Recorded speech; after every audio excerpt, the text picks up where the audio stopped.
This kid became the family's biggest disgrace. Servants, guards, everyone avoided even looking at him. His father despised him so much, he gave an order banning anyone from saying his name. All because the kid spent 6 months in a coma and woke up with zero power left. His father, the demon lord, refused to have as his heir a weak kid with no powers. So to fix the problem, he sent the kid on a suicide mission to end it once and for all. They threw the kid into a bamboo forest where only masters of demonic arts managed to come out alive. Now the father could focus on his other kids to pick his successor. A few months later, the demon lord called the whole family for a meeting and started humiliating his kids one by one. The first one was too lazy, the second was already too old, and the third was a spoiled brat who only knew how to cry. Nobody could satisfy the guy. Disappointed, he decides to end the meeting since it was already late. Suddenly the door opens and in walks the last person he expected, his third son. The whole family froze in shock, not understanding how he was still alive. The demon lord just stood there staring at the kid with a cold look. When he told the kid excellent,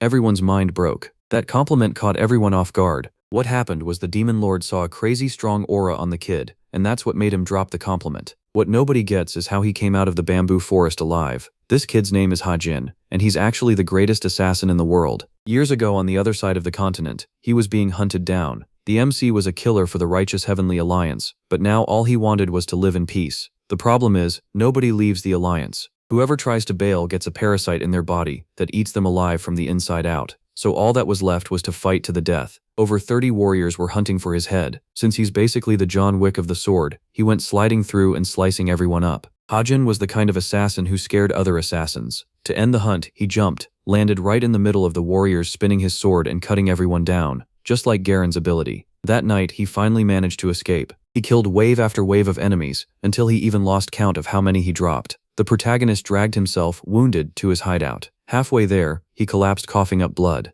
Out of nowhere a figure appears trying to catch him off guard, but Hajin dodged the strike by a hair. The enemy launched an attack that split the trees around them right down the middle. When the guy landed in front of him, old Hajin recognized him without even seeing his face. It was the strongest assassin from South Central Valley. Both of them jumped at the same time and traded blows in the air. When they landed on the ground, only one of them was bleeding. The protagonist, even all beat up, defeated the #1 assassin of South Central. But the joy didn't last long. His true hunter showed up, the Demon Queen. She smiles and says it's been a while. Then she mocks him for barely being able to stand and says he could get rid of the parasite if he handed over the secret technique. The old man lowers his head and his arms drop. For a second it looked like he'd agree, but then he starts laughing in her face. He says he already learned to remove the parasite himself, and that the Alliance doesn't even care about his technique. The Demon Queen's face drops. He yells that he wasted 30 years with those trash, and tells her to get lost while she still can. The Demon Queen snaps back that the old man had nothing left to teach anyway. He raises his sword and says he already knew she was never going to let him leave alive.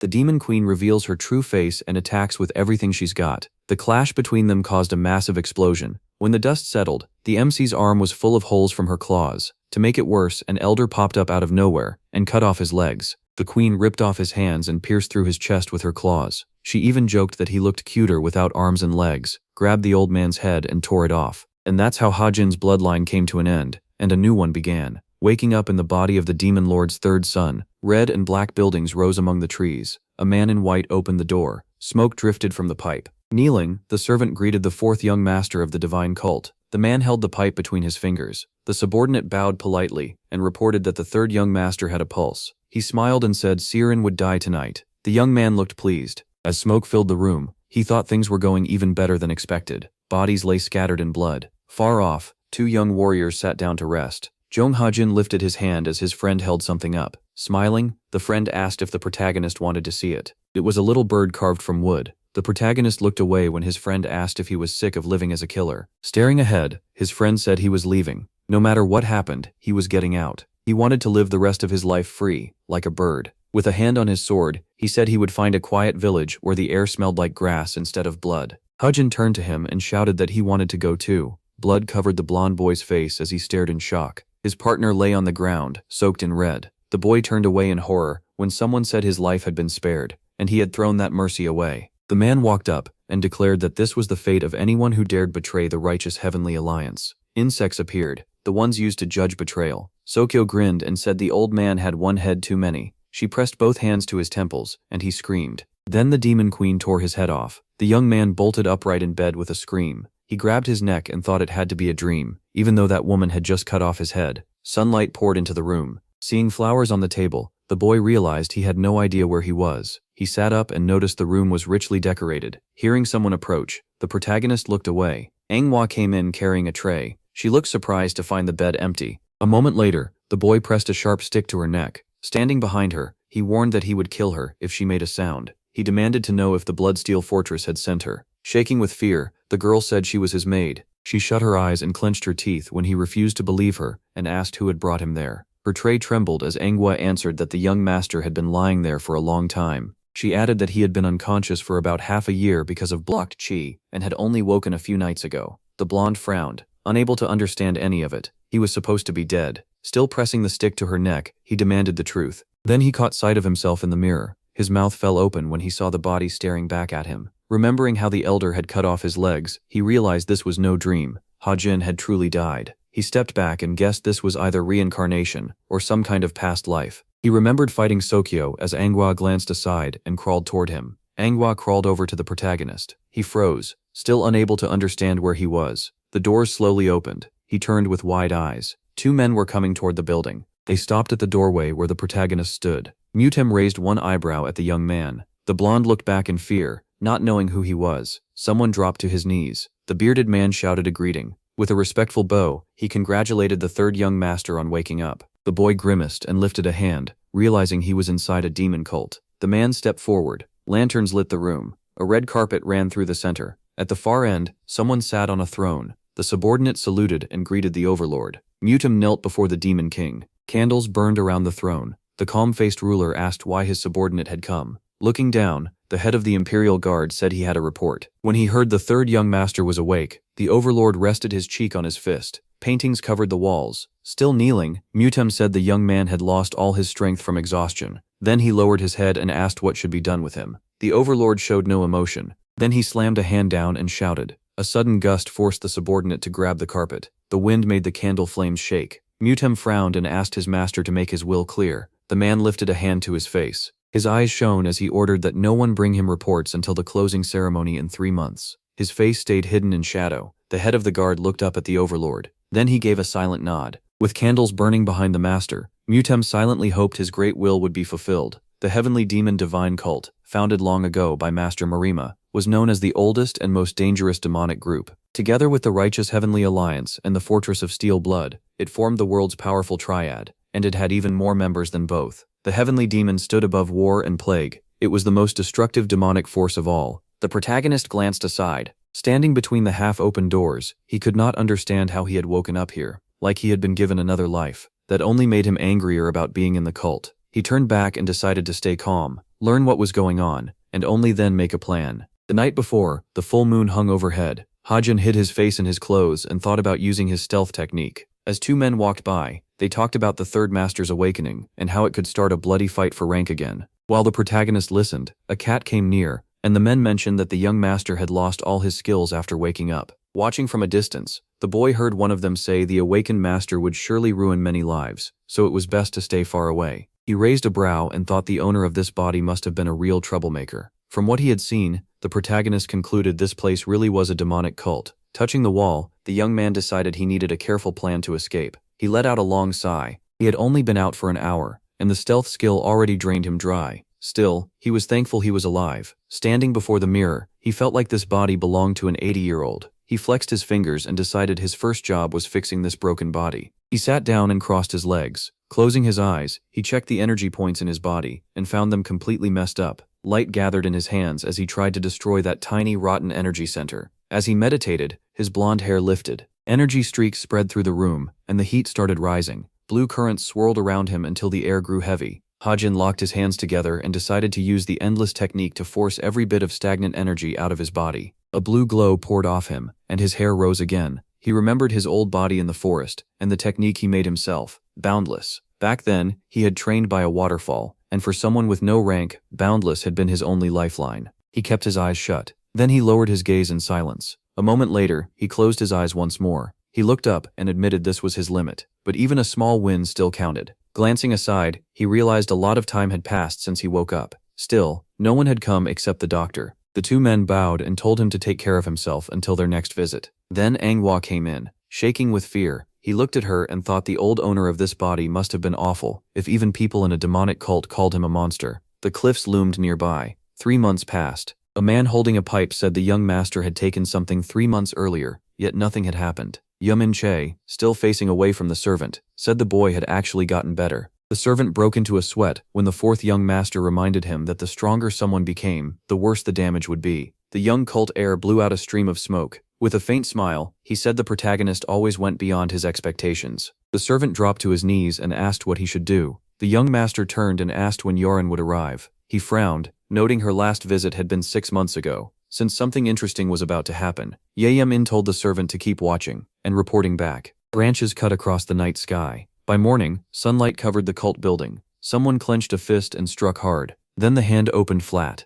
The protagonist kept training with a frown. In the empty room, he extended both arms in front of him. His shoulder muscles tightened. The floor cracked under his foot. Blue energy gathered in his palm. Then he fired off a sudden punch. A loud blast rang through the building as Hajin stared at his fist, drenched in sweat. Seeing the cracks and dents around him, he said this was much better. He let out a hot breath and thought about the last 3 months. He had worked non-stop to restore this worn-out body, and now all the stagnant demonic energy was gone. He turned when the maid brought him a decoction. He drank from the cup, then suddenly froze as if he sensed something horrible. In his mind, the drink held blood parasites. The cup slipped and shattered on the floor. He spun around when someone shouted. The man reached out and yelled that he could never escape the righteous heavenly alliance. Wind spun around the young master. He stared in horror at the bug inside him, while the enemy screamed that even death would not free him from the righteous heavenly alliance. Sweat covered his skin. Then Hajin snapped back to reality, his brows shooting up. Manhwa stepped closer and asked if he was all right. There was only normal medicine in the cup, so he decided it had just been a vision.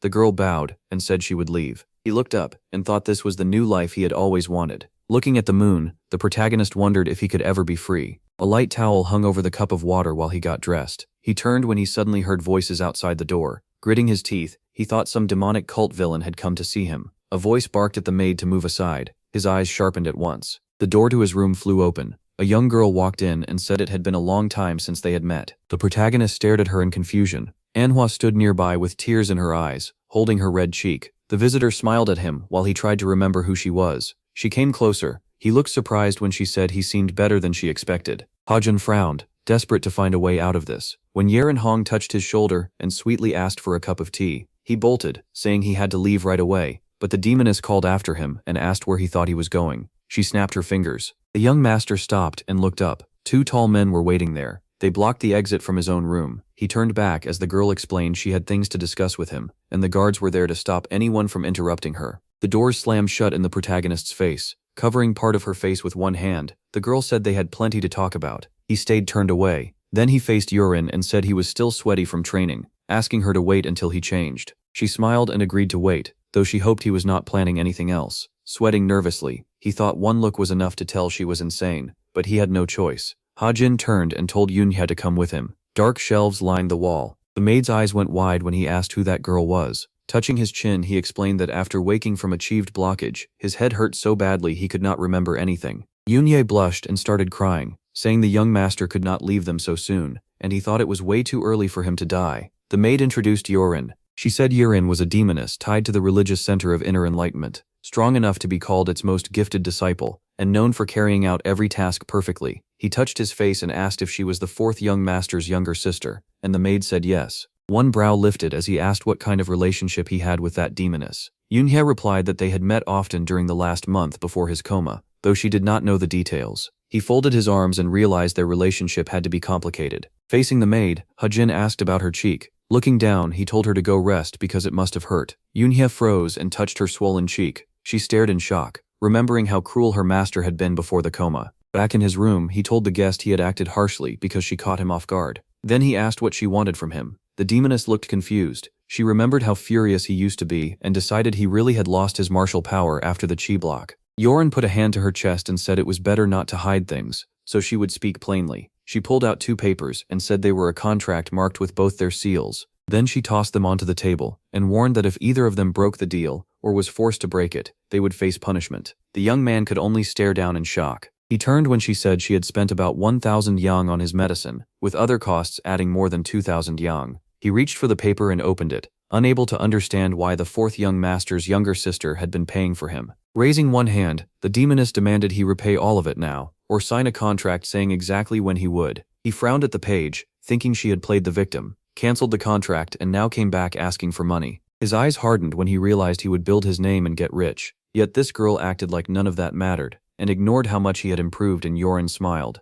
and he thought she was sticking her nose where it did not belong. She looked surprised when he said he could handle that amount of money. He told the maid to bring paper, brushes and ink. Walking to the table, he decided he did not care if the demoness got herself in trouble. He would give her what she wanted, since he planned to leave this place anyway. The girl broke into a nervous sweat, and thought the third young master had never been that smart to begin with, but now he was being even more reckless by signing so easily. He looked up when she said she had just remembered something else. Crossing her arms, she declared that until he repaid her, he had to come whenever she called, like a loyal dog. A smile curled across her lips. Hajin frowned, annoyed that she meant to treat him like a dog. Looking down, he thought Yoren was really getting on his nerves. She rose from her chair and asked if that was everything. She stepped closer and said the contract would end once her money was paid back. Until then, they had to show each other basic respect, since they were tied to the same deal. The demoness gave him a small smile. Keeping his face calm, he asked what she meant by respect. Looking down at the paper, he asked if she really expected respect after making a contract like this. Startled, she stepped back. Then he told Enhuet to summon the commander of the Imperial Guard.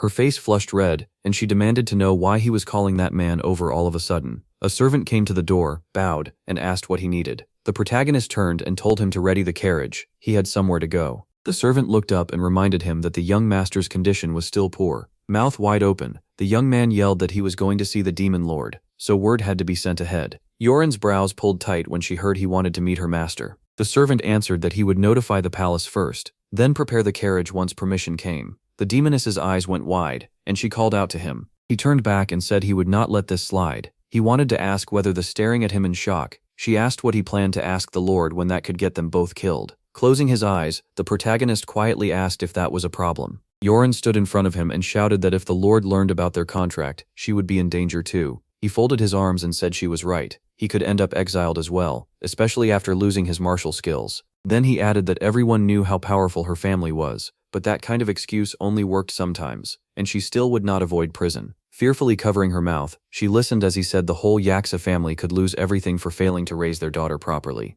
Sweat formed across her face. He turned away and said he might as well go out for a walk. She stopped him by asking if he wanted to become the supreme ruler. With a steady expression, he said a title like that meant nothing in a body like his. Yoren stood behind him as he asked if she had only come here because she realized what he had. Her fist clenched so hard it started to tremble. With his back still to her, she finally asked what she had to do. He turned around. For a moment the protagonist only stared at her in silence. She shut her eyes and asked what it would take to stop him from going to the Demon Lord. The boy still had the contract in his hand. He pushed it toward Yoren's face and told her to rip it up herself. He glared at her, clearly angry. Then old memories rushed back, dead women and children, and the words of an old friend. Hyjin couldn't look away from the bodies. A dead boy lay still nearby. Then the killer asked if that was all, and one of his men answered that they had checked nearly everywhere but found no one else. The boy frowned and reminded them, these people had betrayed the alliance and committed treason. He insisted someone else had to be there, and ordered them to search the area again. His subordinates bowed, showing that they understood the command.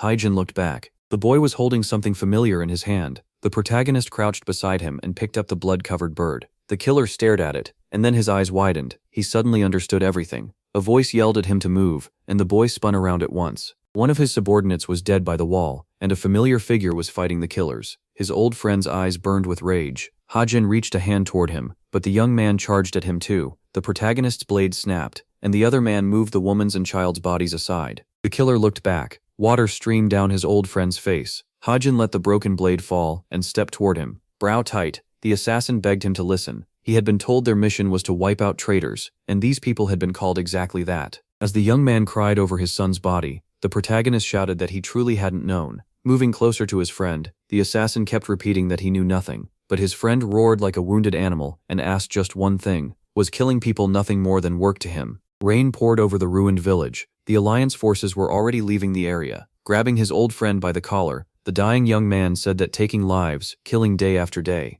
As a parasite writhed on the ground, the dying friend asked what Hyjin knew about life at all. He closed his eyes and said a killer could never understand. MC could only stare in confusion as his old friend swore to curse him even after death, and said his life would end in pain for everyone he had killed. Meanwhile, the carriage reached the demon lord's palace. Light still burned in the lord's chamber. His hair hung loose, and a maid gathered it into a kerchief. Servants helped the lord get dressed. They carefully pulled his robe into place. At that moment, Mutam dropped to the floor behind the curtain and congratulated the lord on his great will being fulfilled. Then he lowered his gaze. The lord picked up a bottle of wine. He stood there in full dignity. Lifting his cup, he asked if the third one truly wanted to see him. While the lord drank, the head of the guard confirmed it and said a carriage had already been sent, so he would arrive soon. The demon lord frowned. Without turning, he spoke to the warrior. Then he poured himself more wine. The man stayed still, waiting for the lord's order. The demon lord emptied the cup. He set it on the table, then said where the disciple should be taken. The head of the Mutam's eyes widened when he heard the name of the demonic pavilion of justice.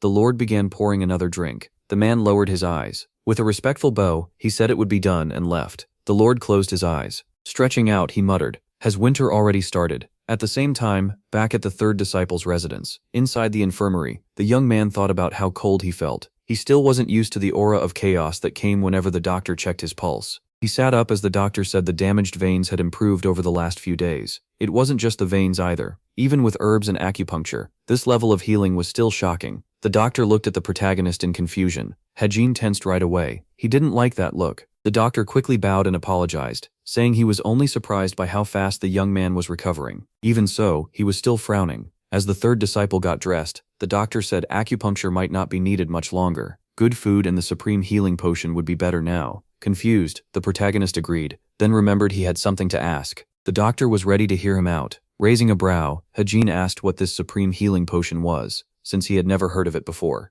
The doctor lifted an eyebrow and explained it was an herbal drink used to restore energy. Lowering his head, he added that their craftsmen made it, and only high-ranking members of their sanctuary received it. That surprised the young man. The former assassin frowned. Whatever name they gave it, the idea was basically the same. It was just a healing medicine, and he figured that if it really worked, his recovery would go even faster. The doctor bowed, said he would return in 2 days, and wished him a quick recovery. Hajin, meanwhile, thought maybe it was his body doing most of the work. Soon after, he went back to his room. Stretching, the protagonist admitted the place felt gloomy. Then he looked out the window and thought about the demon lord. It looked like he would finally meet him, and he wondered what kind of man he really was. No one could help being curious about the supreme demon. He was known as the strongest person in the Celestial Empire, maybe even the whole world, and meeting someone like that could be dangerous for Hajin. The torn contract still sat on the table. Glancing at it, the boy realized he barely knew anything about the demon cult, and wondered if he should have been more careful. Then he pictured Yoren kneeling and crying, saying she had been rude to a high-ranking member of the holy demon cult. The thought made his blood boil. He had not been reborn to live like someone's dog.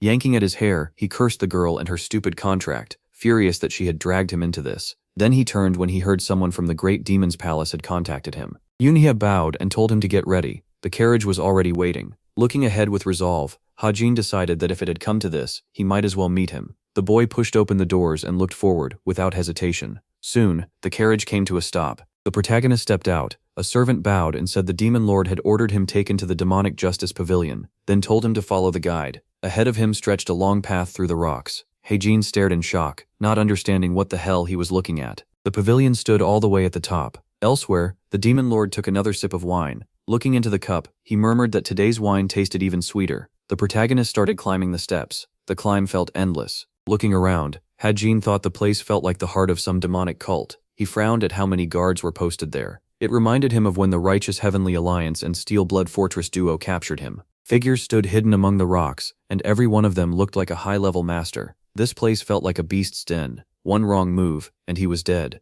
At last they reached the door. As they got close, the guide said they had arrived. Peeking past the guide, the former assassin remembered this was the demonic pavilion of justice, though it looked nothing like a pavilion. When the doors slowly opened, Hajin told himself not to show fear. He had to act like he understood exactly what was going on. As the door opened, he reminded himself that in the demonic cult, every tiny move could decide if he lived or died. When he was called in, he stepped inside. As he walked forward, the young man braced himself. He was finally about to meet the demon lord. Then he froze in shock. Instead of what he expected, the former assassin found himself in a garden full of flowers. Staring around, he muttered that it was supposed to be winter. A deer drank by the stream, making it obvious this place looked more like spring. Birds sang from the branches, and the boy wondered if he was dreaming. Rubbing his eyes, Hajin decided this had to be fake. There was only one answer left. He guessed it was an illusion. There was no other way to explain it. Outside, it was still winter. The false paradise even reminded the former killer of his old wish, to leave Kenho and live quietly in a green little village. When he reached for a cherry branch, the boy noticed how real the illusion felt. But the moment he touched the blossoms, someone called out to him. Hejin spun around at once, blurting out that he'd been startled. That was when he finally saw the pavilion. Seeing the figure inside the gazebo, the boy realized it hadn't even been there a moment ago. His eyes went wide. Now he clearly saw a man standing there. Cherry petals swirled in the wind. The hero started toward the gazebo. He took another step. The grass under his boot lifted. Flowers burst into bloom beneath his feet. But when the former killer stepped again, those flowers withered at once, and he felt like his legs were moving by themselves. Shock spread across his face. He frowned, trying to figure out what this feeling was. At the same time, the demon lord poured himself more wine. As dead grass marked his path, Hejin felt like he was under a spell. Taking a sip, the lord thought that the first step brought life, and the second brought death. Without even turning around, he found it interesting. Was this really how the third pictured the demonic pavilion of justice? By then, the young man had stopped on a patch of withered grass. He stared at the building and listened to what his killer instincts were telling him. As the former killer fixed his eyes on the demon lord, danger washed over him. Still, he tightened his fist. The boy reminded himself he couldn't turn back now. Hejin headed straight for the entrance, thinking that if he wanted to leave the demon cult and begin a new life, he had to face the lord first. Step by step he got closer, hardly believing this meeting was really happening. At that same moment, the third disciple was being awaited. As he moved up, the young man thought he was about to stand before the ninth person called. His face stayed tense as he finally saw the demon lord, Chun Sang. The man looked down at his wine cup. Then he cast a dark look at the disciple. From behind the door, someone asked if the third master had gone in. Mutim turned to the stone gate as his subordinate confirmed it. Seeing the commander's frown, the boy asked what was wrong. Mutim didn't answer at once and kept staring at the door. The guide bowed and apologized for speaking too freely. Then the head guard explained that during the demon lord's rule, only 2 outsiders had ever entered the demonic pavilion of justice. Without changing expression, he said the first time was over 25 years ago, when the Lord accepted his first disciple. His companion looked surprised and asked him to explain. Leaning in, the boy asked if he meant the first young master, but Mutem corrected him. The first young master became the Lord's disciple only 20 years ago. The youth stared, shocked, and wondered if there had been another disciple before the first master. The man confirmed it and said that unknown disciple, who lived in the shadows, died in the demonic pavilion of justice.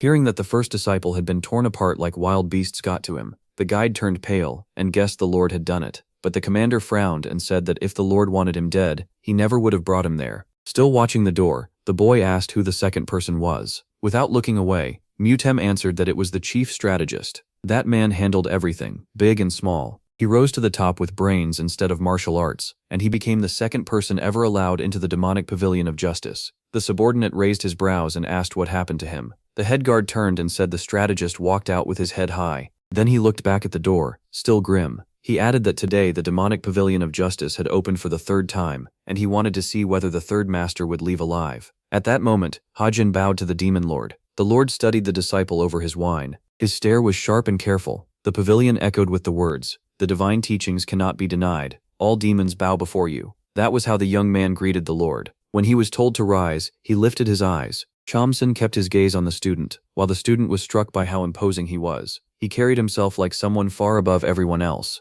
Staring at him, the hero recalled that this was the great lord of demons, ruler over all. There was no chi in him at all, which only made the false nature of this place clearer. Even so, a crushing presence poured off him. The title of one of the 10 strongest martial artists felt too small. He was the greatest martial god alive. For a second, the former assassin was shaken. The man before him was said to be half immortal, living on a level far beyond others, and Hajin couldn't even understand why someone that powerful wasn't a tyrant. He mentally slapped himself awake. Just the Lord's aura had scared him, but he had to steady himself and remember his own pride as one of the 10 strongest martial artists. One hui poured from the jug. The guy looked at the Lord, confused. The Lord handed him a bowl and told him to drink. With a bow, Hajin accepted and thanked him. The moment he looked inside, the young man was surprised by the rich smell. It had been a long time since he'd had something this good. As the hero emptied the bowl, thinking it hit the spot, Chun Song asked if he truly wanted to meet him. The former assassin glanced back at him. Lifting his cup, the Lord asked why. After getting a yes, the boy coughed into his fist, wondering if the man was just cold by nature, or if this was normal here. Hajin frowned to himself,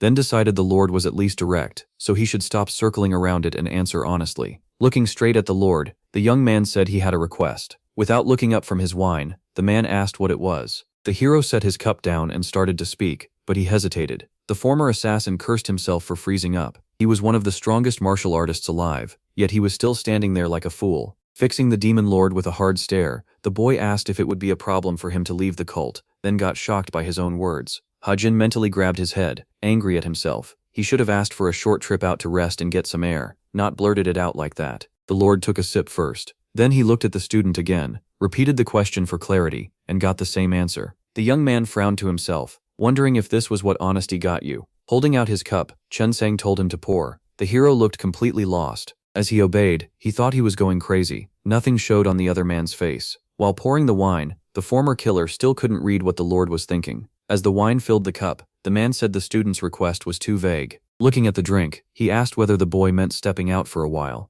The boy's eyes widened when he asked if he meant leaving the cult for good. With a slight wince, Jian-Song asked if the boy disliked being his disciple. Hajin quickly waved both hands and said that wasn't it at all. The cup paused near the lord's lips as he asked if the boy had given up, because his body was too worn out. The hero looked at the demon lord in confusion when he asked if this was the limit of his talent, while the lord inwardly wished he'd just let him finish speaking. Sadness touched the lord's face as he admitted he was disappointed. Feeling guilty, the former assassin said he never meant to cut ties with the cult. He had only recently woken up, had lost his martial skill, and figured he should at least salvage something from this mess. Without looking at him, the lord listened as the student explained that he truly wanted to return to his old self, but it wasn't as easy as he thought. So he believed a change of place and some fresh air might help. The man stayed silent for a moment. The boy raised a finger and quickly added that this was the request he came to make. Exactly that, and he felt sure he'd explained it well enough. But Chen Li set his bowl down with a hard thud. Hajin flinched, unsure if he should apologize.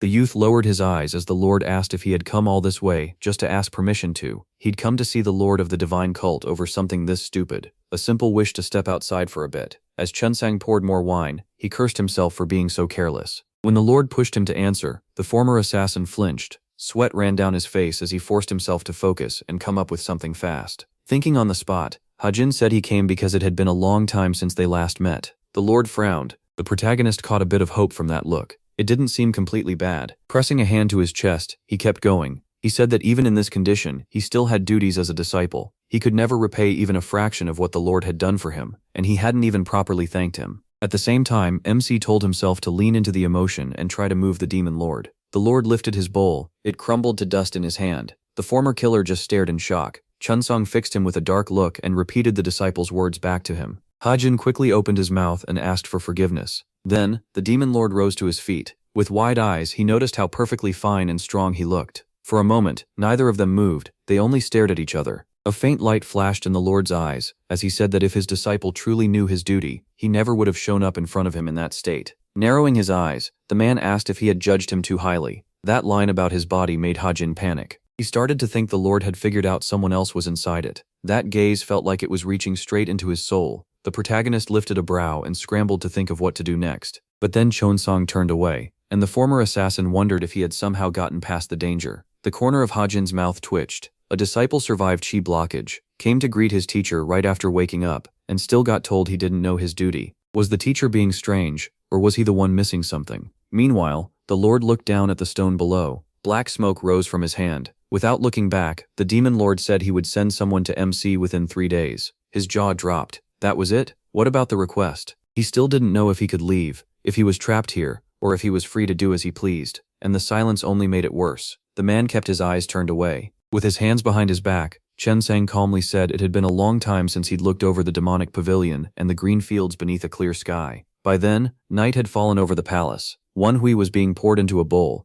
The Lord said calmly that this was a reward for hard work. Confused, Mutim muttered that the honor was his. The guard captain emptied the cup in one go. After dropping to one knee in a bow, he was asked what was going on with the third. Chun-Song peered into the cage as the commander answered that he was recovering at home. Still not looking at him, the Lord asked if that was all, and the commander said yes. Tracing the horned snake's head across his palm, the Lord remarked that it looked decent. He'd caught it 10 years ago, thinking it was an amugi. Finding out it was only a venomous snake had been a letdown. But today, he noticed a magic pearl resting on its lips. He then said that even a disciple drifting away from evil could still come to understand death. Mutiam looked at him in surprise. The demonic pavilion of justice was where evil was judged. Anyone brought there by the demon lord would be judged by him and the formation. The place reflected the heart of whoever entered, including both conscious and hidden thoughts. If the accused displeased the Lord, the formation would attack on command, and the moment that person felt the urge to kill, the formation would tear them apart. This formation could expose a person's real intent. It was a top-level technique, and only the demon lord could break through it. Still facing away, the lord asked whether the bamboo grove was being maintained. Mutim answered that workers from the elders' court checked it every day by order. Lowering his head, Mutim added that there were around 5 accidents a month, though thankfully no one had died in the last 4 months. Opening a box, Chen Song ordered the elders' court to pull its workers back for now. Then he lifted a rat by the tail, and added that he would send the third there instead. The guard captain was stunned. Inside the cage, a terrified rat shook in fear. The snake lunged and struck its prey. Resting his cheek on his fist, the commander asked if he had heard correctly. Only the tail was left. Looking at his subordinate, Chun Song confirmed it. In his view, that was the perfect place to get some air. Creatures started appearing from behind the bamboo. A 2-headed lizard looked around with curious eyes. It sat on gloomy Hajin's shoulder as he walked through the grove. Grinding his teeth, the young man wondered what was wrong with the demon lord. He only wanted a little time outside, and instead he'd been sent into hell. Shaking with anger, the protagonist demanded to know what sin he had committed to be dumped in this awful place alone. His shout rang through the grove, calling the demon lord a scoundrel. The cry echoed out and sent birds into the air.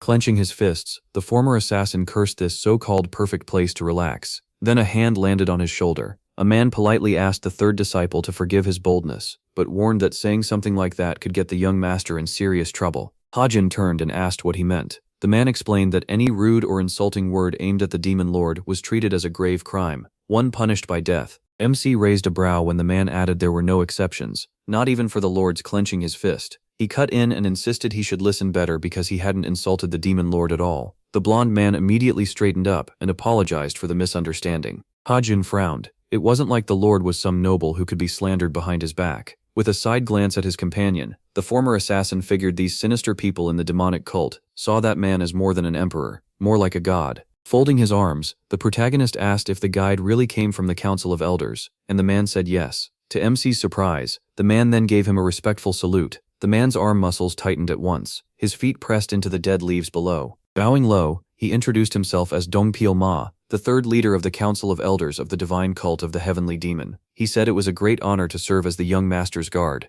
Hajin lifted a brow. He didn't care about the man's honor at all. He just wanted him to stay back. The guide was clearly waiting for some kind of response. Then, with complete seriousness, Dongpil swore by Mara that he would protect his master and keep him safe even at the cost of his own life. He could only beg in his head for him to stop making vows already. The next morning, the bamboo grove was quiet. Leaves drifted down onto the former killer's head. Leaning against a bamboo trunk, he muttered that the view really was great, but his red eyes showed how little that mattered. Resting a palm on the tree, Hajin admitted he had no way out. Tears ran down his face as it sank in that no matter what he tried, he couldn't escape. Then the protagonist started smashing his head against the bamboo, yelling that he hated these demonic bastards. All he wanted was a walk, so why had they thrown him into this dump? After stopping himself, he decided no one had promised this would be easy, so wasting time on useless thoughts was pointless. Squinting, Hajin asked himself why he wanted out of the cult so badly. Ever since waking up in the body of the third young master of the demonic cult, he'd had a terrible feeling. Straightening up, he decided he would leave someday.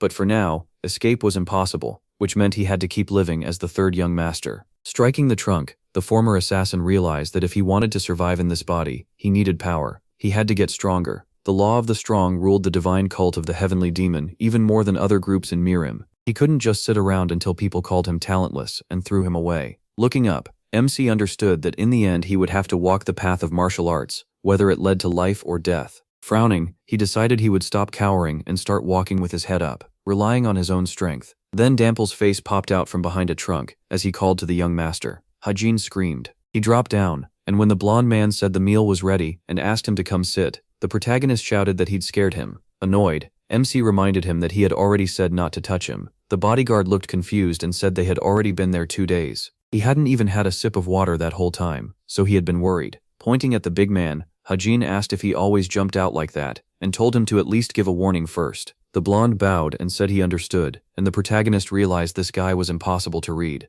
3 days after entering the lonely bamboo grove, MC finally began to meditate. First, he brought his fingers together near his solar plexus, and decided to use the infinity technique to strengthen both body and soul. Chi light wrapped around the young man. The protagonist jolted when he felt the infinity technique moving through him in a way it never had before. That flow was already at the 3rd stage. The infinity technique had 5 stages. In his past life as the king of assassins, he reached the peak of the 4th. This art cared more about matching martial skill with the body's condition than chasing enlightenment. Even so, this damaged body, after surviving chi blockage, had already reached the top of the 3rd stage and was close to the 4th. The assassin started to wonder if this boy was actually a genius. He felt the bamboo leaves giving off energy. Then the purification technique kicked in on its own. It cleaned the air around him, pulling in the dirty chi nearby. The infinity technique then turned that impure chi into usable power. Once the air was purified, his body could absorb power much faster. That sped up his progress, and meant he'd regain his old level sooner than expected. The boy tightened his focus and pushed his chi harder. A small tornado of wind rose around him as his power swelled.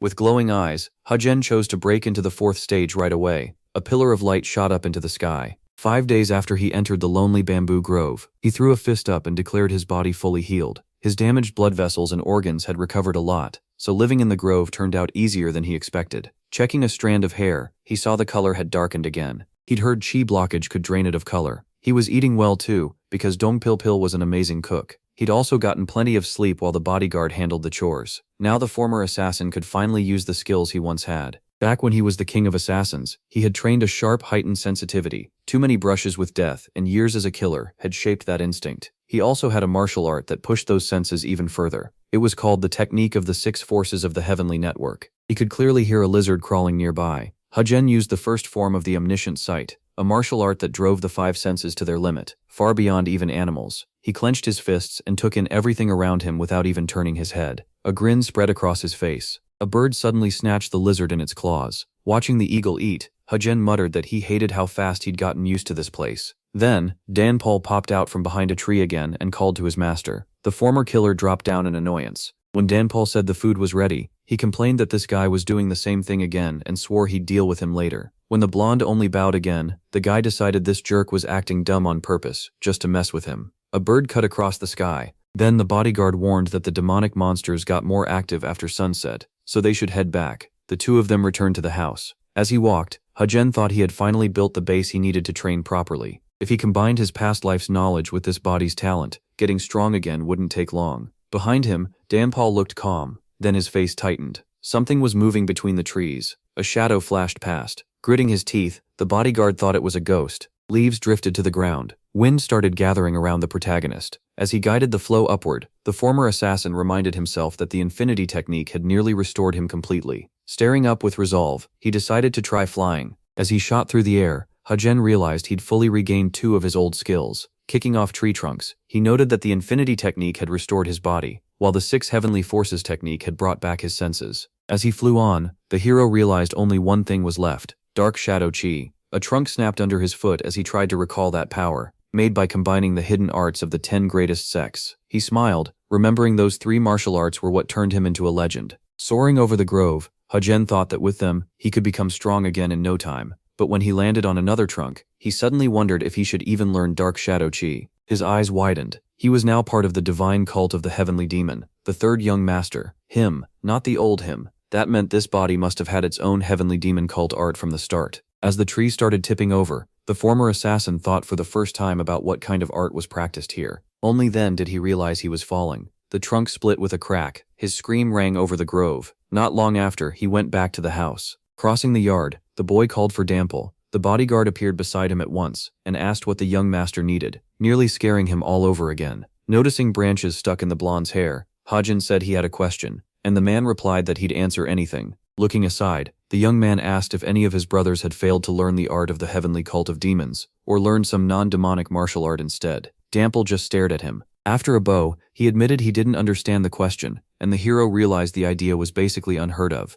Holding out a hand, the former assassin asked what would happen if he never learned the art of the heavenly cult of demons. Scratching his cheek, the blonde said he was curious too. If the young masters and young ladies didn't study the art of the heavenly demon cult, he lowered his head and guessed the overlord would be very upset. The boy frowned. To Dample's shock, the young master ordered him to go to the library at once. The bodyguard flinched. Smiling, Hajen told him that by the 3rd young master's order, he was to bring every secret manuscript he could find on the art of the heavenly demon cult. His eyes were burning with excitement. At the library, that request shocked everyone. Mutim looked at the blonde to confirm the 3rd young master's order, and got a yes. Stroking his beard, the commander wondered if Seyorng had forgotten the techniques, or was trying to stir something in himself by reading them again. Dample stayed silent with his head bowed. Then the blonde knelt and addressed the master, apologizing before asking a rude question. Frowning, the big man said that as a guard, he needed to understand the person he protected, so he had to speak plainly, even if it seemed disrespectful. The head guard stared at the elder when he heard the question.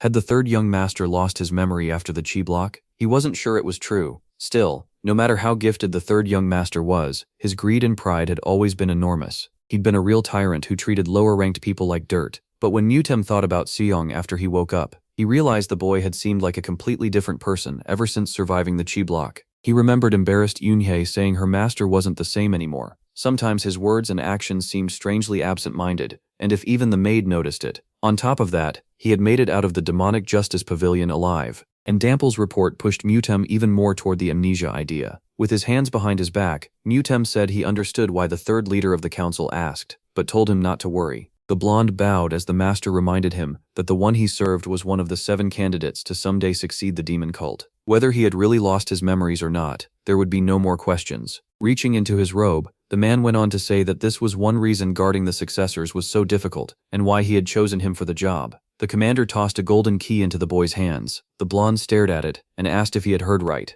Turning away, Mutem told him they had only 3 days. He was to move the texts and bring 3 or 4 secret manuscripts. Then the commander stopped, remembering one more thing. The bodyguard tensed when the head guard asked whether he'd told him about the secluded bamboo grove, and admitted he planned to do it that day. Glancing at his subordinate, the man asked if he understood how dangerous that place was. He believed things would be fine, but the young master's safety had to be certain. As Dongpil bowed, Mutem reminded him that this duty was critical. Even if it cost him his neck, he could not fail, and he promised to do his best. Looking ahead in thought, the head guard wondered what the demon lord had seen in the third young master to send him to the secluded bamboo grove. That demonic forest had existed since before the heavenly divine cult, and was born in the 100,000 mountains. For over 1,000 years it had devoured countless demon lives. The divine cult had not held much power since the era of the first heavenly demon, and this grove was what helped raise it into one of the greatest sects. To some, it was the greatest gift. To others, it was a curse. Stepping onto the balcony, Mutem thought the overlord had already tested the third young master a second time, and had even let him leave the demonic justice pavilion.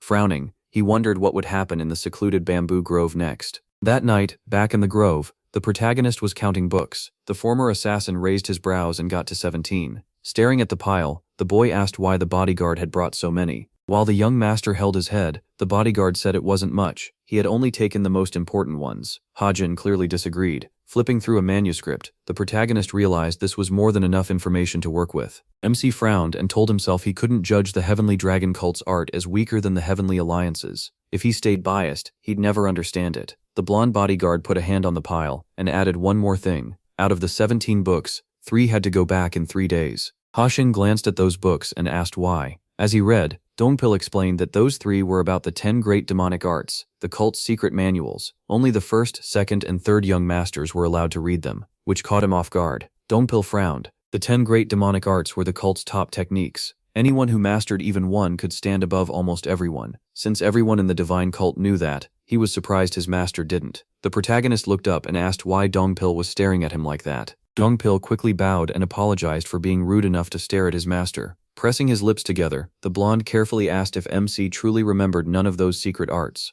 Hajin didn't answer right away. Instead, he slapped a hand onto the nearest book. Dropping into a chair, he said that after his chi was blocked, he had lost all his martial skill. Holding his head, he admitted his mind and heart weren't what they used to be, and that was why they had been sent to the secluded bamboo grove. Staring ahead in despair, the young master said he had to do something, or he'd look completely hopeless. He said he needed to learn the demonic arts again, and asked for help. Then he let go of his head and told Dongpil he was his only hope. Since he needed to train, could Dongpil bring his cult weapon at dawn tomorrow? Dongpil pressed his fist to his chest, not even understanding why he was getting emotional. Fired up, the blonde swore he'd give his life for the young master, though Hajin thought that was going too far. Before long, it was deep into the night. Small creatures darted around the barricades. Dongpil walked over to the fence. He pressed his palm to a gap and reminded himself what those animals would become in 10 days. Seeing no dangerous movement, and with the barricade still holding, he felt things should stay under control. Dongpil was sure he had picked the safest spot in the bamboo grove. Then he looked back toward the window. Inside, Hajin was still reading the manuals. Seeing that, Dongpil realized the young master was fully focused on the secret texts, and his own job was to make sure nothing broke that focus. Gripping his blade, Dongpil decided he had to bring the weapon the young master asked for. As he patrolled the barricade, he reminded himself not to let his guard down. One small animal licked its paw. Then its eyes suddenly widened. At the same time, Ha-jin fell asleep at the table. Ha-jin's dark shadow wasn't famous everywhere, but it was still one of Mirim's finest techniques, practiced by many masters. It wasn't as strong as the top-secret arts of the 10 great sects, yet its depth and purity matched the best, and had once served assassins and killers well. Demonic arts were different. They cared more about destruction than purity. Jensen's eyes shone. He was one of the people who had mastered them. These arts chased quick results instead of stability, so most of the manuals focused on battle stances. The protagonist took a stance that showed the style clearly: attack over defense, raw power over flexibility. Ha-jin released chi through his body and noticed the demonic arts felt a lot like an assassin's methods. He rubbed his chin and thought it over. After lacing his fingers together, MC admitted the 10 great demonic arts were amazing, but in his current condition, he couldn't learn them all at once. Opening another manual, he wondered how he could use the 10 great demonic arts to improve his dark-shadowed chi. His eyes went wide. Looking at the manual for the true demonic art, Ha-jin decided it might work, so he opened it and started reading the technique's explanation. A moment later, he snapped the book shut. What he read sounded like nonsense, so he chose to awaken his senses first. Light glowed in the bamboo grove courtyard. Wind curled around the protagonist as he used the boundless technique, which worked best when his thoughts got too crowded. That wind streamed off into the forest. Then Ha-jin's ear twitched. He heard someone's footsteps. Without opening his eyes, MC figured Dongpil had come back. He remembered how Dongpil once held a slotted spoon like a weapon. The man could look simple, but he could turn serious in a second, and he kept watching him closely. The protagonist started to rise, saying that was enough training for today. Then a four-legged chicken walked into the house. Ha-jin turned, still thinking it was Dongpil. Instead, the rooster was staring right at him. The young man frowned the second he saw it. The bird suddenly blurred and charged. He barely dodged in time. The beast slammed through the bamboo with its body. Dropping to one knee, Ha-jin warned that this thing was dangerous. It had broken through the palisade. Then, the three-headed bird stood back up. MC frowned, then his mouth fell open in shock. One of the bird's eyes flashed. Its middle head let out a beast-like roar and lunged at him. Ha-jin broke into a cold sweat, stunned by the sight of that rooster. The monster had 6 legs and wings as large as a person, and it had 3 heads too. Backing away, he yelled that this rooster looked like some mutant form of the great king Yahello. His whole body shook as he called this place completely insane. With a scream, the monster rushed him again. Ha-jin ducked low and slipped past the attack. Even so, the front of his shirt got torn open. The bird beat its wing. Then it flew up and crowed, using sound art. Ha-jin threw up his hands to shield himself as a blast of chi hit him, and he frowned hard. The fight had now moved into the bamboo grove. Elsewhere, Dongpil was carrying several weapons on his back. After checking them, he decided that should be enough. As he walked, Dongpil thought about how the third young master used a sword, and a true swordsman should be skilled enough to build his own style. Eyes closed, he told himself the young master might recover his memories once he held a sword again. Still, remembering how cruel he used to be, Dongpil wasn't sure helping him remember was really a good idea. After all, the boy might beat him just because a meal tasted bad. Dongpil pushed that thought aside and kept walking. He was only the young master's guard, and he couldn't let feelings get in the way. Then he stopped cold. Frowning, Dongpil caught the scent of blood mixed with chi in the air. He looked ahead and immediately grew worried. Back at the fight, the monster's head shot forward. Ha-jin clenched his fist. Angry now, he punched at it and snapped that the rooster was too loud. The rooster caught his hand with both claws. Then it dropped its weight right onto his arm. Ha-jin ground his teeth in frustration. Yanking his hand free, he slammed a punch into the monster's head. The other 2 heads stared at him in shock. Then the center head opened its beak and howled. The protagonist had to brace himself against another wave of chi. His feet slid back as he cursed, asking what kind of rooster could use sound art. A fierce wind ripped through the leaves. Covering his face, Ha-jin said this wasn't some normal mutant rooster, and he didn't even have a weapon. He glanced around, searching for anything he could use. Then he spotted some cut bamboo nearby. Right then, the monster charged again. Ha-jin burst past it at full speed. He kicked off the wall, and one of the rooster's heads turned toward him. MC leaped up with the bamboo in both hands. Frowning, he shouted that this bird was future Shashlik. The monster screamed in pain. Feathers scattered across the ground. Ha-jin froze on top of the beast's back. His bamboo had snapped without piercing its body. Breathing hard, he didn't realize that and assumed the monster was dead. Then one of the heads twitched.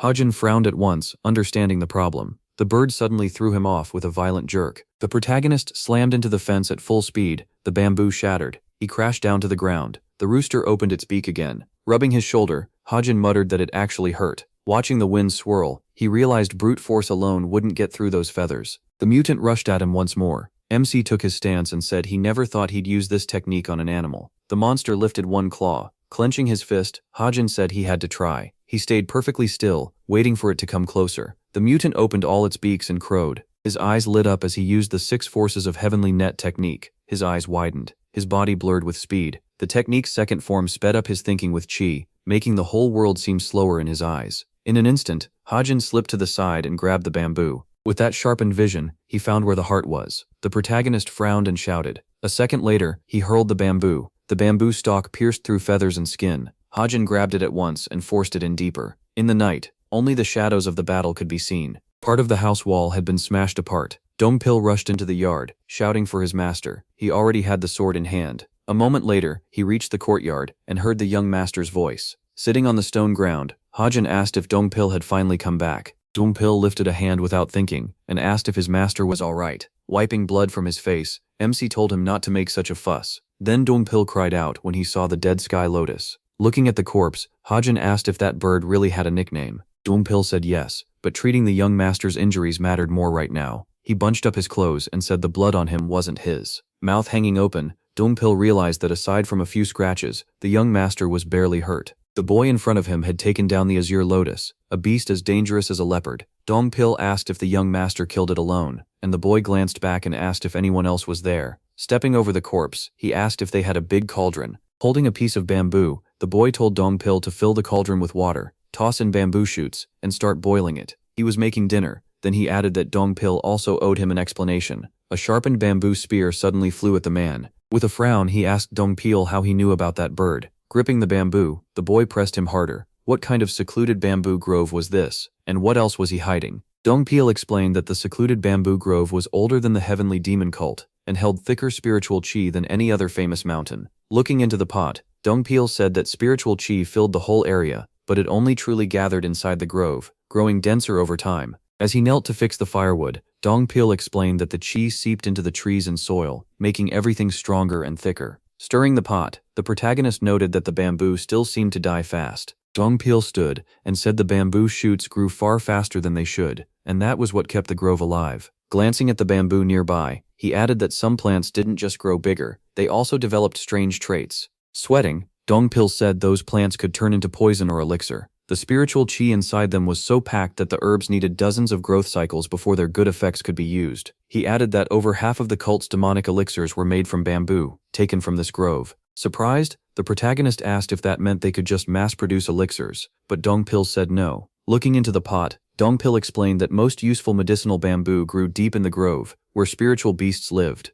Pointing at the chicken meat, the protagonist asked if the monsters in there were like this one. Dongpil lifted his head and said the azure lotus was actually the weakest among them. He went on to say the azure lotus was the lowest kind in the grove, while some mid-level beasts were as strong as top masters. Twice a year, those masters entered with the first guardian to gather divine bamboo. The boy's eyes widened when Dongpil said even they would be in danger in the deepest part of the secluded bamboo grove. He explained that this small fortress was treated as the grove's outer edge. Bowing, Dongpil apologized. He never thought the monster's roaming time had come, and admitted his pride kept him from protecting properly. In just a few days, he built a palisade around the bamboo fortress, and added an outer octagonal wall. Dongpil frowned when the young master said he had already done more than enough to protect him. Handing him a bowl of soup, the boy said he'd rather eat first. Dongpil took the bowl, still stunned that the dead monster had been turned into a meal so easily. He hesitated, wondering if it was even safe to eat. While stirring the pot, the boy teased Dongpil for having a weak stomach. It might not be divine bamboo, but it was still a kind of elixir.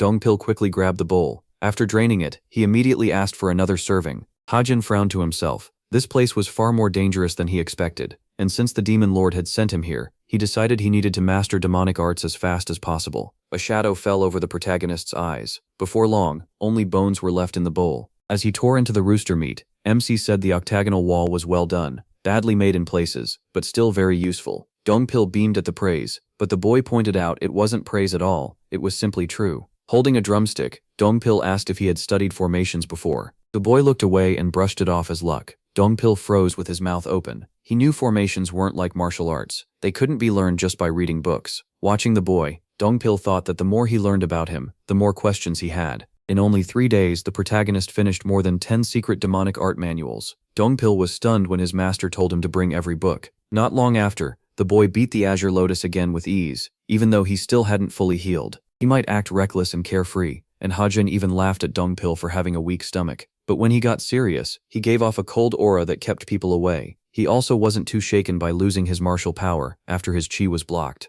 Looking at the sleeping young master, Dongpil thought there had to be more about him. He still didn't know. Sitting in the courtyard, the protagonist said he had decided to master demonic arts. Reading one of the manuals, he told himself not to rush, since this was his first time learning these arts, and he wanted power soon. He couldn't throw away the dark shadow chi he already knew. Dark shadow chi came from one of the 10 great sects from his days as an assassin. True demonic art, on the other hand, was the base of all demonic arts, and everything depended on how he used it. A drop of ink can stain clear water black. That was what demonic art was like. True demonic art was even more important, like the parent of every other demonic art. He thought that arriving in the heavenly demon divine cult with dark shadow chi might be fate for an old man living inside a young body. The protagonist closed his eyes. His spiritual body did the same as he began merging true demonic art with dark shadow chi. Both of Hajin's selves tested whether the demonic arts and secret skills of the 10 great sects could be fused into one. Dongpil swept the courtyard. He kept glancing at the house in worry. 12 days had passed since his master shut himself inside and ordered no one to disturb him. Staring at the window, Dongpil tried to guess what he was doing in there. Sitting on the floor, Hajin thought people always said opposites attract, and now he was finding out that it was true. He frowned as heavy pressure built around him. As he forged a brand new martial art, his spiritual body broke apart. The old man's whole being flowed into the boy's body. The new art was more destructive than dark shadow chi, and steadier than true demonic art. When it was done, the boy opened his eyes. A strong wind burst out, and for the first time he felt demonic energy racing through his body. Outside, Dongpil tightened his grip on the broom when he felt that sudden wave of demonic energy. The protagonist's eyes gleamed as he named the new technique the dark shadow of demonic art. After that, the story moves deeper into the grove. A shaggy beast charged in with a scream. Dongpil took his stance. He swung his sword and cut into the beast. The creature dropped dead. Breathing hard, Dongpil said this trip had been anything but easy. He looked at the young master and warned that going deeper was too dangerous. He was out of strength, so they should return to the bamboo fortress for now. The youth stepped onto the monster's body. Sweat ran down his face. He lifted his sword. Frowning at the corpse, Hajin said the Xingxing was a pack beast. Then he gave a small laugh. 3 Xingxing were far too few for a real pack. The bamboo around them started shaking. Dongpil spun around at once. A whole flock of Sinsen burst out from the grove. Dongpil ran to his master and urged him to fall back. The young master smiled and told him to calm down. Though inwardly he agreed. After fighting all day, his internal energy was nearly gone. Letting chi rise from his body, the boy said he couldn't waste time. If he wanted to get out faster, he had to master a new technique and push past his limit. Hajin's eyes flashed. Then the 2 swordsmen rushed the monsters. The scene then shifts to the palace. Seated on his throne, Chunsong asked if the 3rd young master was really hunting groups of azure lotuses and Sinsen in the secluded grove. The servant answered at once that it was true. Chunsang narrowed his eyes. Looking at the scroll in his hand, Chunsang said it was interesting. If the boy truly killed the black dragon, there was no way he could have hidden from its terrifying cries. Mudam's eyes widened in shock. Glancing over the technique manuals, Chunsang said none of them fit that kind of fight. Red Phoenix would be better, but even then, without sharp eyesight, the boy couldn't have mastered it. After closing the scroll, Chunsang said he had only given him 3 demonic art manuals. The servant answered that they were Blood Flame, Heaven Seizing, and Red Phoenix. Rubbing his chin, Chunsang said Red Phoenix would be too harmful in his current state after his chi blockage. So if he had mastered other demonic arts, he must have taken different manuals from the library. Mudam bowed deeply and asked forgiveness for acting on his own. Chunsang narrowed his eyes and said he had the right to enter the secret library. Mudam kept his head lowered and admitted he hadn't reported it. Then the lord asked if he regretted letting the 3rd lord into the secret library. Still staring at the floor, the servant said he did not regret it. Chunsang frowned and asked if he was ready to take full responsibility. The servant said he expected punishment. Instead, Chunsang said he respected that choice. The Shinsengs glared at their enemies. The protagonist leaped up. He flashed a grin. At the palace, Chunsang poured a drink and summoned his first guard. The protagonist slashed with his sword. By the table, the man asked if he knew why a child's fight was scarier than an adult's. It was because children didn't know when to stop.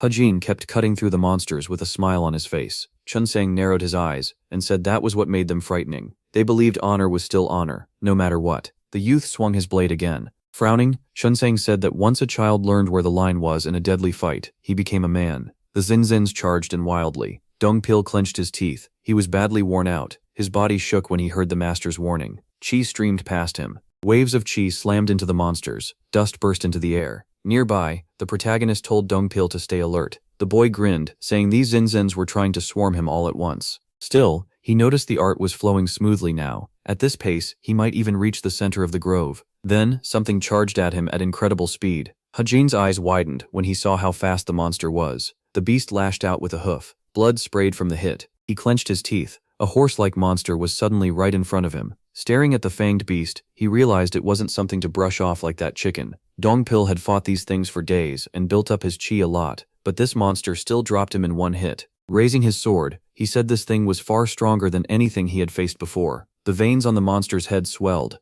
and it gave off a crazy urge to kill, letting chi pour from his body. The protagonist said he had to go all out from the start. The boy's eyes widened again. The horse was already in front of him. It blasted him back into the forest. His sword flew away and stabbed into the ground. Barely opening his eyes, Hajin muttered that this wasn't even Lushir's top speed. Lushir stomped the ground with a hoof. The protagonist frowned and said he wouldn't fall for the same trick twice. He turned his head, confused why his body wouldn't move. Then he realized his arm was broken. Lushir charged him again. The beast reared up, and the protagonist cursed. If this kept up, he wouldn't land even one hit. Grinding his teeth, he told himself he couldn't relax in this forest. The monster neighed and stuck out its tongue. A blade shot toward the horse but bounced off Lushir's neck. Dampel, now back on his feet, yelled that the real enemy was over here. The horse snapped its head toward him. Clutching his injured arm, the protagonist told Dampel he couldn't beat this thing alone. Lushir turned toward the shouting man as Dampel said they'd see how the fight ended. Sweating hard, Dampel let out a long breath. Then he spun around and ran, with Lushir chasing right after him. Dampel sprinted through the grove. Spotting a clearing, he headed straight for it.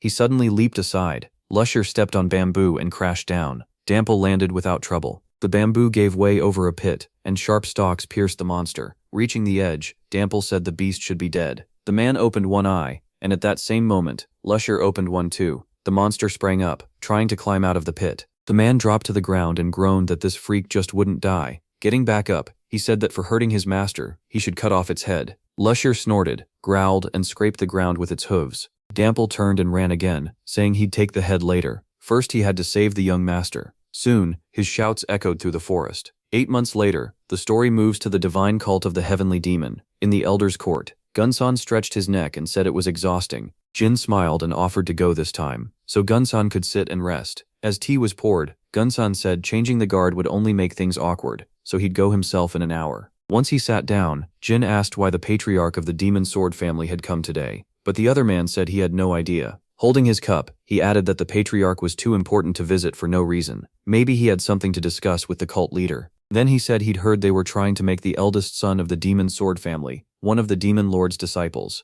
It might only be a rumor, but since 2 disciples already came from the 7 families, it was possible. And when it came to loyalty, no family stood out more than the demon sword family. On top of that, the Lord trusted them deeply. The patriarch's house was known as one of the cult's strongest, with real skill to back it up. Still, no one knew if the Lord would take another disciple alongside Yumen and Hajin, since he already had 7. Taking a drink, Gunsan said it all came down to the Lord's choice. Rubbing his chin, Jin said the number would probably stay the same. Gunsan looked surprised when Jin said he was thinking about the 3rd young master. After breaking past the chi block, he lost his fighting power and ended up alone in the bamboo grove. Saying he's far from victory would be putting it lightly. Gunsan frowned and said that was a very dangerous place to be. Jin raised a hand and pointed out that everyone knew how deadly the bamboo grove was. Even they had no idea when the 3rd young master would return. Without the master's permission, he might stay trapped there forever. The other man slammed his bowl down and told him to stop talking like that before someone heard. Jin froze, realizing what he meant. The first elder crossed his arms and said that's exactly why they sent the 3rd head there.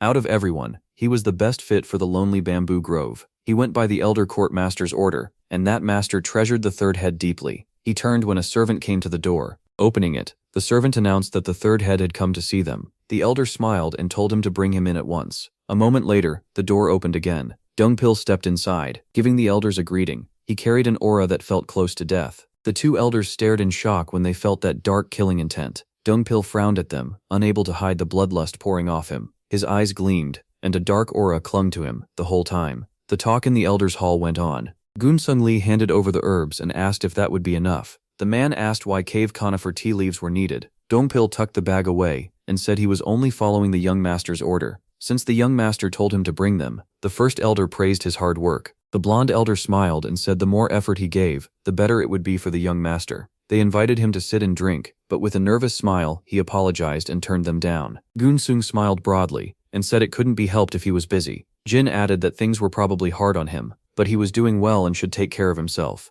Dongpil bowed and told the elders to stay well. Then he turned and left. As soon as he was gone, the men frowned and said that no matter how they looked at it, that bloodlust wasn't normal. Jen stared at Gunsong when he said it only showed Dongpil was living in a brutal place. It was sad, but at least he looked healthy. Watching the third elder leave, he said that if this was the third head he knew, he would come back much stronger. Before long, the man reached the entrance to the grove. He ran through the bamboo forest. Moving at full speed, Dongpil felt light on his feet. He was far stronger than he had been 8 months ago. Running past the lone bamboo, he said the harsh life in the grove had pushed his skills to the next level. Suddenly the man shivered as he sensed something. He stopped at once. Dongpil looked around and said something had just moved. Staring into the trees ahead, he decided it had to be a beast. Frowning, he said the footsteps were heavy and steady. Definitely not a Xing. The blonde grabbed his sword hilt. He stood ready for whatever came out. His eyes shook as the protagonist stepped from the forest, dragging a corpse behind him. Hearing Dongpil's yell, he looked over in confusion. Still dragging the horse corpse, he said Dongpil shouldn't have come back so soon. He told him to take his time and chat with his friends. Looking at Lasier's body, Dongpil said he had taken too big a risk by hunting another monster. Hajin straightened up and said he was just bored. Then he went outside, saw it, and couldn't let it go. Ever since the last time, just seeing one drove him crazy. Wiping off his sweat, he said they were having horse meat for dinner, so Dongpil needed to wash the pots when they got back. Dongpil's jaw dropped, and he went still. Then he shouted that MC could take the splint off his right arm now. It looked fully healed. The protagonist quickly checked his arm.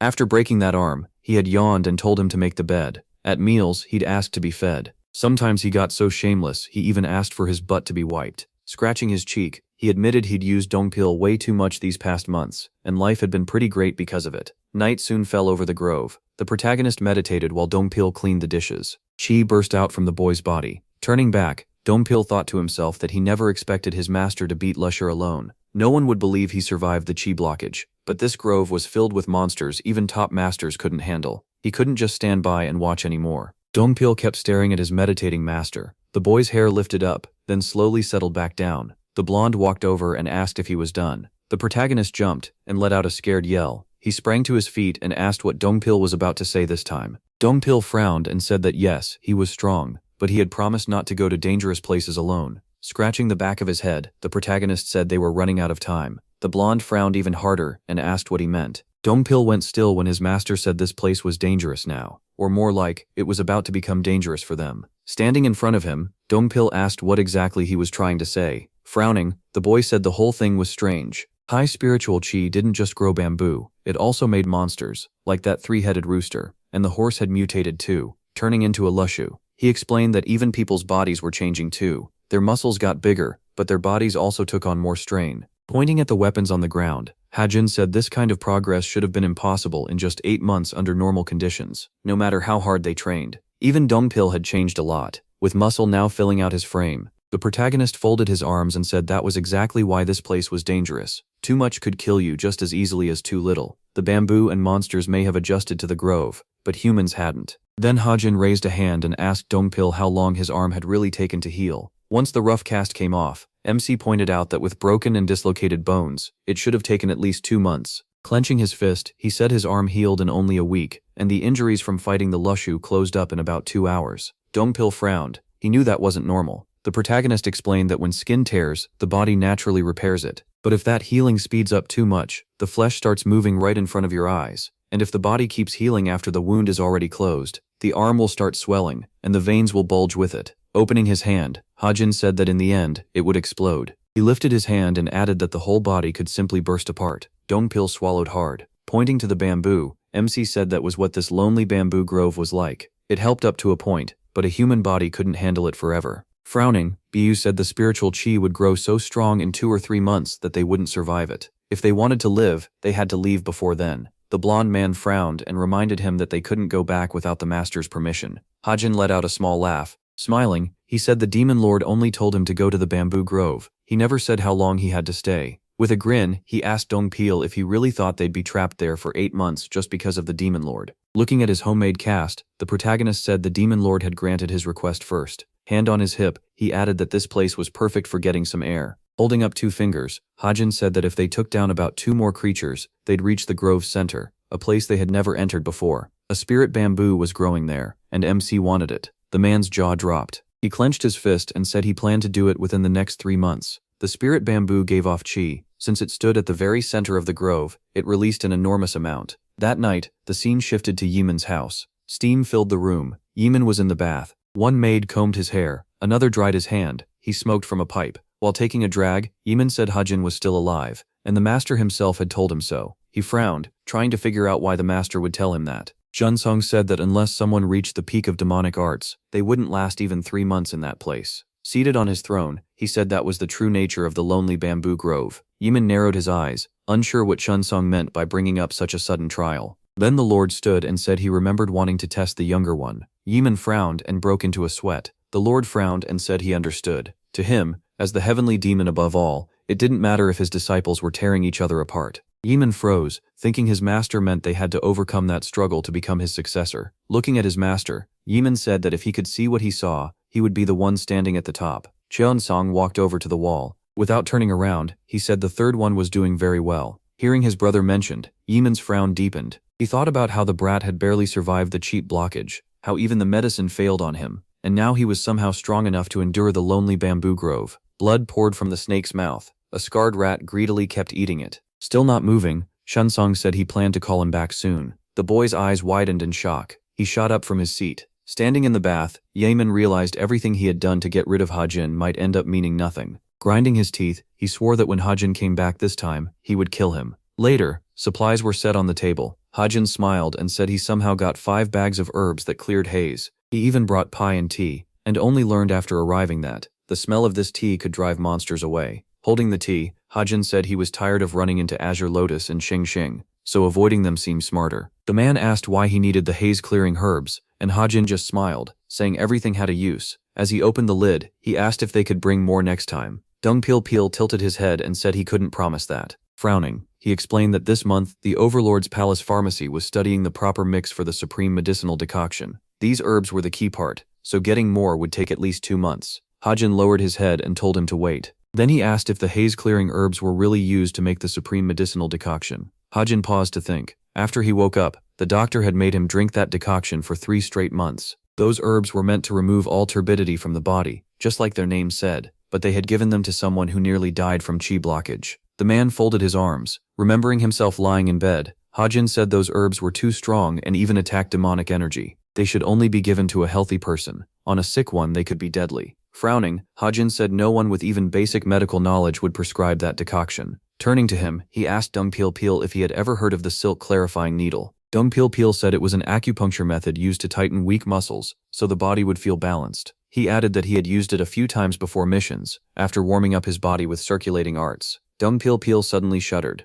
Hajin frowned as it hit him. They had forced a supreme medicinal decoction with haze-clearing herbs into his body, when it was at its weakest, and also used the silk-clarifying needle, when his body was already tense. Thinking of the healer, he said someone powerful had to be behind it, either a high official or one of the disciples. Then the protagonist's eyes widened, when he realized it could easily be a disciple. Yoren was a demon from the religious Inner Enlightenment Center, part of the Deoxa family, one of the 7 families of the demon cult, and also the 4th young master's younger sister. The maid nervously confirmed it all, and Hajin remembered that the 4th young master had arranged everything. A servant poured tea. The doctor bowed and said he had prepared pine tea, so it should be drunk before it cooled. The man opened his eyes. Yemen narrowed his eyes and asked if Shim Hui knew the hardest path into the cult. Shim Hui frowned and asked if he meant the lonely bamboo grove. Yemen turned and said the grove itself couldn't be entered, even by high-ranking people, without the teacher's permission. What mattered was whether they could place eyes and ears inside it. Shim Hui straightened up and said the military department would be best for that. He'd heard the strategist general controlled it so tightly that even the elders couldn't interfere. Moving his chair, Yemen said that route was actually easy to break into. After thinking it over, he said the strategist general was called the genius of the century. If anything happened, he would turn things around, find the infiltrator in the troops, and figure out who was behind it. Taking up his cup, Yemen said not everyone would dare try that. Shim Hui frowned and said the elders' court would be the most loyal choice then. Yemen set the cup down. He said that group stood apart from all the others. It existed only to protect the demon lord and the cult, unlike other factions that could shift sides depending on the people involved. Letting mana flare, Yemen said touching them was the same as challenging the demon lord himself. As the tea boiled, he added that was exactly why no one paid attention to them. They were untouchable. Then he frowned and said he was the one who failed to watch them, and that had been his mistake. Holding the teapot, Shim Hui said he didn't understand. Yemen rose to his feet. Looking at the wall, he said Hajin was still alive. The doctor shuddered, and said that boy had been sent to the grove 8 months ago. Thinking of Dong Pil Pil, Yemen said he'd heard an experienced and gifted man was sent with Hajin. If he found them first, he could definitely kill the brat.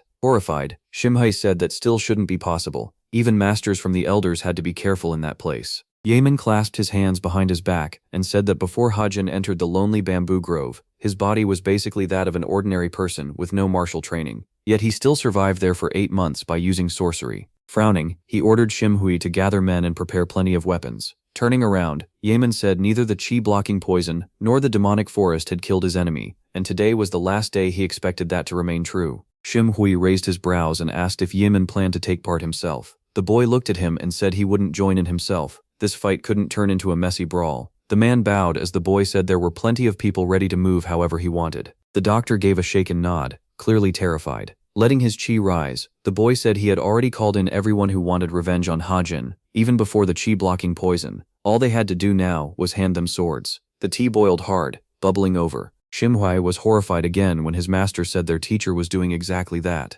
letting them act freely while throwing them into real hell. With a smile, he called it genius. Back at the protagonist's house, Dong Pil Pil tried to stop the boy from entering the grove right away. Standing behind his master, he told him to calm down, since they didn't even know what lived in there. Fixing his hair, the young man said the danger didn't matter. They were out of time, and he wasn't giving up the bamboo. Dong Pil. Sweating, Dong Pil Pil said he would ask his teacher what lived there and how to get ready to fight it. The protagonist frowned and said it wouldn't change anything whether they knew or not. Grabbing his sword, he asked why Dong Pil Pil thought the demon lord would send someone high-ranking to collect the spiritual bamboo. He lifted the blade and said that if preparation were possible, the demon lord could have sent anyone. The reason he didn't was simple. They needed someone already strong enough. Dong Pil Pil raised a hand and said that was exactly why he shouldn't go. He frowned and said that even though the boy had grown much stronger, he still wasn't anywhere near the level of the elders. Those words hit the boy like an arrow. The protagonist let out a sigh and admitted he really couldn't compare to the 9 great elders. The man lowered his head and apologized. Turning to him,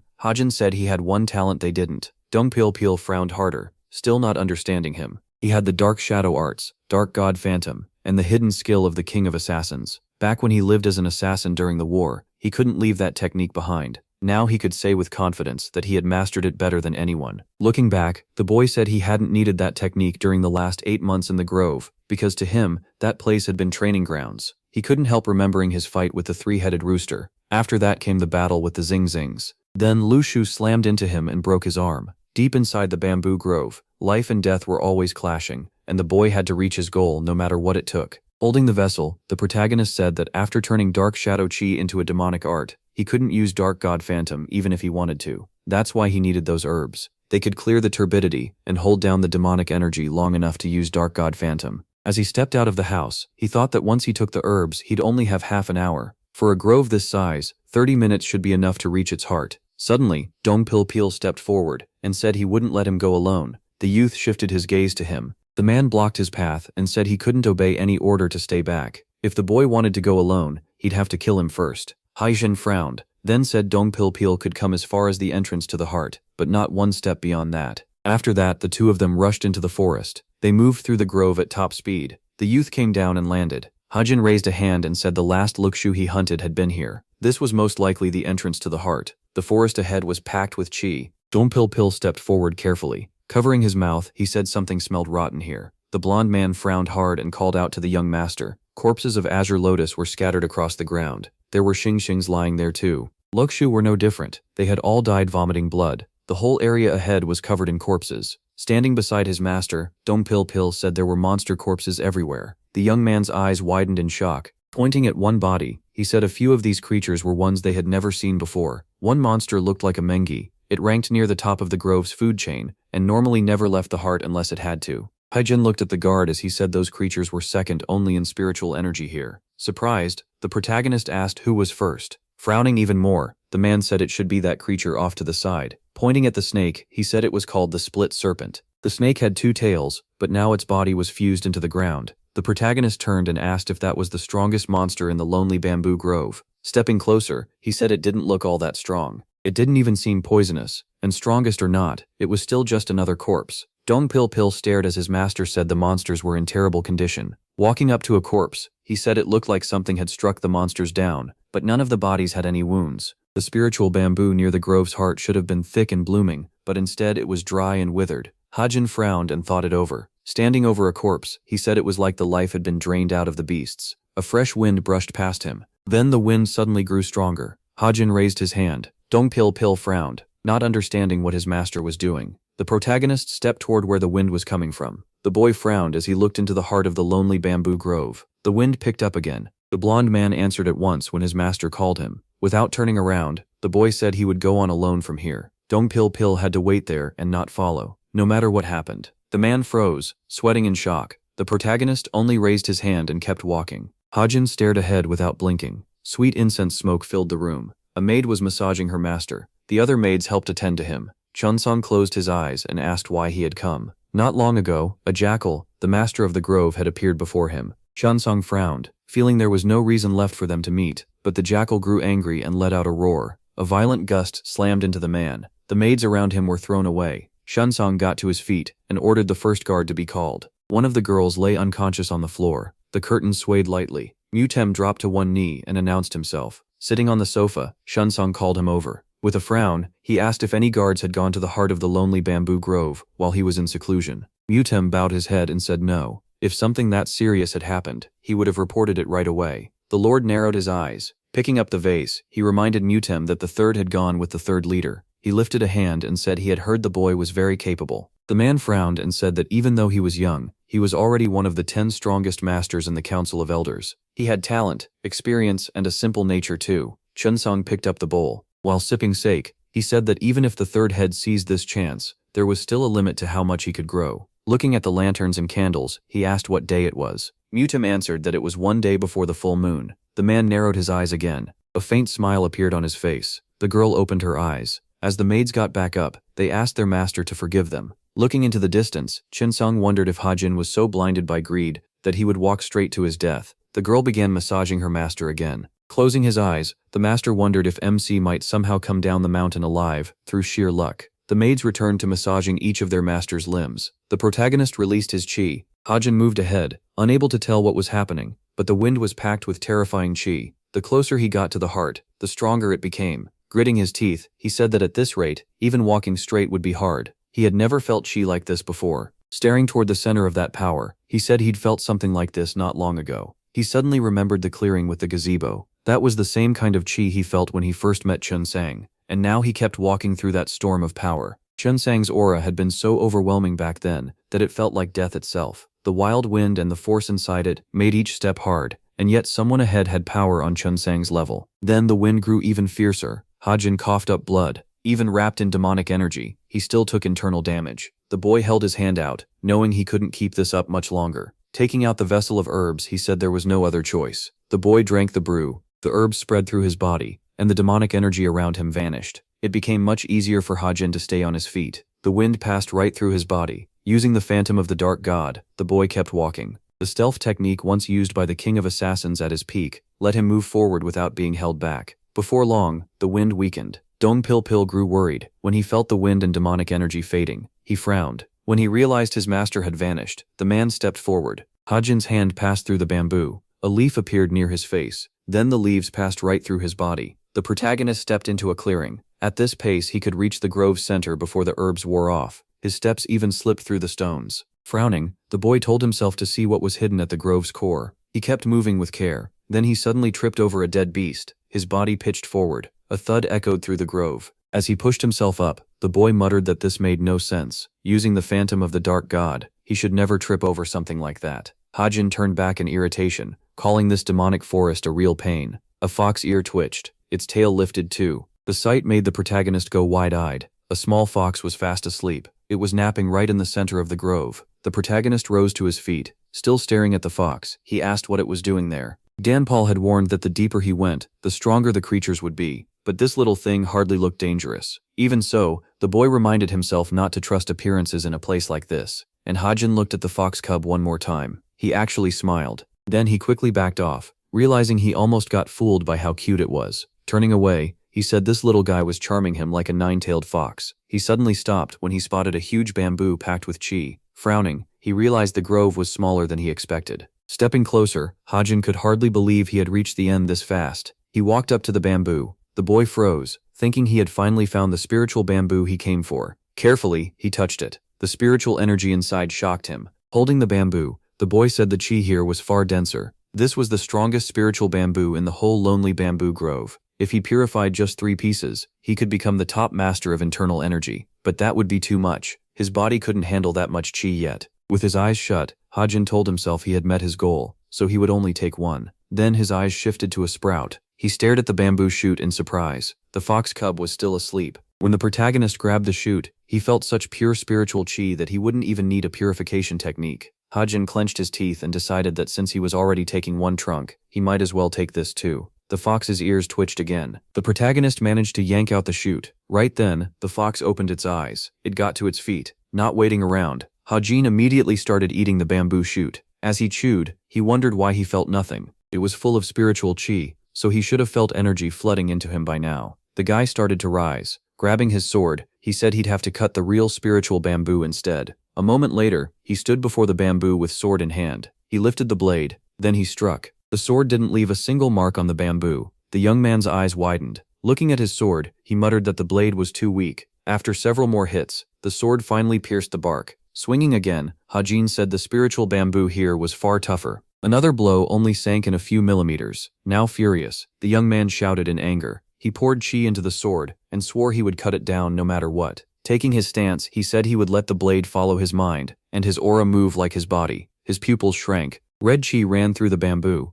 A second later, the severed bamboo began to tip over. Hajin watched it fall without a word. The massive trunk slammed onto the ground. Tapping it, the young man said it was sturdy enough to use as a weapon. As he crouched beside it, he wondered how much spiritual chi it held to become harder than steel. The fox cub walked over to him. The man and the fox looked at each other. The little beast wagged its tail. The protagonist jumped back with a cry. The fox tilted its head, confused. Sitting on the ground, the protagonist asked when it had woken up. The boy stared at it in shock. He had been so focused on the spiritual bamboo that he never noticed it come over. Then the fox moved closer. Watching it carefully, Hajin asked what it wanted. Looking at the beast, the protagonist reminded himself that no matter how cute it looked, it was still a monster from the lonely bamboo grove. He flinched when his hypersensitivity told him there was no danger at all. Slowly, he reached out a hand. The fox suddenly bit him. Blood burst from the wound. Soon, Dongpil reached the center of the bamboo forest. He stopped by the fallen bamboo. Frowning, he told his master that he had really done it. Hajin put his hands on his hips and said of course he did. The bamboo was insanely tough, so cutting it wasn't easy. Glancing at the sword, he added that he even had to use sword aura. Seeing the cut,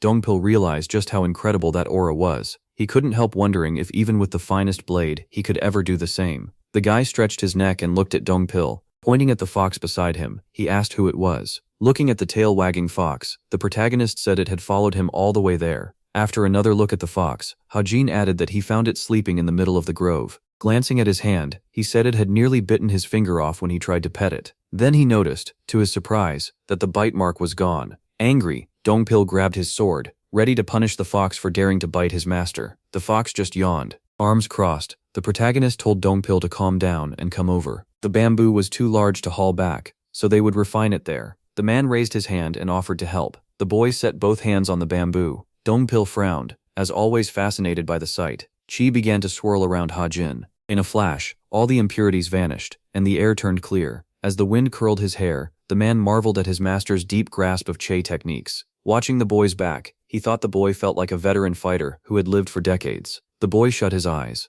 Chi wrapped around his hands. Before long, the bamboo began to dry out. A few seconds later, it started breaking apart. Soon after, it turned into ash. The huge bamboo crumbled from both ends. With his eyes still closed, the protagonist felt a heavy pressure. The spiritual chi inside the bamboo changed into liquid. Hajin's eyes flew open. He and Dongpil were thrilled. The juice from this spiritual bamboo was the finest elixir. The man broke into a wide grin and called it a great success. Getting up, the young man told Dongpil to drink first, but Dongpil refused, saying he wouldn't dare. Picking at his ear, the boy asked if he was tired of acting so polite. Holding the bamboo, the man said this was different. Since his master did it without help, he should be the one to drink it. Straightening up, Hajin asked if he really planned to stay like this to the very end. They were close now, so he should stop acting distant. Hands on his hips, the young man said he had saved the man more than once, so he fully earned it. Honestly, it was embarrassing that he should give him all of it, but was only offering half. Dongpil looked at his master with sad eyes. The young man narrowed his eyes and said they were trapped in this rotten place because of him. Then he smiled and said what he really meant was, Dongpil had done well. Dongpil's lips shook. All at once, he dropped to his knees and swore to protect him until the last day of his service. No danger would reach him unless it went through his dead body first. Hajin threw up his hands and told him to stop and just drink. Dongpil shouted back that even after his duty ended, he would never forget this great kindness for the rest of his life. The man frowned and yelled that once they got out, he had to return to the Council of Elders, but his heart would always stay with him. A few drops of juice spilled from the bamboo. Unable to watch anymore, the protagonist started pouring the juice straight into the man's mouth. A moment later, Hajin's angry shouting rang through the bamboo grove. Then a monster stepped toward the boy. Hearing footsteps, the youth frowned. Holding a bamboo stalk, he said something was coming. A whole crowd of monsters poured out of the forest. Huge flying beasts circled above. Dongpil clenched his fists. With a frown, he said every creature in the lonely bamboo grove had gathered there. Leopards, harpies, Sin Sin, and Lu Shu all came out at once. The protagonist drank the spiritual juice. Lowering the bamboo, Hajin asked Dongpil if he had memorized the layout of the area. After hearing yes, the youth smiled. Then his eyes widened. The fox was asleep again, like nothing was happening. The boy stared in horror. After it had followed him this far, he couldn't just leave the little thing behind. The youth glanced at Dongpil. Then he told the elder to hold it and run. He needed to make sure the fox wouldn't get hurt. The monsters closed in on the boy. He shut his eyes. Then he released his chi and walked toward them. From behind him, Dongpil said he could move ahead without worry. He would hold them back. The protagonist struck and told him to just listen. A blast of wind sent the man flying away. He was hurled back at high speed. The fox cub in his arms looked as shocked as he was. A three-headed rooster charged straight at the protagonist. The boy's eye flashed. Chi wrapped around his blade. Hajin swung his sword. One of the monster's heads flew off. The boy grinned. The king of assassins' ultimate technique, which he had to hide during training, could finally be used at full power. The story shifts to a gazebo at the cliff's edge. Zhang San stood there with his hands behind his back. The jackal had disappeared. The master of the lonely bamboo grove left the spiritual land behind. He looked up, trying to understand why this happened. Then he shut his eyes. The bamboo started trembling. Soon even the thick stalks were shaking hard. Chen Sang stared at the bamboo forest ahead. Inside it, the protagonist stood waiting. Then Chen Song spotted his student. Seeing him from the back, he realized this was the cause. Chen Song frowned and said his student had changed after sealing his chi. Now he seemed like a whole different person, charging right at his enemy. The Sinsan's head came off, and the presence Chen Song had sensed in the pavilion of demonic justice was death itself. With another slash, the boy cut off a head again. As he wounded 3 monsters at once, he screamed for them to let him go. Then the young man stepped onto a corpse. Watching his disciple stand over the bodies, Chen Song almost felt like he was seeing the underworld. A shadow covered the boy's eyes. The Sinsan corpses were piled right in front of him. Chen Song poured himself some sake. Lifting a large bowl, he said he was glad he had brought him to the pavilion of demonic justice. He studied the jackal on Dongpil's shoulder and addressed it. Meeting the fox's eyes, he asked what it saw in the third disciple. The youth was reflected in the beast's pupil. The protagonist stood completely still. A huge saber-toothed leopard faced him. The boy frowned and muttered that it was pretty huge. Probably the grove's leader or something. He leaped up and avoided its strike. Grinding his teeth, he complained that attacking right after being greeted was rude.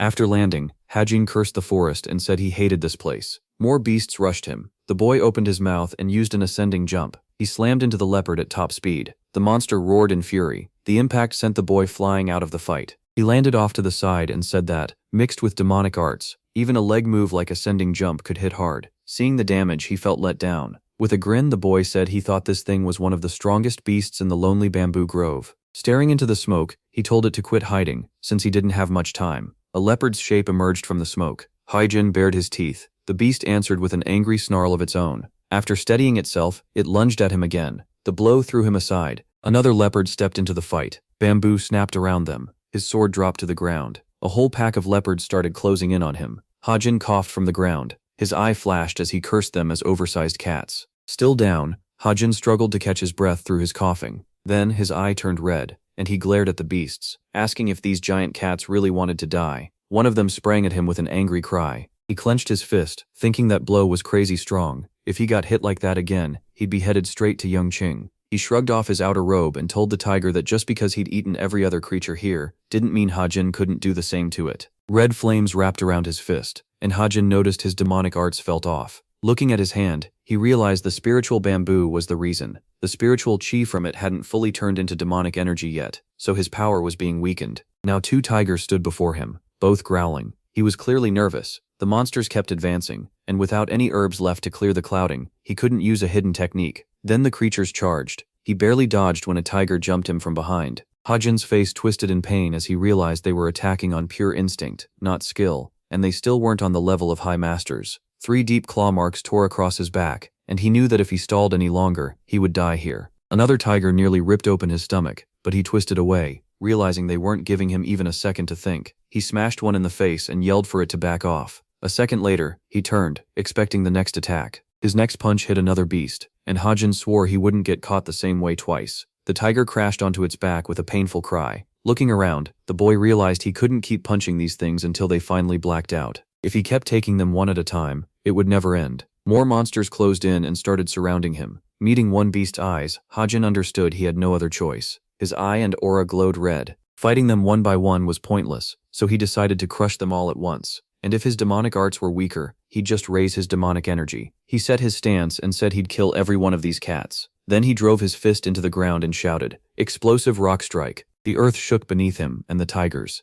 A violent blast of force and wind slammed into the monsters' faces. It shoved them back. Red energy spread through the cracked ground. Dongpil stood at the forest's edge, gasping for air, holding the little fox. He said he'd finally made it out. Then he turned at a sound behind him. The bamboo behind him was shaking. When he faced the grove entrance, he saw it was still trembling. Dongpil set the little fox down. They both stared at the forest, and he wondered if the young master was causing it. Still soaked and breathing hard, he asked himself what was happening in there. The little fox just looked at him in silence. Its eyes were wide and sharp. Under the moonlight, Hajin searched for a way out of the bamboo grove. Dragging his sword, he muttered that he was sure this was the way he came in. Maybe he was just moving too slowly. Wiping sweat and dirt from his chin, he added that after using such a heavy demonic art, his legs felt like they weighed a ton. He looked around and knew he had to get out fast before more creatures found him. The guy reached out and touched a bamboo stalk. It crumbled under his hand, and Hajin stared in surprise when he noticed it had no moisture left at all. Then he realized all the plants around him were dried out the same way. He stared, shocked. It looked just like the entrance to the deep part of the lonely bamboo grove, where monster corpses had been scattered around. As he tried to figure out if he'd wandered somewhere else, a red-scaled snake crept up behind him. Hearing the rustle, he spun around. The snake opened its jaws and attacked. Hajin blocked with his sword. The snake bit down on it, and he recognized it as the excommunicated snake he'd seen before. The snake twisted both his arms while keeping the sword locked in its mouth. Its tail tightened around his hands. Glaring at it, he snapped that this thing was trying to break his arms. Then he saw the sword rusting beneath the reptile's bite. A second later, the weapon snapped loose and dropped above him as he stared in shock. The snake hissed, and Hajin realized this beast was known for bringing drought. If it had dried out all this bamboo, then it really was stronger than Menji. The reptile's weight forced him onto his back. He shouted for the filthy worm to get off, but the snake only opened its jaws wider to strike. His eyes tightened when he realized he couldn't shove it away with both hands trapped. The snake lunged in for the kill. Then, right in front of Hajin's face, a sword pierced the snake's head. Dongpil gripped the reptile's neck with one hand and the sword in its skull with the other, asking if the young master was all right. The protagonist called out his name in relief, though Dongpil still looked tense. With one arm, Dongpil flung the dead snake aside. It hit the ground bleeding, eyes bulging. The bodyguard looked down and said he was glad the boy wasn't badly hurt. Hajin stared at him, confused, and said how could he be fine when Dongpil's sword had nearly scared him to death. Holding his sore hands, MC reminded him that he told them to leave, but Dongpil answered that a guard doesn't abandon his master. As he helped him up, Dongpil promised he'd get him out of this place. Then the trees rustled. The ground shook under their feet. Dongpil and he looked ahead, uneasy, and he said the monsters got here faster than he expected. Then he noticed there were even more of them, as a pack of tigers and other beasts came out of the forest, and the guard asked if they had reached the exit. The answer came back. It was still about 2 kilometers away. The protagonist's expression hardened as he realized that was too far to escape. They would catch him for sure. As the tigers and the rest closed in, Dongpil said he'd stay back this time and hold them off, telling the young master to go, but MC didn't move. Facing the monsters without fear, Hajin told him to stop talking nonsense. They were leaving together, and that was final. His eyes stayed sharp as he added that even if one of them stayed behind, there were too many enemies to shake off. The tigers roared. Red light flared in his eyes as he charged, shouting that they'd kill everything here, or die trying. He drove his fist into one monster's face. Then he suddenly remembered his final words. A dying ally once asked Hajin if he even knew what life meant. Back then, all he could say was no. As he crushed the monsters with his fists, the protagonist remembered how he'd always lived as someone else's tool. Anger rose in him, and he finally understood why he wanted to survive so badly. After driving a punch into the Sinsan's gut, he swore he'd grow so strong that no one would ever dare lay a hand on him again. Dongpil slashed beside him, while Hajin kept swinging. dead set on living free this time. Then MC suddenly glanced back. Something was rushing up behind him. A tiger hit him from the rear, and he cried out. The blow sent him crashing to the ground. He landed hard on his back. A long-clawed monster closed in on him. Forcing himself up, he muttered if that thing was aiming for the same spot as last time. Red demonic energy gathered in his hand, and he sneered that maybe the beast needed one more hit to wake up. The red aura around him flared brighter. He raised his fist and swore he wouldn't die here. By then, the tiger's paw was already coming down at his head. A second later, Heijin unleashed explosive rock strike and poured all that power into the tiger. The blast of air hurled the monster away, while the protagonist held his stance. The tiger was torn apart by the force. Confidence filled MC's eyes. The ground cracked, and smoke started to rise. Soon the whole grove was covered in haze, with tiny red sparks floating through it. When Dongpil came over to check on him, the young master was still frozen in place, hand lowered before a huge gouge in the ground, ending at a heap of monster bodies. Breathing hard, the boy weakly told the guard beside him that he could barely stand, and asked for a piggyback ride. Dongpil looked at him and said that might be hard to do. Heijin stared back, totally confused. The skull of one of the supporting the injured young master. The guard warned that he'd become bait for sure this time, so the wounded man had to escape fast. They were already surrounded by tigers and other monsters. One of the tigers opened a third eye. Heijin looked ahead in fear. Just then, a small yellow beast stepped forward. The jackal entered the bamboo grove. Seeing it, he froze as memories came flooding back. He remembered dying at Sokyo's hands, and realized something. After coming back from a death that awful, he couldn't let this life end in such a dumb way. Dongpil looked at the young master with pleading eyes, and said that there was no time, so he needed to run back the way he came. The tigers watched them, growling with cruel grins. Then something suddenly drew their attention. The three-eyed beast stepped back in fear. A fox was calmly walking across the ground. Her eyes were sharp and shining. Every monster feared her, and quickly turned to flee. Heijin and Dongpil stared at the little beast in confusion. The young master spoke first, asking what she was doing here. Lightning burst from the beast's eyes. A huge bolt struck straight at the animal. The whole area flashed bright with light. The hares turned that way in shock. Even birds flying overhead noticed the flash. The beast was licking its owner's face. Hajin was lying on the ground while it kept licking him. A short distance away, Dongpil was curled up. The protagonist slowly opened his eyes. Right in front of him was a smiling fox. As he sat up, Hajin asked what had happened. Had he really died again? Looking at the animal beside him, he said that since his whole body hurt, he had to still be alive. Then he asked Jackal if she had done something. He jolted in surprise and asked again. The animal jumped onto him, and he yelled for her to get off. MC looked at her nervously, worried she might eat him. He kept shouting for Jackal to leave, but she only gazed at him calmly. They were near the forest entrance. Hajin called for Dongpil to do something, but got no answer. He kept yelling for Dongpil to wake up and move. Meanwhile, in the capital of the heavenly demon cult, grown men bowed and praised the Lord and the heavenly demon cult. Many stood with eyes shut and heads lowered. The great hall was packed with kneeling followers, all saying they were moved to tears by the sacred god's blessing. Among them was Yun Shimso, sitting with her head bowed. The younger lords were seated nearby. The young ladies also kept their heads down. On the throne sat Chun Sung, the great ninth heavenly demon. He looked down at everyone with a cold, stern stare. Lamps burned throughout the hall. As a drink was poured into a bowl, someone asked how much the Mara festival was expected to cost. Mutem answered that it would be about 57,000 nyung. While Chun Sung held the bowl, the guard captain added that this was 12,000 more than last year. As the heavenly demon started to drink, someone pointed out that the special military forces were on duty, so attendance should be lower. The leader sharply said he still didn't understand why the costs had gone up. Standing beside the demon, he demanded an answer from the master of the internal enlightenment organ. Yunshim stepped forward and said she would explain. She stood between them and explained that 4 of the 7 cult families were confirmed to attend, with the demon sword family taking the main role. Those 7 great families had protected the cult for centuries. Without showing emotion, Yunsim added that they should honor those families properly, with dignity and generosity. Mutem answered without turning from Chun Sung. He said the cult's dignity was proven by its history. They had always won, and would keep winning for thousands of years. If the family heads joined the rite, it should already be an honor to drink the 6 heavenly spirits prepared by the Lord himself. He went on, saying the cult's dignity and generosity came from the Lord, not from money. Then, still stern, he told Yunsim to cut the spending. She bowed, said she understood, admitted she hadn't seen it that way, and apologized for her mistake. A new proposal would be ready by noon tomorrow. After that, Yunshim stepped back into line. Mutem turned to the Lord and said that concluded the reports from the inner and outer demon heads, and the reply was simple, excellent. After another drink, the Lord added that he assumed the first was still training. The guard captain bowed and said he still had not left the demon guard's third hall. Pushing the bowl aside, the Lord briefly said he understood. Without shifting his gaze, he then asked about the second. Pyun stepped out from the line. He lifted his head and said he was listening. The Lord asked if he planned to go back to training, and Pyun turned toward him. Pyun replied that martial arts were already part of his everyday life. He confidently added that training alone behind closed doors was pointless until something changed. The men around him were shocked by how boldly he spoke about his martial skill in front of the Lord. Chunsong looked at the second young lord without emotion.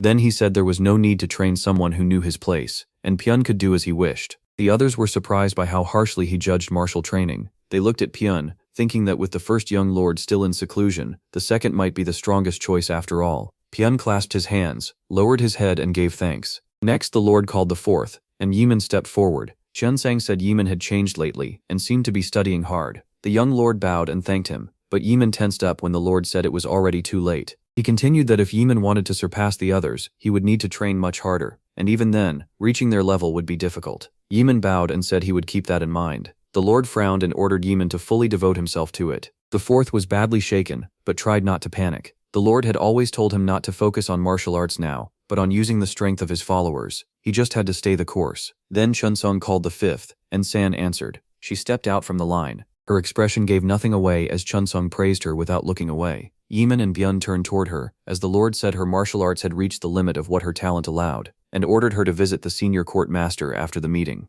Holding his bowl on the throne, he told her to choose one of the 10 great demonic arts. The girl folded her hands and bowed, saying she would never forget his generosity. Yimin glanced at her, wondering if that praise changed his plans. Then someone asked when the sixth would return, and the answer came. He would attend the festival with the patriarch. The Lord then called the youngest forward, and said she had been neglecting her health. Yimin stood there trembling and worn out, asking for forgiveness. From the throne, the Lord said the cult was no place for spoiled children. Clutching her sleeve, the girl listened as he told her that if she were stronger, she would not be like this. The fourth and fifth watched ahead tensely. He told Yimin to work harder, and she agreed while still shaking. As more drink was poured into his bowl, Gunsung asked if she feared death. The girl started crying, but answered that she did not. She went back to her place as the demon on the throne said he had never taught them to rest. Gunsung coldly told them that if they truly wanted power, they had to push past their own limits, that hit everyone differently. Byun went blank, Yimin stiffened. San kept staring ahead, and Yimin lowered her eyes with tears building up.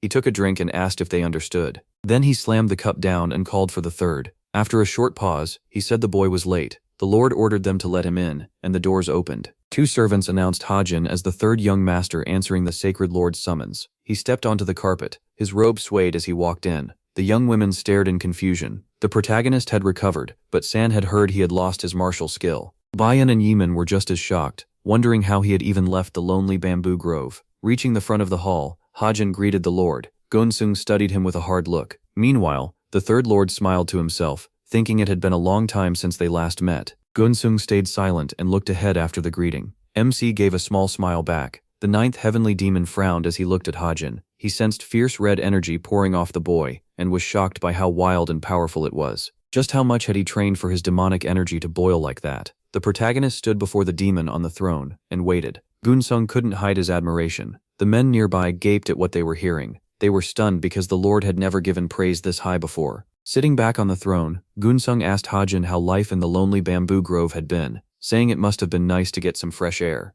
MC smiled and said the air was fresh, though inside he was thinking about all the strange things he had gone through there. The Lord's expression darkened. He rose from his seat and told him to follow him. That made Hajin nervous. He wondered if he had sounded disrespectful, even though he had only gone to the grove and come back as ordered. Behind the ninth heavenly demon stood the first guard. The Lord told him to handle the rest, and he quietly agreed. Gunsung walked out first with the protagonist behind him. The others bowed as the Lord dismissed the gathering. Following behind, MC grew more afraid. He worried he was being taken somewhere even worse, and maybe the Lord had heard him speaking badly before. Outside, the sun was bright. The men gathered and felt sorry for her, saying things would be hard since she now had to sort out the expenses. She looked at one of them and said it was fine, they wouldn't have it easy either. He replied that it still had to be done. The gray-haired man mentioned the strategist had missed the meeting and explained why, but Gunshung only noted that the person was always busy. With a serious face, she said it probably wasn't because of the Mara festival. More likely, it had to do with a strange case involving the northern traditional schools. The men were shocked it involved the north. One of them said he had never met anyone sane who would complain about being in a traditional sect, so they were probably wasting time again, and the strategist general must be suffering for it. The mustached man cut in and asked what had happened to the third young master, since this was the first time he'd seen the demon lord praise someone that much. Another man said he heard the boy survived the chi block, but looking at him now, you couldn't tell anything had happened. Nearby, Yu Min secretly listened as they talked about Hajin. He had returned alive, and even drawn everyone's attention, and Yu couldn't understand what the Lord saw in him. Min frowned in anger, and thought he should have killed Hajin while he was still weakened by the chi block. The Lord's cloak hung over the railing. A pavilion sat in the middle of the pond. Hajin looked around. Chunsang was already at the table. Hajin stood across from him, thinking the garden felt far too peaceful for a demonic cult. The ninth heavenly demon told him to sit. Hajin nervously obeyed at once. He took the seat across from Chunsang. Even so, there was confidence in his eyes. He had survived 8 months in the lonely bamboo grove. Hajin grabbed his clothes tight and told himself not to panic. He had only done what the Lord ordered. The Lord poured a drink into Hajin's cup. As it filled, Hajin realized he hadn't had alcohol in a long time. Still holding the bottle, Chunsang told him to study the technique of moving the Black Dragon Mountain. Hajin held the cup and looked up in surprise, having no idea what technique Chunsang meant. Chunsang poured one for himself too, and Hajin thought this wasn't a moment when he could ask questions. He kept holding the cup, confused by what the Lord meant, and too uneasy to drink. After filling his own cup, the Lord asked what Hajin had added to his true demonic arts. He froze, convinced Chunsang had seen through his martial arts. The Lord closed his eyes, raised the cup, and said it felt more like a martial art from the Buddhist school. The protagonist was stunned that the Lord could tell all that just by looking at him. He stared at Chunsang in disbelief. The man was strong, sure, but could he really read someone's martial arts that easily? Sweat ran down Hajin's face as panic set in. He thought the Overlord might punish him for changing the true demonic art without permission, maybe by sending him somewhere even worse. Setting the cup down, Chunsang praised what the third young master had made. Looking straight at him, the Overlord said it wasn't easy to create a technique above the 10 greatest demonic arts, and Hajin knew that was true. Embarrassed by the sudden praise, Hajin looked away and admitted he had spent a long time thinking about it. Chunsang then asked how he ended up using Buddhist art. While the Overlord drank, Hajin explained that he tried many paths, but that one suited him best for getting stronger, and it worked well. Chunsang remembered that the third young master had never been someone who thought far ahead before. That only made Hajin more uneasy. He kept bracing himself, scared of what would happen next. The Lord picked up the bottle again and said that while demonic art might lack force and pressure, it was still the best base technique in their cult. Seeing Hajin grow even more frightened, he added that Hajin should have thought further and combined demonic arts with other styles. Hajin looked down at his reflection in the cup, as the ninth heavenly demon finished by saying he had planted a flower bed where a tree should have grown. Hajin clenched his fists and tried to steady himself. The man had praised him a moment ago, so why was he scolding him now? After another look, Chunsang said that overall it was fine. Hajin had achieved a lot. Then Chunsang told him to go, but Hajin stayed where he was. Staring at the water lilies, Hajin wondered why he had been given alcohol only to be sent away right after. Why had the Lord called him here at all? He frowned, thinking all this talk about martial arts could have been sent in a letter. Still, if he stayed longer, Chunsang might ask dangerous questions, so leaving was safer. Hajin pressed his fist into his palm and prepared to leave, but Chunsang pointed at the bottle and told him to take it. He said the alcohol was a reward for his work. To Chunsang, the fact that Hajin had mixed in Buddhist art to create something new was deeply impressive. MC froze, shocked that the leftover alcohol was meant for him. Chunsang watched the fish in the pond and thought the boy couldn't possibly know the burdens of the supreme demon, so it had to be a coincidence. Then he glanced at the sun and wondered if the third young master would surprise him again someday. Thinking ahead, the Lord felt that winter was going to be interesting. The carriage wheels rolled on. Inside, Hajin sat beside the Lord, struggling to breathe, and the more he thought about it, the funnier it seemed. He lifted the bottle and complained that the Lord had given him a half-empty one instead of a full bottle. Then, someone suddenly shouted. Dongpul snatched it from his hands and yelled that it was the drink of the 6 heavenly spirits. Startled, the protagonist pressed himself against the carriage wall, clueless about what Dongpul meant. Dongpil was just as shocked that the protagonist didn't know this was a drink reserved for the cult's most honored masters. With an oddly sweet smile, the bodyguard asked if the Lord had personally given it to him. Hajin said yes, still not seeing why that mattered. Cradling the bottle carefully, Dongpil explained that the drink of the 6 heavenly spirits was one of the cult's finest liquors. Only the lords drank it, and receiving it was a reward for major achievements. Just getting a chance to taste it was the highest honor. Dongpil held the bottle up like it was treasure, almost in tears as he said the drink was made by the demon lord himself. You couldn't buy it for any price. MC figured Dongpil was a true fanatic, and that the people in the demon cult were seriously weird. He leaned back against the carriage wall and said they could share it once they got back. Dongpil shook his head. Once he got the young master home, his duty was done. The protagonist stared at him, confused, as the bodyguard added that he had to return to the court of elders. Even so, serving the third young master had been an honor. The servant bowed deeply. Hajin waved the bottle in front of him and asked again if he really didn't want to taste. As the carriage neared the residence, MC said he'd just drink it alone. That made Dongpil blurt out for him to wait and let him think first. The sun was setting over the mountains. He headed toward the residence and stopped at the entrance, glad to finally be back after so long. Then he glanced aside and froze. A small fox was sitting there, and Hajin had no idea how it got here. He smiled, remembering that he was the one who brought it out of the forest, so taking care of it felt natural. The fox cub let out a happy cry. When the door opened, the protagonist told the little fox this was home now. They just had to clean up and sleep in a warm bed. He picked up the fox and walked inside, saying he hadn't seen Eunhye in a long time and she could meet the pet too. Then he suddenly stopped. Something felt wrong. Clutching the fox close, he spun around at once. The cub whimpered in his arms. Hajan's face tightened. Black smoke was gathering around him, and he couldn't tell what that dark aura was. MC scanned the area and realized someone had been here. He moved forward and sniffed the air. The scent told him they had left only recently. A glance behind the house told him that's where the intruders had gone. Hajan frowned, and the fox looked up at him. He was annoyed that someone had the nerve to hide in his residence, and he wanted to know who they were. While looking around, he didn't notice the door open until a girl peeked out. Eunhye, she gasped and called out to her master, shocked that he had returned. The protagonist turned and gave her a smile. Eunhye started bowing over and over, overjoyed, saying the divine teachings could not be denied. She even dropped low like the others, and MC awkwardly told her to get up. Her eyes filled with tears. She had heard something terrible happen to him in the lonely bamboo grove. Hajan was surprised. She had been waiting for him all this time, even though he hadn't mentioned her once. Out loud he told her she was okay, and that she looked thinner. Pressing her hands to her chest, Eunhye said she was fine. She was just happy to see him back alive and well. Once she stood, he noticed the place was still spotless, even after 8 months away. When he had explained that she had come every day to clean, so whenever he returned he would feel at home. The protagonist turned away with a frown. If Eunhye was safe, then whoever came here had only been watching. When Eunhye called after him, saying she needed a little more time to heat water now that she knew he was back. Until then, she suggested he eat dinner first. Hajan smiled. More than anything, he wanted to wash off everything from the lonely bamboo grove. By late night, Eunhye told him she'd let him know when it was ready. Soon, steam began drifting from the room. MC sank into the hot water, and the tension finally started to leave his body. He rested with his eyes shut, but he still couldn't ignore the feeling that someone was there. When he opened his eyes, one person came to mind. He remembered Amon staring at him during the meeting without looking away. That was the man who had caused his chi blockage. Thinking of the fourth young master Amon, Hajan slammed his fist into the water. How dare that man come here? If he caught him, he would kill him. Water splashed over the tub, and he realized he'd be dealing with trouble again. He stared at the water and knew his first job was to understand how the divine cult of the heavenly demon really worked. So far, all he knew was that the demon lord led it. Water ran down his face as he admitted that with so little information, he had no control at all. Still in the bath,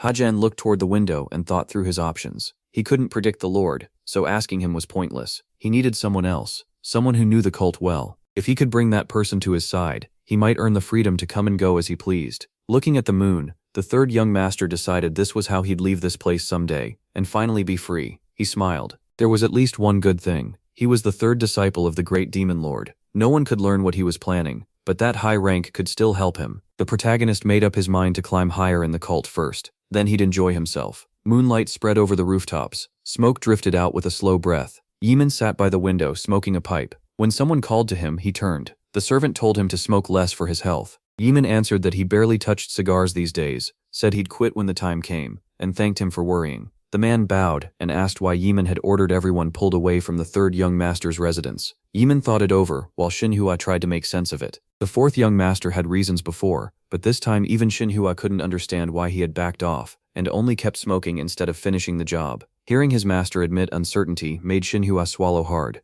Yeeman turned away and said he didn't know how Hajin would react, so he had no choice but to call them back. Xinhua leaned in a little and said they had already guessed MC's reaction. That guess was the whole reason for the plan. The fourth young master frowned and admitted he thought he understood, but he had been wrong. That confession clearly shocked Xinhua. Yeeman stepped down from the window and said today's meeting was the first time he'd seen Hajin since the chi blocking incident. Still looking out, he said he had changed a lot and seemed far more capable. Yeeman didn't know what happened in the lonely bamboo grove, but it looked like he had recovered his skill. Then Yeeman said that wasn't the real reason he changed the plan. The protagonist looked like the same person Yeeman had always known, yet somehow he felt completely different, as if he had become someone else. Yeeman couldn't forget that confident stare. It felt like MC knew every move he had made. Hands behind his back, Yeeman said it wasn't just that he had regained his strength. He needed to rethink everything he believed about him. Xinhua frowned. To him, Yemen sounded like a liar, or maybe just someone shaken by how much the third young master had changed. Holding the pipe, Yemen asked what the subordinates did after he sent the order. Xinhua answered that they were upset the plan had changed and didn't know what they were supposed to do now. Still facing the window, Yemen said to give them a few coins. They cared about money, same as Hajin, so they'd calm down once they were paid. Even so, Yemen felt attacking the protagonist now would be a bad move, and he kept thinking about his next step. Later, lights were on inside MC's residence. Dinner was already set out, and he was scolding Dongpil for arriving so late, even as Dongpil apologized. Xinhua was already seated with Hajin, while Dongpil stared at the meal, confused about what was going on. The protagonist said Shinhanen made the food and pointed at the seats, telling them both to sit. Shinhei looked uneasy and asked if she was really allowed to sit there with him. She was trembling so hard she stuttered, saying she should only eat after her master. MC couldn't understand why she was acting like that. Picking up his chopsticks, he snapped at her to quit talking nonsense and just eat the good food. Dongpil and Shinhei froze when the protagonist shouted that all of them were eating together. At Hajin's command, they raised their cups and drank. MC emptied his drink in one shot. Xinhua glanced at him, and Dongpil immediately started stuffing himself. He started pouring alcohol from 2 bottles straight into Dongpil's mouth, and Xinhua begged him to stop. The fox cub licked up what was left. The moon still hung over the residence. By then, every dish was empty.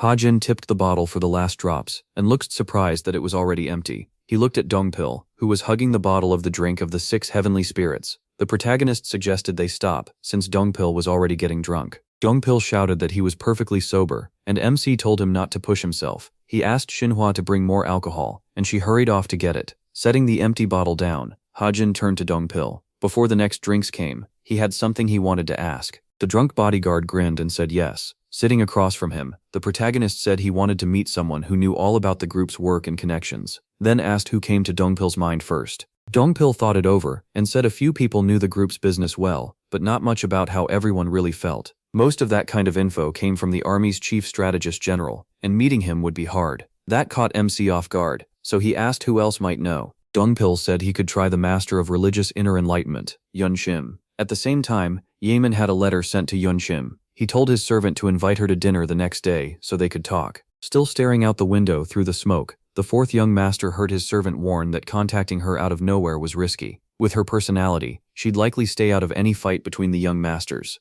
Shimhui bowed and added that pushing for her help too fast could offend her, and if Yemen turned the Master of Religious Inner Enlightenment into an enemy, it would hurt him badly. Yemen agreed with a frown, but decided he had to take the chance. Sweat formed on Shimhui's face as he looked back at his master. Yemen glanced at his cigar and said the lynx had become a snake, so they needed a different weapon. He frowned. A broom dragged across the floor. Yunhye was cleaning. While sweeping, Yunhye watched Hajin train and thought about how much he drank the night before. She remembered the protagonist and Dongpil emptying bottle after bottle, even after she told them to stop. Thinking back, it really had been a strange night. MC kept training. He leaped into kick practice while Yunhye watched. Holding her breath, Yunhye thought he was amazing. Hajin finished his training with his body glowing red and figured, just like he thought, not everyone could be the Demon Lord's disciple. He let out a sigh as yesterday came back to mind. He remembered sitting across from a drunk Dongpil, who bragged that the chief strategist was a master of reading people because he led the army. That was the cult's strongest force. He listened with a frown as Dongpil explained that meeting him was tough, unless you were the Lord, and lately it had gotten even harder because he was so busy. Then Dongpil pointed at himself, grinned and said the Elder's Court was impressive too, since they protected both the Demon Lord and the cult. He even shouted that they were the best group in the Heavenly Demon Divine cult.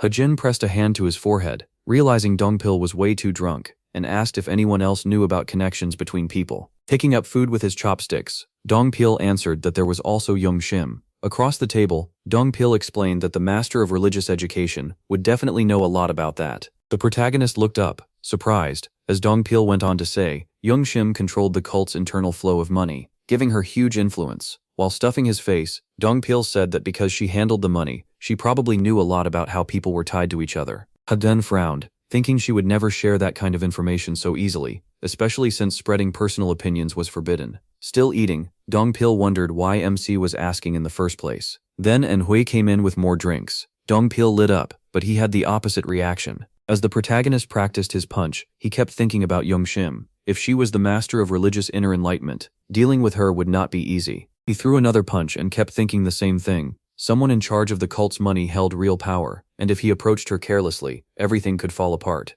Hajin stopped, his eyes burning. He remembered that dark aura and realized the fourth one was openly sending people after him, even inside the cult. He had been wrong to think leaving the lonely bamboo grove meant safety. Inside the cult or outside it, someone would always be hunting him. He went back to striking and decided he needed people at his side, people who could watch his back. Looking at the cracked floor, MC remembered what his past life had taught him. Fighting alone without allies only leads to ruin. Manhwa watched him standing among the damage and thought she'd never finish cleaning this up, even if he did look pretty cool. Tired, Hajin finally left the wrecked spot. He looked down and realized he'd done all this because his head was full of thoughts. What a mess. Seeing the marks, he thought he should stop leaving so much evidence behind. Then the protagonist turned when Enhui called out that Dong Peel Peel had arrived. While getting dressed, MC greeted the bodyguard rushing toward him. Dong Peel Peel held out a sword with both hands, showing the one Hajin had asked for. It was about the same length as the blade he used before. He drew it and thanked him. Without wasting a second, the protagonist suddenly lunged, making Dong Peel Peel jump.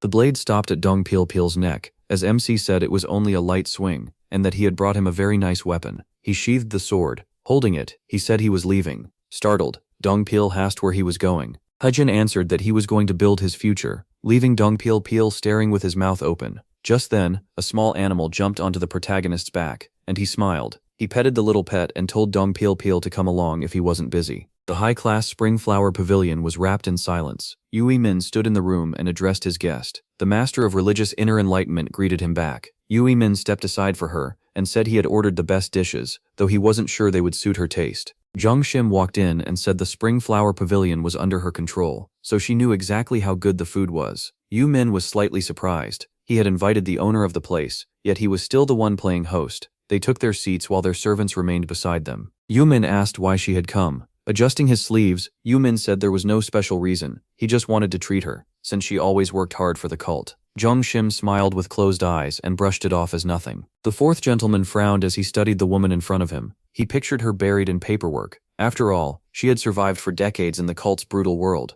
and climbed all the way to Master of Religious Inner Enlightenment. She was confident, knew her value, and wasn't someone he could handle carelessly. Setting up a meeting with her was nearly as hard as meeting the chief strategist. The servant stepped out and waited by the door. Once they were alone, Zhang Shim said she was ready to hear the real reason he had asked her here. Yu Min lifted his cup and said he needed her help, asking her to reach out her hand as well. She moved her hand near her cup. Then she stood, thanked him for the drink, and said goodbye. Yu Min raised his cup and asked if his request had really troubled her that much. Standing by the table, Zhang Shim said that wasn't the issue. She simply never took sides between candidates. Yu Min asked why. Frowning, she explained that she couldn't accept that kind of move. She might not speak for every branch, but her department handled the cult's internal affairs, and without neutrality, the cult itself would weaken. The fourth gentleman frowned and tried to drink, thinking that her department was only one part of the cult. Before he could push back, the woman said she assumed he already understood that. Yu Min set down his cup and said she had it wrong. He wasn't asking her to join him,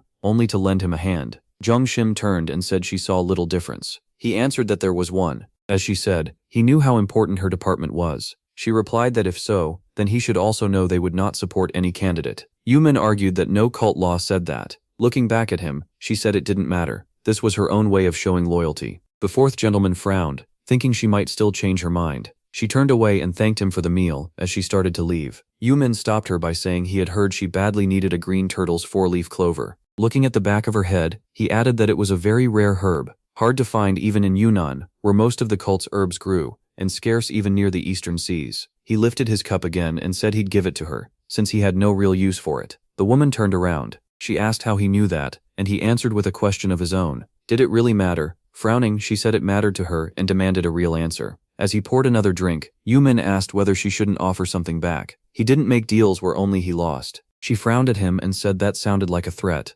Filling the cup to the top, Yu Min said he could never threaten the master of the Department of Internal Education. He was simply in a hard spot, and hoped she would understand. Then he stood and said good deals only worked when both sides got something useful, and the green turtle four-leaf clover was a perfect example. Jin Shim just stared at him, unsure what to say. She grabbed the chair and shoved it back. Yu Min grinned. The master sat back down and agreed to hear him out. Yu Min rose and said his request was more like a favor between friends. Sliding his cup, he said he wanted her to quietly pass an order to a servant. Leaning close, the young master asked if she knew a servant named Manhwa. Cold sweat formed on the master's face. He went on. Manhwa worked at the third young master's residence, and he wanted her ordered to report the third's every move for 3 months. Yu Min stepped back to his seat. The master asked what he planned to do with the third, but he shut that down, saying she knew he couldn't answer. She fired back that he was the one asking for something outrageous. With a grin, Yumin asked if it was really that hard. Jin Shim snapped that it was. If the servant got caught spying on daily matters, Jin Shim would face terrible consequences. The fourth gentleman took a drink and said the answer was simple, just don't get caught. She warned him it was still dangerous, but he brushed it off and said she only had to act normal. Jin Shim frowned when he added that all she had to do was send a short note each day. Easy to say, not so easy to do. Looking at his back, she heard him add that even if something went wrong, fixing it would be simple. Yumin set the bowl on the table. He frowned, and the girl was stunned when he compared truth to smoke. Once the pipe was gone, no one could prove who bought it. At the same time, Shim paused her cleaning, wondering why her ear suddenly itched so badly. Evening came. Walking fast, the boy thought this had gone too far. The fourth young master stood at the table and demanded that she stop lying. Jin Shim glared at him and said she wasn't lying. She didn't even know what kind of person Manhwa was, so she couldn't force her to spy. Looking worn out, the man said that if she refused, he'd have to use someone else, someone he could trust. The woman kept a firm face as she tried to explain herself. Yumin picked up the bottle and told her not to claim it was impossible. He knew she could do it if she truly wanted to. Yun Shim's lips shook when he made it clear he wouldn't ask again, then demanded a final answer. He lifted the bottle from the table and said her silence would count as agreement. A bead of sweat slid down her cheek when he declared the deal settled. An unexpected noise made the guard and the man's advisor jump. Shinhui stared in shock, mouth hanging open. The protagonist appeared at the door and asked how long they planned to sit there over those old cups. Startled by the voice, Yunsim and Yumin both turned around. The door swung open, and the protagonist said he'd run out of patience. He stepped inside and joked that while he only had cheap wine, at least his cup wasn't empty. Yunsim stared at the unexpected visitor in fear. Yumin clenched his teeth, furious that Ha-jin had shown up there. Smiling, he held out his cup and asked if they'd keep using those old dirty cups or come drink with him instead. The man shook with rage, unable to believe this guest had the nerve to act like that. MC smiled at them and said he had worked hard to find them. He'd been wondering where they'd gone, and all along they were hiding in a place like this. Yunshim bowed and greeted the third young master with full respect. The protagonist just smiled and told her to skip the formal stuff. The fourth young master suddenly turned on the men who came in, demanding to know what they were doing when he had ordered that no one interrupt his important guest. With a smirk, the protagonist said he came to see the Master of Enlightenment, so his brother should calm down. Waving a hand in anger, the man asked what the third brother thought he was doing. The Master of Enlightenment had been speaking with him, and barging in like that was unbelievably rude. Ignoring him, Hujin turned to Yunshim and asked if the Enlightenment Master wanted to join him for a second round. The young master stretched out a hand toward his third brother, trying to pull his attention back. Yunshim bowed again and apologized to the third young master. Looking down, she explained that she had already accepted Yimin's invitation. The protagonist pointed to the exit and said that was exactly why he asked whether she'd join him after this meeting for a second round. Yunshim stayed tense and silent, unable to guess what he was planning. Standing before her, the protagonist asked if he was right that she came for the green turtle's four-leaf clover. She listened in silence as he explained there were usually only two reasons to seek that herb, either to quickly lower yin energy after too much yang loss, or to fix a problem with the 9 yin meridians. At once, Yunshim thought of the clover, since both of those problems could only be treated with it. Yamaning stiffened when Hajin said someone like Yunshim had to know that already. So if there was no replacement for the clover, had someone close to her suffered chi blockage while trying to learn yin cultivation? The protagonist rubbed the back of his neck, sounding tired. Yunshim lowered her gaze in fear and asked how he knew that. He lowered his pet's hands and said he didn't know the patient's exact state, but unless that person was near death, the green turtle's four-leaf clover wasn't needed, and could even be harmful. Picking up his chopsticks, he added that the clover could disrupt yang energy instead of calming it. He ate a piece of mochi and told her that he knew she was worried, but she shouldn't bow to someone over a single herb. Yunshim parted her lips in shock. She couldn't understand why he was helping her, or whether this young master was someone she truly knew. Yimin stepped forward and accused his third brother of eavesdropping, asking when he picked up such a shameless habit. Taking another bite, Hajin asked if his brother was upset just because he heard talk about the green turtle's four-leaf clover while standing by the door. The man twisted his face in anger and asked if that behavior really suited the third young master of the divine cult. The protagonist slammed down his chopsticks and asked if his brother really dared lecture him. He stared him down and said that secretly trying to kill a brother for power was far less fitting for the fourth young master. The man frowned and asked what he was talking about. The protagonist studied him and asked if he was seriously claiming he knew nothing. Yaman went rigid as he listened. If he truly didn't know, Hajin said, then he was a fool who couldn't control his own men, and if he was pretending, that only stained his own name. MC rose from the table and said he could understand. Yeman ground his teeth as he said he should never have done that, not even to someone younger. The protagonist told him to keep a better eye on his people. After all, she was just a child who had barely turned 10. He thought about Yeman, and realized the seventh young lady looked so weak because Yeman was the one who had done this to her. The man stood and said he wouldn't allow slander, even from his brother. The protagonist answered that brother was too kind after a murder attempt. Since he had survived while half dead, the least the other man could endure was a few harsh words. His pet leaped onto his shoulder as he said that without proof, talking more was pointless. He just wanted to vent. Then, he looked at Yunshim and asked what the master would do now. Since the deal meant nothing anymore, was she really going to stay here? Eyeing him with doubt, the woman asked if there was any way to help with Block C, since the Blood Spirit Pavilion had said they could only observe. The protagonist grinned and asked if she had forgotten that he had also suffered a C block, yet still recovered despite the stupid attempts to kill him. The fourth young gentleman twisted with anger and demanded to know if the Enlightenment Master really planned to keep listening to this nonsense. Looking down, the woman gloomily realized that if this really was the same case, she had no reason to stay with such a cruel man. She placed money on the table, thanked him for the invitation, and said she would pay for herself. Yunshim turned to leave with the protagonist. As they said goodbye, Yeman tried to stop her, but Hajin just smiled at his brother and said he'd escort his guest himself. He coughed into his fist, pleased to see that awful man barely holding himself together. The protagonist glanced at the master's back and asked if cheap wine bothered her. She replied that it was fine as long as the cup was clean. Yeman was left behind alone, while his servant begged forgiveness. Without turning toward Shimua, the man asked how long the third had been listening. Keeping his head lowered, the servant nervously said the boy had rushed in so suddenly they couldn't stop him. Yeman stayed standing with his back turned, and Shimua started trembling when he said the plan had failed, so now they had no choice but to handle it themselves. His energy flared as he thought that he had wanted to avoid stepping in personally,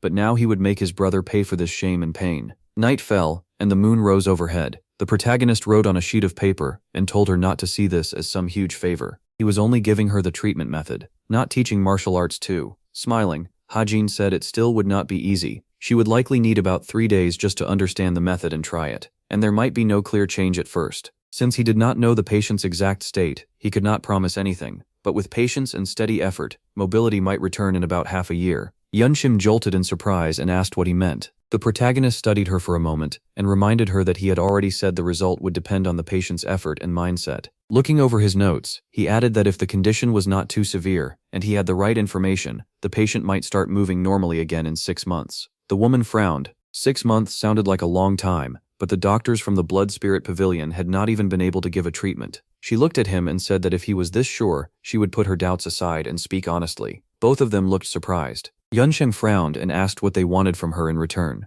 After a brief pause, the mood stayed tense. Elsewhere, the girl stretched and loosened up. Yoonhee kept stretching and said she had finally finished cleaning. She hugged herself and proudly praised her own hard work. A knock made her turn. Thinking the young master had come, she hurried straight to the door. Yoonhee grabbed the handles and called out that she was opening it. But the moment she opened it, she froze in fear and could not finish saying the bath was not ready yet. The man glared and snapped that she should not open the door for just anyone. Hui Xin gave her a nasty smile and said there could be someone outside she never expected. The place felt dirty and abandoned. A bloody weapon lay nearby as the man calmly told Yoonhee not to worry so much. Without caring about her fear, he said he had brought her there for one small favor. Hui told the captive to lift her head because he wanted to show her something. A bug crawled on his finger as he asked if she recognized it. He examined the bug and explained that it was called a poisonous insect of slow corrosion, a parasite that takes over a human body. Pinching it between his fingers, Hui said it starts working 2 days after entering the host. Then he explained the rest. The insect creeps into the organs and eats through the body until the victim dies in agony. But if the antidote is taken before it activates, all of that can be stopped. With a sword at her throat, Yoonhee trembled and asked why he was telling her this. He told her because from now on, she would come here every day and report what the third young master did if she wanted the antidote. Smiling at the terrified girl, Hui added that she would keep it secret from everyone. Suddenly, someone yanked her hard by the hair. As the insect moved closer to her, the servant told Yoonhee not to be scared. As long as she obeyed, she would not be harmed. Yoonhee stared at the insect in horror as he warned that if it slipped into her eye, she could even go blind, so she should open her mouth. She shut her eyes and begged the master in her heart to save her. Back in the present, the question still hung in the air. What did they want from her? Yunshim looked ahead sadly and said she knew the young master had come to her because he needed something. Still, his knowledge could save her person, and to repay that, she would do all she could. The room fell quiet as they sat with that word, gratitude. The protagonist remembered burning buildings and the lives he once saved, even while living as a killer. He also remembered murdering several people back when he was eliminating the political enemies of the Master of the Righteous Heavenly Alliance. In that memory, Hajin looked at the victims with no emotion. Then a servant rushed over and reported that they had found 2 girls. His subordinate tensely added that the girls seemed to have served the dead people there. The 2 girls clung to each other, while one warrior mocked them, asking if they thought hiding would save them, and called them little rats. Holding a rope, he said their names were not on the kill list, so they could be sold for a good price. He seized one girl by the hair while another man grabbed her sister and dragged her away. The younger girl thrashed in the warrior's arms, screamed that they were monsters, and demanded to be let go. The warrior shot back that she should be grateful they had not killed them. Then he grabbed the captive girl's hand and said he would calm her down. As the younger girl kept crying for her sister, Hajin stepped in and told the warriors to stop. Frowning, he cut in sharply. The job was done, he said, so they needed to release the children. They were already on their way back. There was no reason to keep doing this. It was pointless. One of the men turned with a scowl and asked what he was talking about. Still clutching the crying girl by the throat, he said Hajin had no idea how much money they could make by selling them. Their first task may have ended when they killed their targets, but for them, the real work was just starting. The protagonist narrowed his eyes as the man warned him not to interfere if he wanted them to profit more. The warrior grinned and reminded him that he had slaughtered his best friend's wife and children without blinking, so this sudden kindness did not suit him. The protagonist lifted his bloody sword as the man turned away from the girl. Then the protagonist swung. His eyes seemed to flash. He drove forward off the ground. Blood burst into the air from the strike. The protagonist tightened his grip on the sword. A scream rang out, followed by another spray of blood. Hajin shifted his hand on the hilt for a firmer hold. Someone shouted, asking what he was doing. The sisters sat among the bloodied bodies of the men. Fresh blood dripped from the blade. Without looking back, Hajin ordered the girls to leave and head to a village 10 kilometers east. The sisters held each other, crying. He half-turned and urged them to go before he changed his mind. The younger sister suddenly snapped that he had cruelly killed their family and was now pretending to be kind. Slamming a hand to the floor, she screamed that he should kill them too. Did he really think they would thank him for saving them? Still sobbing, she cried that the protagonist was no different from the other monsters. As the fires kept spreading, he thought about how fake it all was. He took a step forward, thinking how twisted it was to murder their family in front of them, and then act like their savior. Watching ash fill the air, the protagonist remembered being told he would be cursed even after death. His gaze dropped to one comrade's bloody corpse. Then he looked at the second, and realized the bitterness was not from being insulted after saving them. Hajin looked up, and thought that, like the life he had stepped into, this place was already hell. That was why it hurt. He kept staring upward. Back in the present, the protagonist smiled and said this was actually the thing he needed from Yunxing. Strebonovich said she did not understand what he meant. Still watching him carefully, she said he first wanted something in return, then chose not to ask for it. The protagonist said that was right. The woman kept her guard up and asked why he was giving away such valuable knowledge for free. Why was he doing her such a huge favor? Awkwardly scratching the back of his head, Hajin said it was hard to explain, but the person trapped under the chi block had to mean a lot to her if she was searching for the green turtle's 4-leaf clover. The guy lowered his eyes. Looking at the table, he said that if it were an enemy or just some scoundrel, he would ask for payment. But if this person mattered that much to her, he did not think they were bad. The woman asked again what he meant. MC looked ahead sadly, and said that knowing all this, he did not want to make a bargain out of someone else's life. If he could save a life for free, would it not be cruel to demand payment? Sweat ran down Yang Shim's cheek as she listened. She thought the third young master had always seemed like the biggest thorn in the world, yet right now he felt less like the cruel third young master of the divine cult, and more like a soft-hearted stranger. Folding her hands in her lap, the girl asked if he was serious. She truly did not understand why he was being so kind, especially when he had never even met that person. The protagonist kept staring at the table in silence. Then he picked up the bottle. With a small smile, he said people in this world can kill strangers they have never met, so why not save one too? As he poured himself a drink, he added that sharing a cup with a woman made him feel better, and she asked again what exactly he meant. Hajin lifted his glass and said he never expected her to cross paths with the fourth young master. Finding out someone had been sharpening a knife behind his back was enough to sober anyone up. Yang Shim lowered her eyes in shock. Everyone knew the heirs would fight and betray each other, but no one ever said it out loud. Watching him smile so casually, she wondered if he wanted anything else, because right now, he was exposing every weak spot he had. Yang Shim had always seen the third young master as cold, cruel, and obsessed with being number one. So what could have changed him this much? She remembered how thin and worn out he looked when his chi was blocked. Then she thought back to his resolve in the lonely bamboo grove. Whatever happened, this new third young master was someone she did not know at all. Hajin waved it off and said if she really wanted to repay him, then the restaurant should serve lighter food more often, since his inner center still was not responding well. Smiling, he added that the food was great, but it was too spicy, so they should think about people with different tastes too. Yang Shim set down her glass and turned toward the young master. He looked up at once. Studying him carefully, Young Shim asked if he wanted information on the other young masters and young ladies. He drew the glass closer, thinking that was exactly what he would expect from a master of inner enlightenment.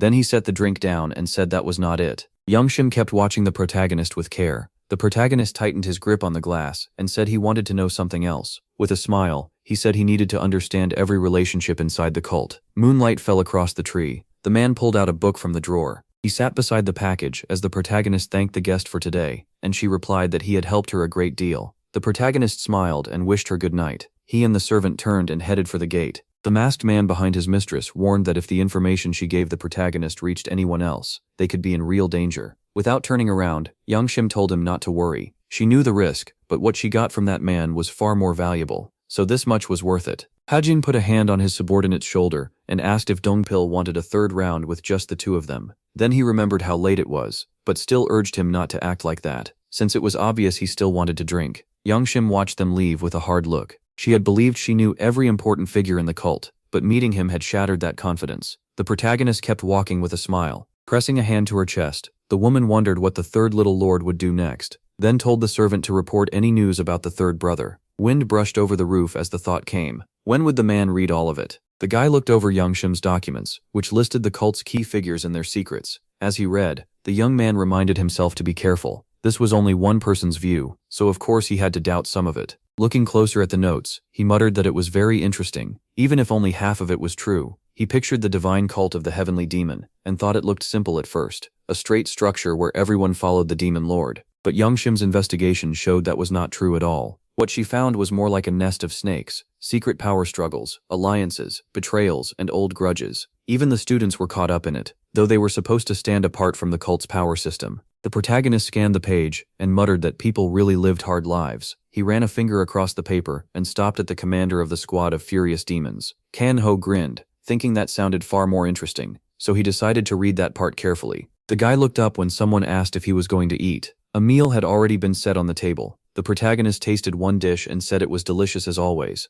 and definitely less spicy. Eshim smiled and explained that lately they had been buying milder ingredients because that was what he asked for. The protagonist thought of his recent talk with Young Shim and how she remembered even small details like that. Eshim sat beside the pet and urged him to try the food too. When he asked why she called the pet Mr. Fox, Eshim said it was because he did not seem to have a real name. Hyjin looked away, thinking she was right. The fox had been with them for a while, and he still had not named him. Leaning forward, he asked what they should call the fox cub, a little surprised that she might actually come up with something. Eshim looked at the fox's golden ears and asked if she could call him Ashutik because they were so big. Then her eyes went to the fluffy tail, and she suggested Kvastik instead. Hyjin shook his head and said he would think of a name himself. Suddenly he decided that since it was a golden fox, the name should be Zalatz. Eshim quickly asked how that was any better than her ideas, and he just smiled, saying hers were fine too. Zalatz had simply popped into his head. The little fox came closer, and the protagonist realized he actually liked the name. Pleased with himself, he went back to the table and declared that he was a genius.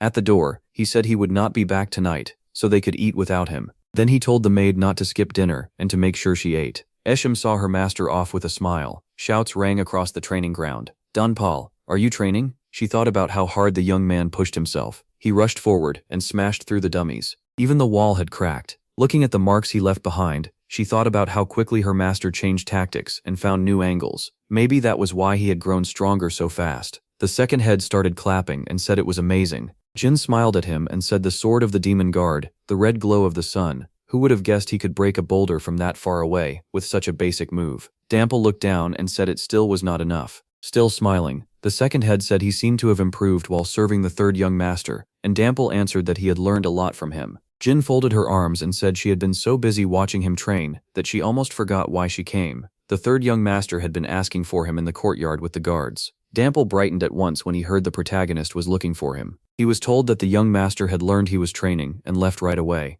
The man narrowed his eyes as he listened to the protagonist say he wanted to attend the meeting of the frenzied demon squad today. Zhang watched the subordinate bolt off the moment he heard Hyjin had said to come if he was interested. Dampel ran to his master as fast as he could, thinking he should stay far away from the frenzied demon squad, because they were all crazy. The frenzied demon squad truly lived up to its name. The subordinate pictured a group of people with wild, shining faces. He imagined them in battle and thought about their style. No mercy, no compromise, no holding back. They were the cult's most terrifying squad, known for fighting until the enemy was ripped apart, and they did not always care who got caught in it. As petals drifted over the house, the group asked how long it had been since they all gathered like this, then decided to drink themselves senseless. A man kicked the door open and announced that they had arrived, but the tavern was empty except for the protagonist, and the man could not understand why. He shot an angry look at the owner and demanded to know if the place was even open. This was Chagwang, the second commander of the frenzied demon squad. Then he noticed the protagonist sitting alone at the center table and asked who he was. The protagonist was playing with the fox cub when he heard the rude shout.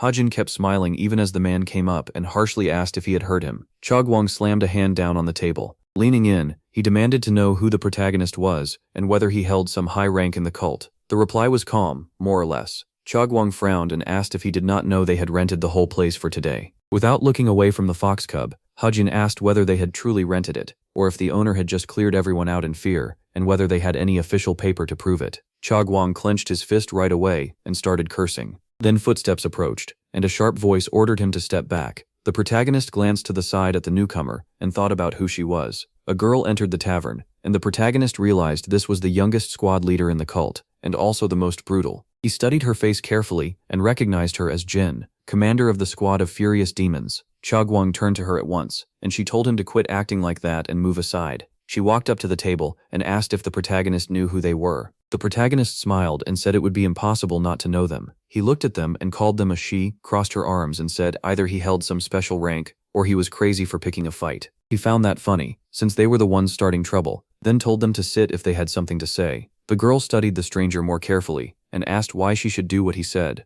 Hajin frowned. He touched his neck and said it hurt to keep looking up at her. That caught Ye completely off guard. The protagonist sized her up and decided her demonic energy was impressive. Right then, servants brought out the food, and the innkeeper hurried them along, warning them to be careful because these dishes were for honored guests. Chagwang balled up his fists, unable to figure out what was going on. The owner rushed over and pleaded that the commander couldn't treat the protagonist like this. He went pale when a sword was pressed to his neck. Chagwang kept the blade at the man's throat and ordered him to say it again. Frowning, he said he needed 30 reasons they couldn't do it. Otherwise, the man dies. Sweat started pouring down the tavern owner's face. The protagonist smiled when the owner revealed he was the third young master of the divine cult, Yu. She frowned after hearing that the man before her was the demon lord's disciple. Soon, people around the tavern started asking when the food would be ready. The warriors took seats and demanded the drinks keep coming. Two men sat together and talked about the third young master. As far as they knew, he had a chi blockage before they left, and that should still be his condition.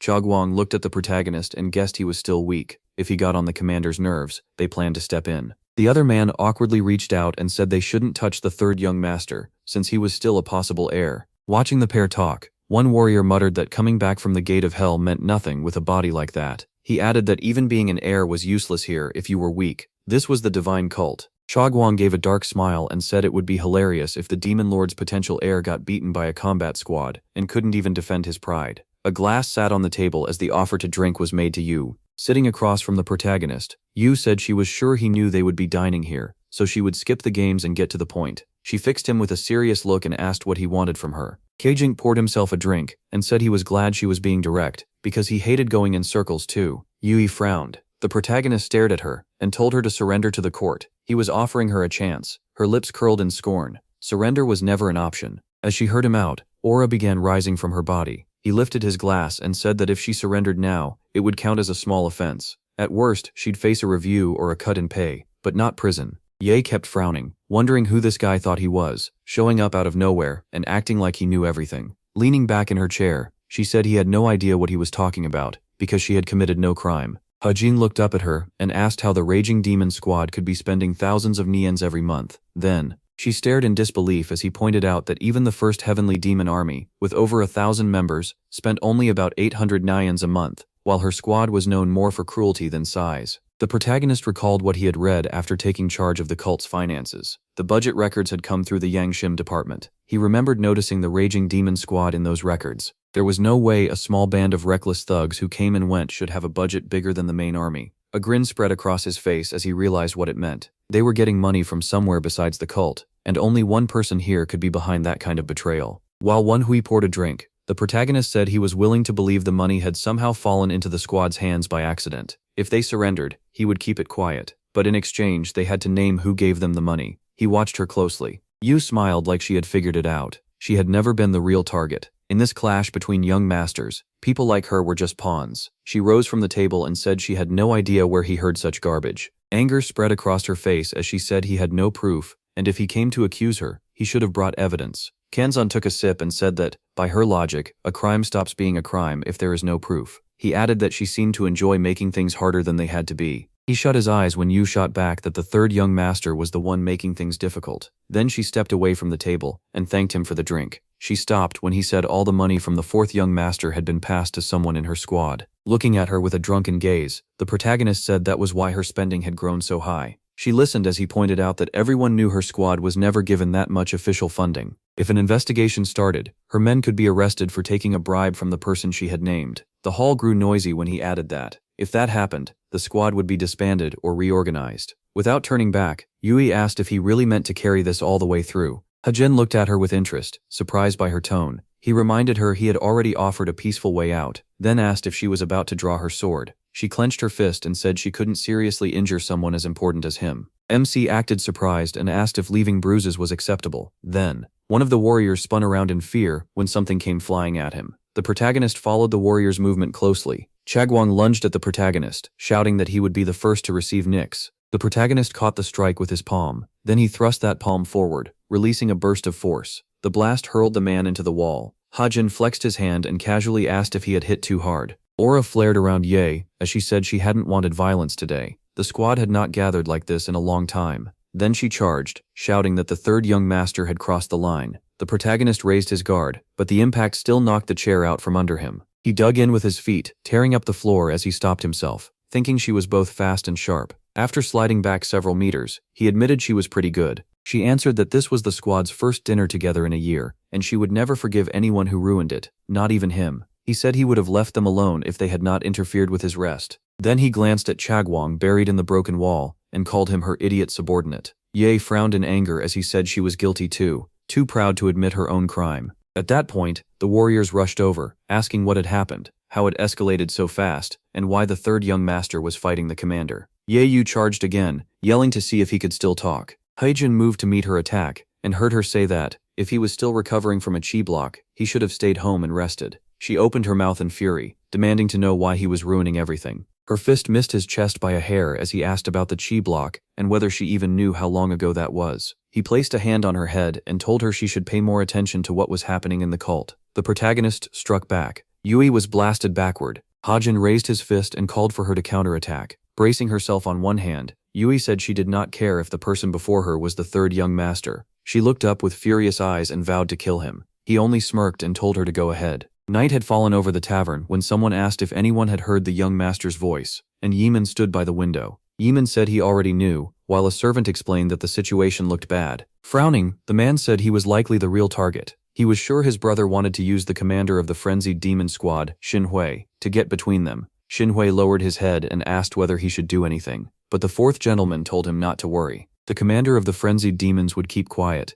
and if the third young master hurt her pride, she would only shut herself off more. He smirked and said this fight might actually help him. He pictured Ye and Hengen clashing, convinced neither of them would come out a true winner. Light gathered in her hand, and the protagonist recognized it as the green jade demonic art used by the squad commander. The girl thrust her hand forward and told him to try taking this attack too. Hengen tried to dodge, confused about what she was doing since they were still indoors. Then the wall exploded from the violent strike. The protagonist slipped past her strike and joked that angry girls really do lose their aim. Burning with power, Yayo heard him say he was fine with fighting, just not with wrecking someone else's place. The restaurant owner took one look at the damage and passed out. Smiling, the protagonist said she could just use the fourth young master's money to pay for it all. Still attacking, Yayo snapped at him to shut up. She struck again and demanded to know what was so funny. Blocking with both arms, Hajin muttered that the hit was no joke. He barely escaped the next blow, which was just as heavy. Then he had to hop back again to avoid her fist by inches. The woman leaped forward. A kick came flying at him next. The impact hurled the protagonist into a wall.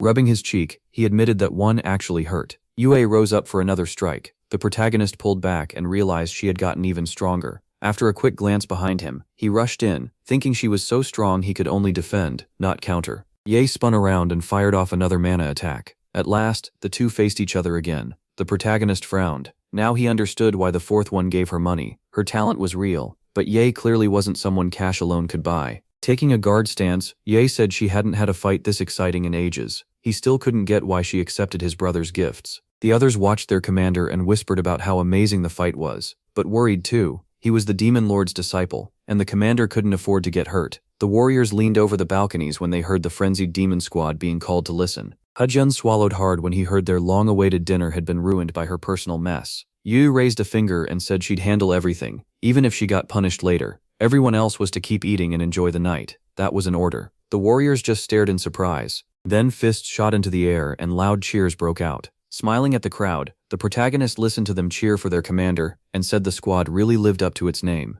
He smirked and said the heavenly demon divine cult was just as interesting as expected. The two faced off again as he said this group was strangely sentimental. Studying her, he thought maybe he'd been too soft. Someone this talented wouldn't sell herself for a few shady favors from the fourth young master, so he couldn't ignore the way she'd been used. Maybe beating some sense into her was the only way she'd listen. Just then, Goldie ran up to him. Hajin stared at the pet in alarm and asked what he was doing there. He'd told him to stay outside. At that moment, power flared from Yu as she asked why he was looking away when she was right in front of him. She lifted her hands, furious at being looked down on, and the protagonist felt another wave of energy building in her palms. Zalitz, looking oddly happy, ran near the owner. A vein showed on Yu's forehead as she coldly declared that the third young master should die. Worried for the pet, the protagonist quickly told her to wait. Holding out his hands, he begged for a moment. His baby's name was Zalitz, his little furry friend, and they needed to move the pet somewhere safe before the fight went on. But she was already past listening. She fired the attack from her hands and demanded to know if he was making fun of her. The fox cub kept running like he didn't even notice the attack. The protagonist called out to him, almost in tears.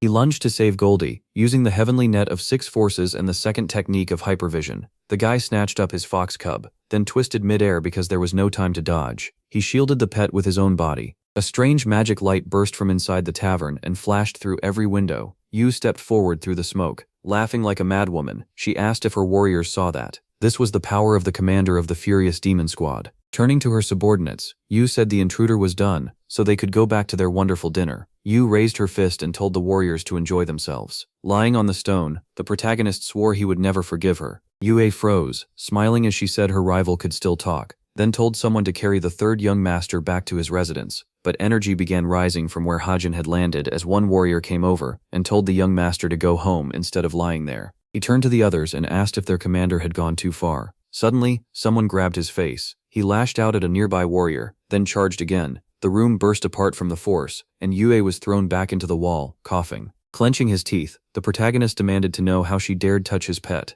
Goldie was still in his arms. Furious energy poured out of the protagonist. Dongpil sprinted toward the tavern as fast as he could. He squeezed his eyes shut from the stress. As he reached the wrecked tavern, Dongpil thought he had to get the young master out before this turned even worse. One warrior was smashed into a wall. Yu frowned, unable to understand what had happened. Power rolled off the protagonist in waves, and Yu couldn't understand it. He had taken the green jade demonic art head-on, so how was he still standing? Horror filled the commander's eyes. She hadn't held back at all with that move. Dongpil rushed inside and asked if his master was safe, saying they had to leave right now. Fire burned in the protagonist's eyes as he refused. He wasn't leaving until he destroyed them, but his subordinate stepped between him and the others, begging the young master to stop. He turned to Yu and asked if she even knew who stood before her. When she said she didn't care, he told her this was the third young master of the divine cult. Ye looked away with a frown and told Dongpil to leave. This had nothing to do with him. Then Hajin attacked her again. Her body crashed through the wall. Coughing, she dropped to the floor. The protagonist stepped out through the hole she'd made. Pushing herself up on her elbows, Ye realized she hadn't even seen him move. She'd spent over 20 years in life-or-death battles, yet she still couldn't react. Staring her down in rage, the protagonist asked if she really thought she'd leave alive after laying a hand on Goldie. Getting back up, Ye gathered mana and said she'd gone easy on the third young master, but now his life meant nothing. Dongpil grimaced, exhausted, and begged them to stop. But the commander had already drawn out all her power, and the guy realized she was using the divine fist of the furious demon. This crazy woman truly meant to kill the young master. Ye rushed in, warning that her opponent was already dead. She unleashed a storm of blows, but the protagonist didn't budge. Still attacking, the girl kept screaming for him to die. Then her fist suddenly stopped. This time she had missed, and Hajin asked if she was done. A second later, he struck her from behind and sent her pitching forward. She rolled several more yards across the ground before stopping. The protagonist looked at her and said she was too slow. Crouching low, Ye spat back that he was a little rat. His face darkened at once. He slammed the floor so hard it cracked, and demanded to know who she was calling a rat. Ye sprang up and dodged, and Hajin went right after her. The two charged each other again. Dodging another strike, the protagonist snapped back, asking who else she thought could be the rat. As he slipped past several more hits, she shouted that someone like him could be beaten easily with the divine fist of the furious demon. Then she swung her hand like a blade and struck him in the neck, but it did nothing to him. Shock crossed her face as Ye realized her divine fist couldn't break through his demonic energy. Hajin answered with a kick of his own. Blood burst from Ye's mouth, and she thought in shock that he was insanely strong. Were all the Demon Lord's disciples like this? The protagonist came down from above, and Ye realized she had never faced anyone this powerful. Ye barely avoided the next hit, thinking no battle in her life had ever gone like this. At last, she failed to dodge and thought this might be the end. More blood spilled from Ye's mouth, and she thought she was about to die, after surviving so much, all because of one fox. The protagonist charged her again. Chagwon clutched his chest, and Ye wondered why they were looking at her with pity. It was humiliating. Her legs gave out. She knew she looked miserable, but she couldn't stop it.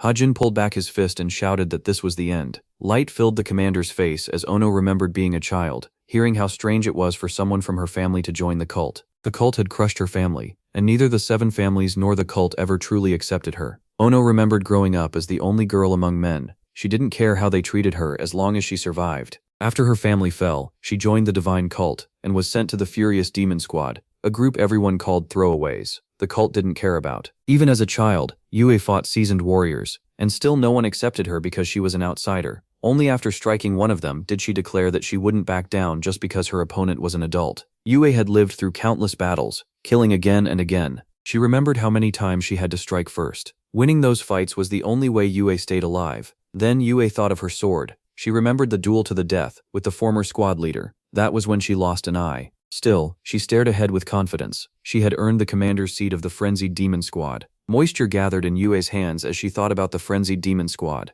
They had become her family, one she had to lead and protect. No one in the cult spoke their name lightly. So was she really going to die here? She saw Hajin's fist rushing straight at her, full of rage. Chagwon reached out and called for the commander. Then MC's foot slid back. Frowning, he told her to look at herself. Even while getting beaten down, she had kept gathering strength, and he admitted she was tough. Power rolled off Yue as she snapped at him not to look down on her. Her eyes burned with anger. Adjusting her grip on the sword, Yue declared that she was the commander of the frenzied demon squad. She stepped forward, and the ground split under her foot. Yue leveled the blade at Hajin. He noticed the blue aura around her sword, and realized she had reached the point where the blade moved like it obeyed her will. It was a fine weapon. A scarlet aura burst from the protagonist's body. He figured that as a martial artist who trained with a sword, he should answer her with both his skill and his own blade. His sword stabbed into the ground, and MC felt he understood her emotions through his hypersensitivity. Yue swung and shouted that she would kill him. From her, he felt rage, fear, shock, and stubborn pride all at once. Her brows tightened, and Hajin picked up something else too: honor, loss, and a need to be recognized. He studied her more closely, repeating that word in his head: recognition. Yue came at him wildly. The protagonist knew she understood she had already lost. She looked half crazed, but not completely gone. She charged again, smashing through the stones in her path, and MC decided that once he won, he'd teach her a lesson. The blast stopped a few meters short of him, and he silently told her to watch carefully. His face stayed calm. He raised a hand and used steel wall. Mana light flashed across the barrier. Hajin stood there with his arms still extended. Yue's legs shook from pushing herself too far. Looking at her, the protagonist said she had broken through steel wall, and that was impressive. Even rushed, he had still poured a lot of dark shadow chi into it. He glanced at his injured arm and thought about the technique. Steel wall came from the chronicles of the Myriad Kingdom, and countered the explosive mountain punch by turning the hand as hard as steel to crush whatever it touched. Hajin looked up, and realized Yue understood the sword far better than he expected. Well enough to break steel wall and wound his arm. Blood dripped onto the ground. Blood ran from Yue's nose, and she had no idea what was happening. MC told her that attack was amazing, but this was the end. She had poured everything into that sword aura, and could barely stay standing. Yue lifted her tired eyes when he said he would give her a choice. Grabbing his sword hilt, he told her to kneel and admit she took money from the 4th young master. Otherwise, she would die for insulting the 3rd young master and trying to kill him. Trembling, the commander glared at him and told him to shut his mouth. Hajin then drew his sword and asked if she really meant to keep acting like this. To him, it looked like she just hated being told what to do. As the protagonist swung, he mocked her for forgetting her fragile pride. She fired back that he should stop talking and end it here and now. MC swung again and said his farewell. Yue squeezed her eyes shut. Then she suddenly opened them wide, shocked. The sword had stopped just an inch from her face. That was when Hajin said she had acted like a mad dog, and now she looked like a tame lamb. He kept the blade pointed at her, and asked why she hadn't dodged. She answered that she couldn't. He studied her and asked if she had accepted death. Yuye lowered her eyes and said losers had to die. That was how it always worked. In every battle she had seen, one side died in the end. Resting a hand on the ground, she said she had never lived an easy life, so she had nothing to regret at death's door. She had always known she might die by someone else's hand, just like the people she had killed.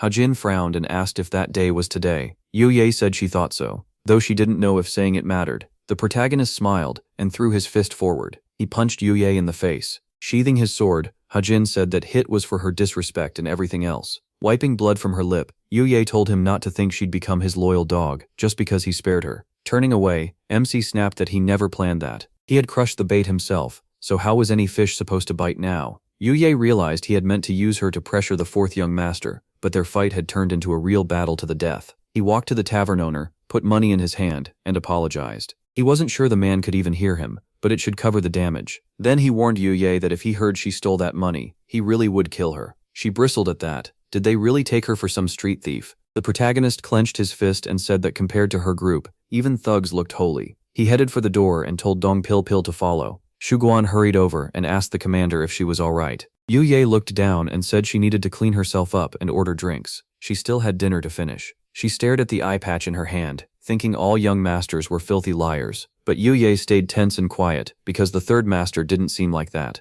She watched him leave, apologizing to his servant for dragging him into such nonsense, and saying he expected more excitement. The servant answered that if things got any hotter, his heart would burst. Yuye wiped the blood from her chin and muttered, who was he calling a fool? He was the real idiot. Nothing but brute force. That night, Yuye raced across the rooftops. Incense burned in a stand. Sweat ran down the man's cheek. He sat in the middle of several incense burners. Frowning, he couldn't understand how Hajin had learned everything. He had been sure the money sent to the commander of the furious demons stayed secret. Amin remembered handing the box to Yui. People said every secret comes out in the end, but this one should not have been exposed so fast. He thought of Zhongxim and decided the only person who could have known was the Master of Enlightenment. Looking at the incense, he remembered the woman saying she would not get involved in the heir's family fight, but could he make her change her mind? He let out a heavy breath. After the sticks had burned for a long time, he decided it no longer mattered. Soon, no one would see him anyway. Yu Yimin's eyes blazed with power. He had filled the incense with deadly concentrated poison. Once the smoke reached his lungs, his body would freeze up, and he would die in the carriage.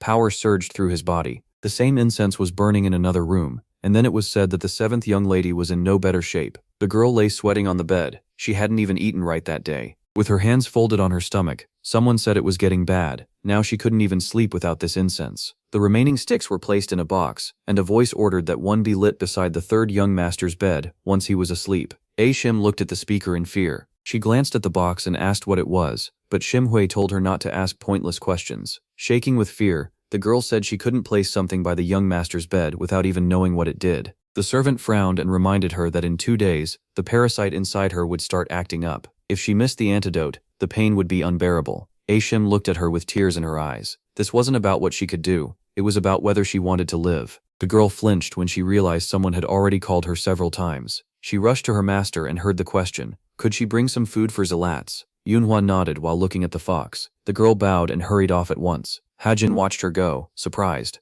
Lately, his servant had looked worn out. He scratched the fox behind the ear. Tilting his head, Hajin noticed the fox was acting strange too. He looked closer at the pet, unable to understand why it seemed so upset. Then he remembered how furious he had gotten, and realized he had grown attached to the fox without noticing. He could even feel a kind of chi linking them. Hajin shook his head and said that was nonsense. There was no such thing as sharing chi with a beast. Master and pet looked at each other. Hajin saw his reflection in the fox's eye, and thought again, that this was no ordinary animal. He turned when someone outside demanded that the door be opened. Dong Pil Pil rushed in and yelled that the criminal court was asking for the young master. Hajin frowned, figuring the commander of the frenzied demon squad must have turned herself in. When she admitted she had shamed the third young master and tried to kill him, Hajin shot up from his seat. By then, evening had come. Yui sat there with a chain around her neck when Hajin demanded to know what they had done. Staring ahead in anger, Hajin asked if he hadn't already forgiven her for everything she did after that hit. She looked away and admitted they had talked about that. Crossing his arms, the protagonist asked why she was making such a scene and bothering him.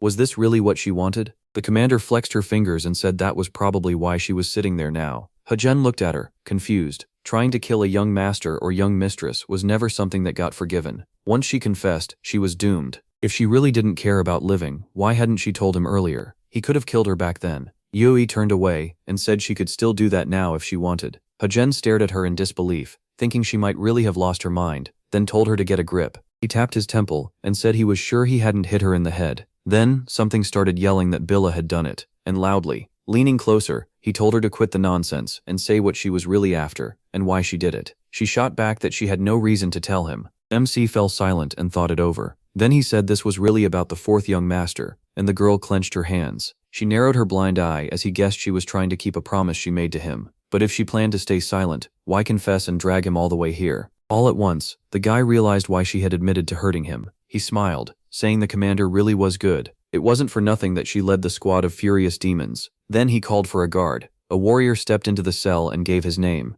Hajen turned to the guard and ordered him to release the commander of the squad of furious demons. Then he said, dead serious, that he had only taught her a lesson because he liked her. The commander tightened her hands. Even if she was crazy, she was still part of the cult. There was no reason she'd try to kill the demon lord's disciple. The guard spread his hands and agreed it made no sense, but said the witnesses and the whole situation still had to be considered. Angrily, the protagonist pointed out that the victim himself said it wasn't true, so what more did the man need? The guard then said he would free the commander of the squad of furious demons at once. Hajen turned to Ye and asked if Tom liked to drink. The girl stayed quiet, sitting on the box. Looking toward the bars, the protagonist took that as a yes and said she should come by when she had time, so they could drink together. Without looking at him, the commander said she would bring snacks too, so his servant wouldn't have to work. Later in the courtyard, someone asked why the commander of the squad of furious demons had done it. Sitting at the table, Hajen said she did it to survive. He had learned the girl took money from the fourth young master. Dong Pil Pil leaned in and repeated, to survive? The young master answered that the commander couldn't admit she had taken money from his brother in exchange for a promise, and she couldn't drag her squad into it either. He went on, saying that with her personality, she'd rather die than let her subordinates be punished.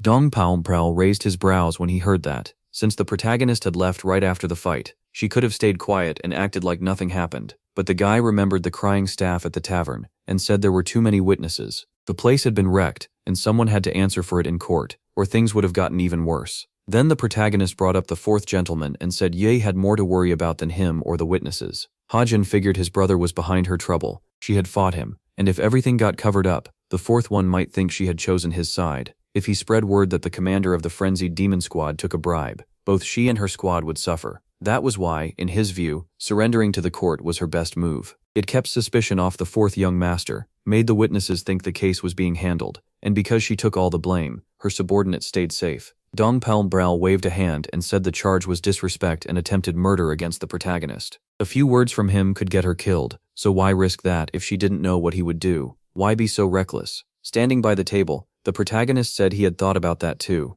Then he added that maybe she had spent her whole life expecting each day to be her last. As they were leaving, Dong Palmpul said it was still a huge gamble, and she had been relying on luck. He was told that the commander still got what she wanted. Hajin turned to the servant and said she had protected her subordinates. Closing his eyes, the protagonist said Yu was strange, but she looked after her people well, and she really was crazy. Dong Palm frowned, amazed that his master understood all that. He wondered how someone so young could be so sharp. Sometimes the young master seemed older and wiser than he was. Just then, someone knocked at the gate. Hajin called out with a smile, telling the guest to be careful, or they'd break the door. Since it was open, they could just come in. The gate swung open. Yue walked into the yard and shouted for them to bring the drink they promised. She held out a bundle and said she had brought the food. Hajin and Dong Palm leaned over the table. The table was covered with food that smelled great. They stared at the dishes and asked if the guest had really made all of it. His servant said it looked delicious. Ye shot him an annoyed look and asked why they were acting like that. She was good at cooking, and if they didn't want it,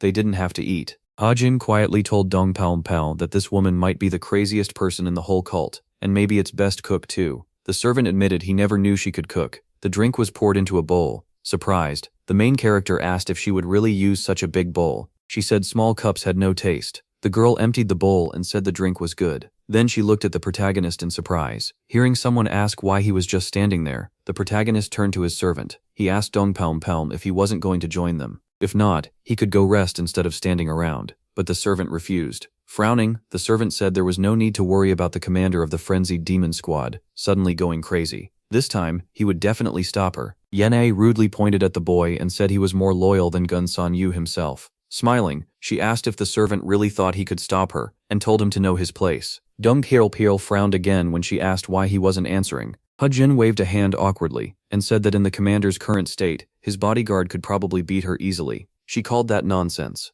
Lifting his glass, the boy asked why she came to him right after being released, instead of going back to rest. He tightened his hand and said he hadn't expected the commander to come so openly. Wouldn't it be bad if the fourth young master found out she was here? Ye looked at him and said now wasn't the time to worry about her. After hearing that he might be in serious danger, the protagonist crossed his arms. He straightened in surprise when she reminded him that the fourth young master was good at dirty tricks. Ye frowned and said that, from what she knew, he had many more people under him, the kind who would do anything for money. As evening came, a voice in the courtyard asked about contacting Alia and speaking with the true commander of the demon squad. The fourth gentleman stood by the table and said it wasn't worth it. If the commander of the frenzied demon squad couldn't beat the protagonist, he wouldn't be able to either, so calling him was a bad move. The servant answered that this wasn't about the third young master. The commander had been freed because of him. Yenen looked down and said he had been testing whether she might betray him, but now he didn't need to worry. Then she asked about the poisonous incense. He took out a beetle and heard that the maid hadn't reported to him for the last 2 days. The man chuckled, saying his brother had one loyal servant. With a crack, Yenen crushed the beetle and said he would send him another gift. With a cold grin, he said he hoped his brother would enjoy the gift.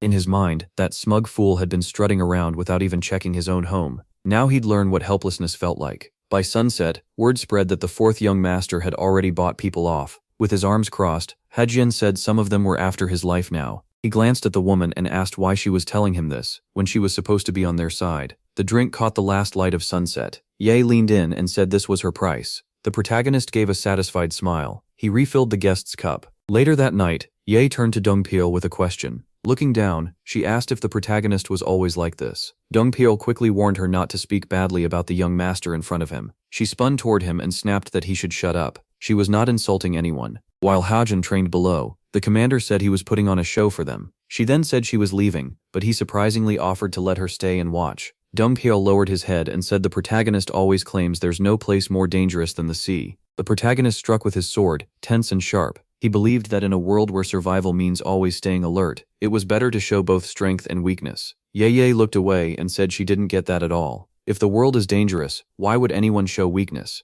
The girl sat up straighter as Dongpil explained that his master does this to stay alert and hold his ground. Sometimes he admits when he's afraid, and he believes real freedom starts with honesty. Since his path is already set, he'll keep walking it no matter what others think. Narrowing his eyes, the servant said the protagonist lives like that every single day. Ye watched the training, deeply interested. She thought about his idea that honesty is the first step to freedom, and realized she had never met anyone like the protagonist. Hajin suddenly stopped, and the woman thought she had never imagined someone with that kind of mindset could exist. Pointing at him, she asked if he was the youngest. He answered that age means nothing in training. The protagonist stepped forward, thinking the heavenly ascension technique could still work well with demonic arts, even if he didn't focus on it. He paused and remembered that, as an assassin, he once planned to ignore the heavenly ascension technique, so he could focus only on the Dark Knight's demonic arts. But now he saw no reason to throw away one style to learn another. Thinking back to his days as an assassin, he felt it had been arrogant to divide martial arts like that. Gripping the sword, the protagonist realized the choice was simple. If he wanted to kill, he'd use assassin techniques. If he wanted to restrain someone, he'd use suppressive ones. It all depended on his opponent. Learning demonic arts had widened his view, and now he saw more ways to use every skill he had. Someone clapped and called it amazing. Yui and Dongpil came over to Heijin.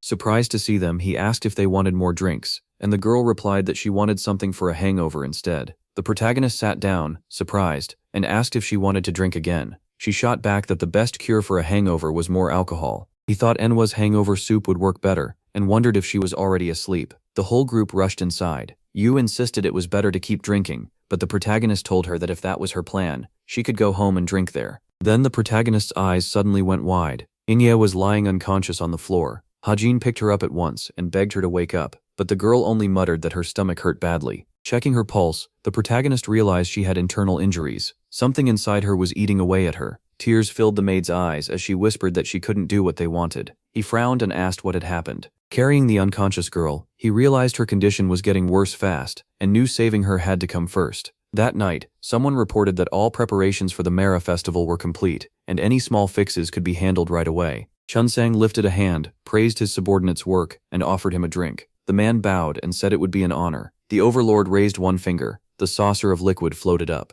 It flew straight into the guard captain's hands as his leader said it was a very fine finjil. As the man brought it to his lips, he was asked how the third number was doing. Still seated across from him, Mudium said he hadn't heard anything since the incident with the commander of the frenzied demon squad. Chunsang replied that he didn't care what the man was doing. The man opened his mouth and asked again. With a frown, the overlord said he wasn't curious about his actions. He cared about the changes in him. The guard captain bowed and said there was nothing important to report about the third young master right now. Chunsang picked up his own saucer. Eyes narrowed. He recalled that the jackal had chosen that person. Sitting on his throne, the boy tried to figure out whether that choice was tied to fate. In his mind appeared the image of a monster with huge fangs, the jackal. Then he pictured a small beast. Unlike the other creatures imagined by the creator of the lonely bamboo grove, this one repeated life and death in a cycle. He imagined both an adult and a cub, understanding that it cast off its grown body, and returned young again. Another image came, this beast standing before a mound of corpses. He remembered that it drained all life around it, making it one of the most cursed creatures in the world.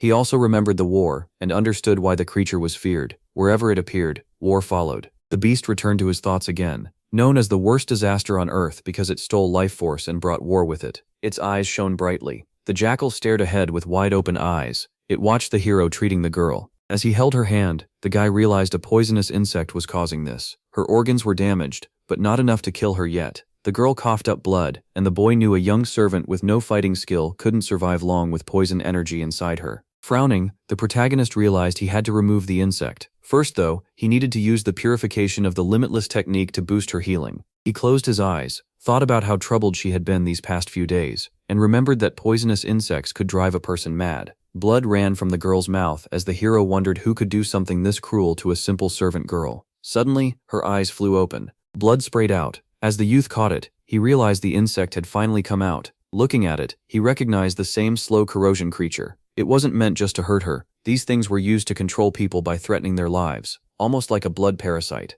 The youth frowned, knowing whoever did this meant to force Anhui to harm him, and there was only one person low enough to pull something like that. A box of incense sat on the table as someone mentioned the fourth young master. Looking at the girl, Dongpil asked if she meant the maid had been planted as a spy by Yimin. She picked up the incense and said she had seen the exact same kind at the fourth young master's residence, so finding it with the maid had to mean something. Closing his eyes, the guy listened as his ally said that since the maid suffered from a poisonous insect, she had probably been threatened into it. The voice from beyond the wall added that she likely knew her life was at risk, and still disobeyed, which meant the third young master had an incredibly loyal servant. Then came the question, why would the fourth do this at all? Staring at the incense, the girl said there was only one reason. He asked what reason she meant. Ye looked at him and said it was all about the fight for succession. If the other heirs vanished, the last one left would naturally become the new demon lord. In another room, a man standing with his back turned called for his assistant. The old man faced him and heard the question of whether he was worried about how the third master would react. He admitted that he was. Without turning, Yeman told him not to worry. He always prepared for the worst.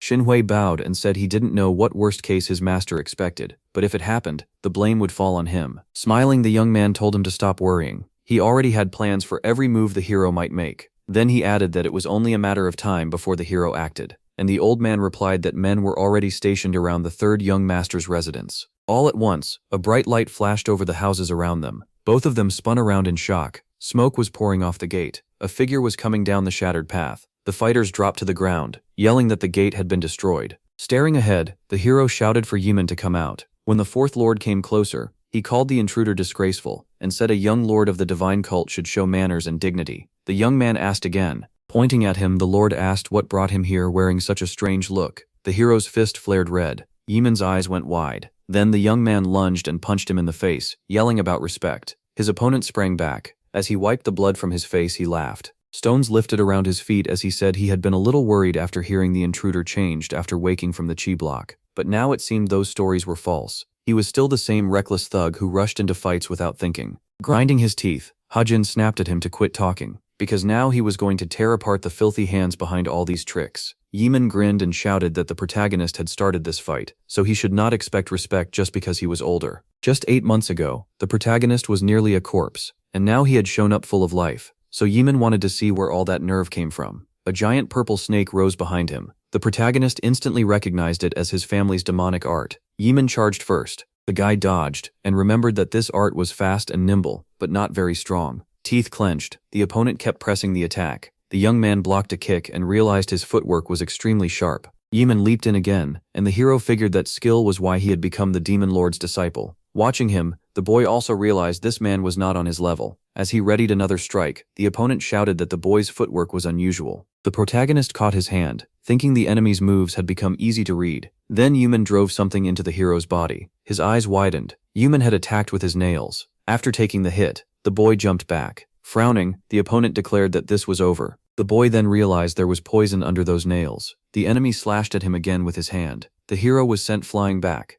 Lifting a hand, the fourth young master explained that the poison had been injected straight into his body. If he tried to burn it away with demonic art, he would destroy his own organs. He went on to say the pain would be so awful, he would beg to die. Still, if he wanted to survive, that was his only choice. And either way, he would end up crippled again, living like a dead man. The hero landed under a heap of trash. The opponent stared, confused about why he was not moving. Cutting through the garbage, the protagonist shouted and asked if he really thought poison like that could win him the fight. Amon could hardly believe the young man had neutralized the poison from the Snake King's demonic art. The guy thought back to his past life, when he carried out missions with broken limbs and holes in his stomach. Compared to that, this tiny amount of poison was nothing. Near the enemy, someone suddenly coughed up blood. Shocked, he realized this wave of chi was more than strong demonic energy. It carried such distance and terror that it felt like facing one of the 9 great elders. The hero was already charging in, while Yemen realized he had likely reached the highest stage of the demon. Suddenly, a blade flashed between them, and a scream rang out. The black guards of the Hall of Justice dropped to the ground.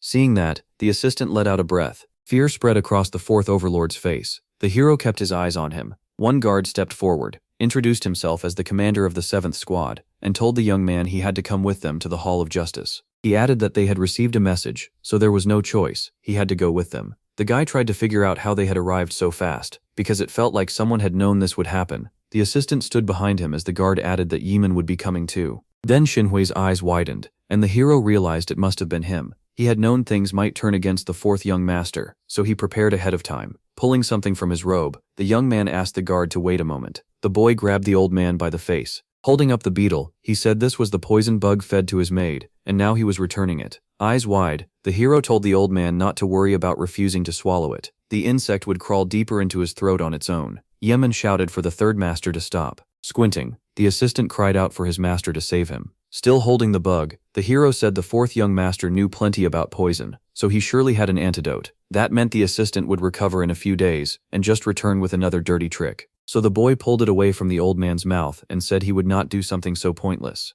Instead, he shoved the bug straight into the assistant's ear. Blood sprayed out, and Yemen watched in shock. The old man's body collapsed. Wiping his hands, the young man said he was finished, and asked if they were heading to the Hall of Justice now. By then, night had fallen. When the boy asked them not to use ropes because his skin was sensitive, they moved on. Soon, they reached the Hall of Justice of the divine cult of the heavenly demon. Inside, a lantern burned as someone told the young master to follow him. As he walked down the hall, the boy wondered where they were taking him. The questioning was already over, and this was not the prison wing. Holding his side, he realized the poison he had suppressed with demonic energy was starting to spread again. He remembered Yemen striking with his nails, and figured it had been a poison-based martial art. The incense Yemen used had to be some kind of hallucinogen too, and he guessed Yemen trained by fighting illusions created by that poison. He narrowed one eye and thought this was probably how that family trained. He had heard they used many strange techniques and demonic arts, but even so, this method was bizarre and would take time to fully understand. Pointing at a door, the guard said they had arrived, and that the young master could enter. The hero sensed 2 people inside, and one of them was definitely Yemen. As he walked up to the doors, he noticed the second person's aura was strangely blurred. He opened the doors, ready to see their faces and figure out that strange energy. With his back still turned, an old man asked if the 3rd young gentleman had arrived, while Yemen looked over with a frown. Yemen kept staring at the boy, clearly displeased. The young man asked if this old man was the master of the Hall of Justice. The man turned around, said yes, and introduced himself. The protagonist studied him and saw someone who looked totally ordinary, but that only made him more suspicious, because his energy gave away nothing at all. That was enough to convince the hero this man was definitely not ordinary. Standing before him, Gogo said he had come a long way and should sit down, but the young man refused. The old man asked why, and the young man answered that there had to be a reason both of them were here together. Then he told the hallmaster he did not know that reason yet, but he had no interest in talking to someone hiding his real identity. Touching his own face, the young man said the black guards all wore special masks, but this old man's was clearly different. Gogu stroked his beard and asked what made his mask different from the others. The hero answered that the old man's face looked real, but the mask over it was far thicker than the ones worn by the black guards. Yemen looked between them, completely lost about what they were talking about. Gogu replied that the boy's eye for detail was impressive. Then his face started to change, his features twisted out of shape. Frowning, the hero realized it was the mystical art of bone compression, while Yemen stared in confusion, unable to understand how the man's face was shifting. The man opened his mouth slightly. With his hands behind his back, he said the protagonist was only the third person to notice his transformation. Looking at the Hall Master's true face, the boy could barely believe this was the real master of the Hall of Justice. Gago said he had been curious how the hero survived 8 months in the lonely bamboo grove, and guessed his incredible instincts played a big part in it. The boy brushed that off as nonsense. Glancing aside, the young man told the leader to stop stalling and get to the point. Yemen still could not understand how the hero had seen through the Hall of Justice Master's real face. Standing before them, the man explained that he had called both of them here because of their conflict. Lifting his cup, the protagonist said the interrogation was already over and the matter had been handled, and the leader agreed. Gogu told them both to promise there would be no more trouble between them. Yemen pointed at him and snapped that he had no right to order him around. As a disciple of the Demon Lord, he only followed the Lord's commands. Gogu calmly agreed. He couldn't force Yemen to do anything. Then Yemen asked why he brought it up at all. With a hard look, Gogu said Yemen had no right to treat people like slaves, especially when he was trying to buy control over the combat squad's commander. Yemen clenched his teeth and demanded to know what Gogu was talking about. Gogu told the fourth young gentleman not to deny it. The proof was already enough. He added that Yemen should know better than anyone that this world runs on money, rank, and connections. Shaking, Yemen asked if Gogu was threatening him. Gogu said yes. Leaning over the table, Gogu explained that the Hall of Justice and the Court of the Guardians both protect the cult, but they work differently. The Guardians focus on messages and judgment, so they have to stay neutral. He went on to say the Hall of Justice is different. They protect the cult, hand out punishments, and in special cases even give final judgment. Still, that didn't mean he could order a young gentleman around. Then Gogu said that, as someone who had long defended the cult, he could teach both troublemakers a lesson they clearly lacked.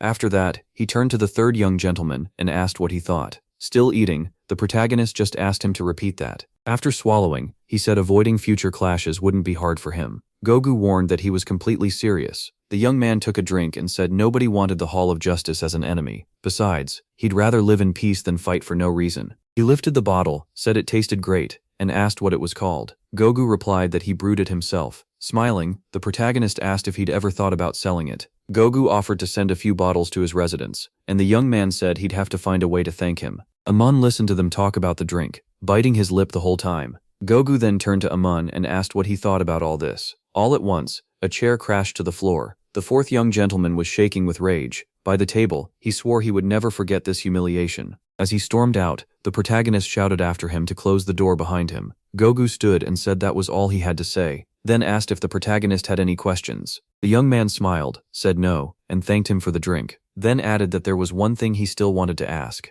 As he got up, he brought up Gogu's bone compression art. He asked why Gogu used it to meet them when he didn't seem like the type to test or mock people. Gogu closed his eyes and said nothing. On his way out, the boy said Gogu didn't have to answer if he didn't want to. Gogu watched him leave. Then he thought it had been a long time since he'd met someone so hard to figure out. At the same time, Gogu felt the protagonist's scent seemed strangely familiar. By nightfall, a driver announced that the master's carriage was ready. The master said he'd go alone. He needed time to think. Walking through the forest, Yu wondered how a mere master of the Hall of Justice dared threaten a young master of the divine cult. He knew this insult wouldn't be forgotten, and he was sure the protagonist would pay for it soon. Frowning, Yu decided that this time no one would get in his way. He suddenly turned when someone said anyone could see the bloodlust in his eyes. He looked ready to kill. It was the protagonist, sitting on a tree root. Lifting a bottle, the young man invited his brother to have a drink with him. He said the master of the Hall of Justice was pretty annoying, but he sure knew how to make good alcohol. Yui stared at him, trying to figure out what he was planning. Was he really about to try something on Hall of Justice grounds? The young man lowered his head and told him not to worry. It was just a drink to wrap up their little interrogation. Once Yui sat down, he realized the protagonist's voice alone had been setting him off. It likely went back to that night he ruined the meeting with the Master of Inner Enlightenment and wrecked his plans. Still, he told himself to calm down. The protagonist was still one of his targets. Taking the bottle, the fourth young gentleman asked what he wanted to talk about. The protagonist took his own bottle too. He said it was nothing major. Really, they'd never had an honest talk like this before. Yui replied that they used to talk a lot as kids. Hajin said it felt like they had stopped talking once they grew up. Then he asked if his brother planned to keep acting like this. Was he really trying to make his life miserable? With his eyes closed, Yui asked if he really needed the answer when it was already obvious. He said all 7 children were bound to fight someday. The moment they became the Demon Lord's disciples, they also became enemies. Yui frowned and said that was when the battle truly began, so he didn't get why the boy was asking now. The protagonist said he knew they would have to fight, but asked if they really had to kill each other. Yui shot back, asking if that was really why he stopped him. He said no, he just wanted to know what his brother truly thought. Yui told him to look at the royal families. Those who fail to become king only drag out miserable lives, so dying is better. He raised the bottle and added that they were no different. To escape that fate, he'd have to kill even his own brothers and sisters to become the ruler. The protagonist asked if Yui was scared of that. Did he really want power, or was he just killing because he feared being killed first? Yui smashed the bottle against the ground and said he'd heard enough. If that was all, he was leaving. Taking a drink, the protagonist said he meant what he told the master of the Hall of Justice. He didn't want a life full of fighting and chaos. Then he asked if Yui was really going to try to get rid of him again. Yui shouted back, asking what he planned to do even if the answer was yes. Hajin frowned and said he'd leave the rest to fate, and things would not go the way his brother wanted. Tiny pink particles began drifting into the air. With his back turned, Yui said there was no point lying, so he'd be honest. Then the bottle shattered. Through gritted teeth, Yui said he would kill the protagonist someday for sure. Then his eyes suddenly widened. A bright red flash lit up the forest. Yui jumped back and shouted, asking what the protagonist was doing.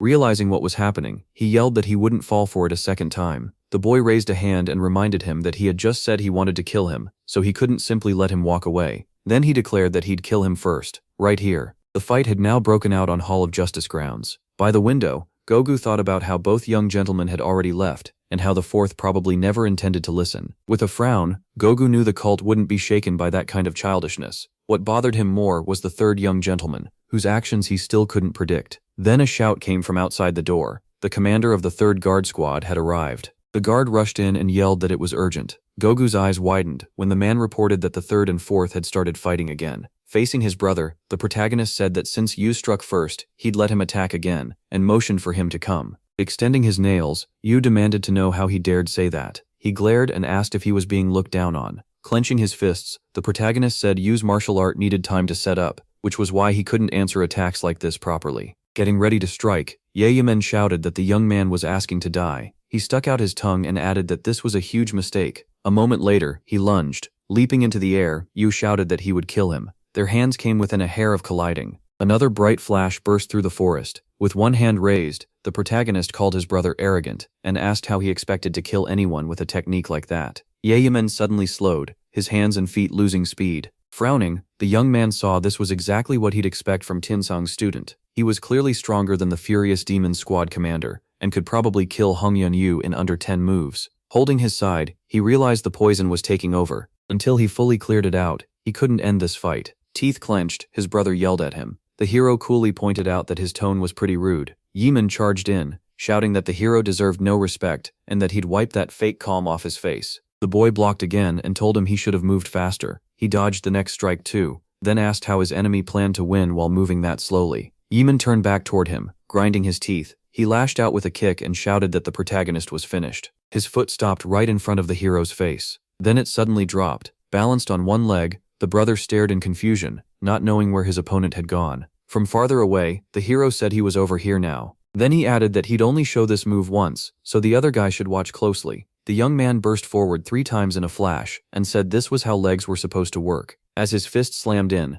the protagonist asked if Yeman understood now. Yeman was blasted backward by the punch. Catching himself with his hands, he tried to figure out how that attack even happened. He hadn't seen a single motion. Looking down, the boy said that was enough. The mix of divine compression from the 9 heavenly steps, the heavenly ascension technique, and the dark shadow demonic art worked well, and this was his first real chance to test it. Yeman frowned, cursed his brother, and demanded to know how he dared use him as a test for martial arts. Black lightning suddenly started crackling from his body. The ground under him began to break apart. Leaping up, the boy shouted that it was pointless. That kind of attack would never work on him, especially when his enemy still couldn't even see how his legs moved. His brother laughed and said the hero hadn't changed at all. He still looked down on him. The protagonist lowered his gaze and said the hero always looked down on everyone, never once having to look up himself. The boy instantly looked up. With both hands raised, Yeman shouted that he'd been caught in the largest form of the poisonous palm of the snake shadow. Dropping his arms, he sneered and asked if the hero could dodge it with that clumsy leg technique. The purple beam struck the hero head on. Standing before the blast zone, the brother said the poison had seeped into the wounds the hero got earlier, so this time he definitely wouldn't live. He raised a hand and shouted that he had poured all his deadliest poison into that move. The guy stood inside a cloud of purple smoke. With his eyes closed, the hero realized the poison could sink through skin and open wounds even if he held his breath. He hadn't expected his brother to have something this brutal, so he decided to get out fast. The hero grabbed the katana's handle. A moment later, he burst out of the poison fog. As he rose, the young man couldn't tell where the hero had gone. Then he heard someone speak. A maid crawled toward him, saying her body was burning and begging the young master to help her. He picked her up and shouted that she was badly hurt and shouldn't be moving at all. Then her eyes turned pink. She attacked the hero. Jumping back, the young man shouted, asking if the fourth had turned into Yunhying. He heard her laughing, but had no idea what he was even looking at. Her hand changed, then her face changed too, and the hero shouted, asking how the demon queen got here. Sokyo stood before him and said that now he had no arms or legs left. It was time to take his head too. The young man stared at his hands in shock, unable to understand what had happened to them. Then he looked at his legs and was just as confused. Watching him, the fourth mocked how pathetic he was, and told him to enjoy suffering inside the illusions of the poisonous palm of the snake's shadow. He stuck out his tongue and said it was a shame he was the only one who got to see this, adding that arrogance never ends well. His nails ready, the brother said he'd kill him here and now. If the hero lived, he could return later and become a problem.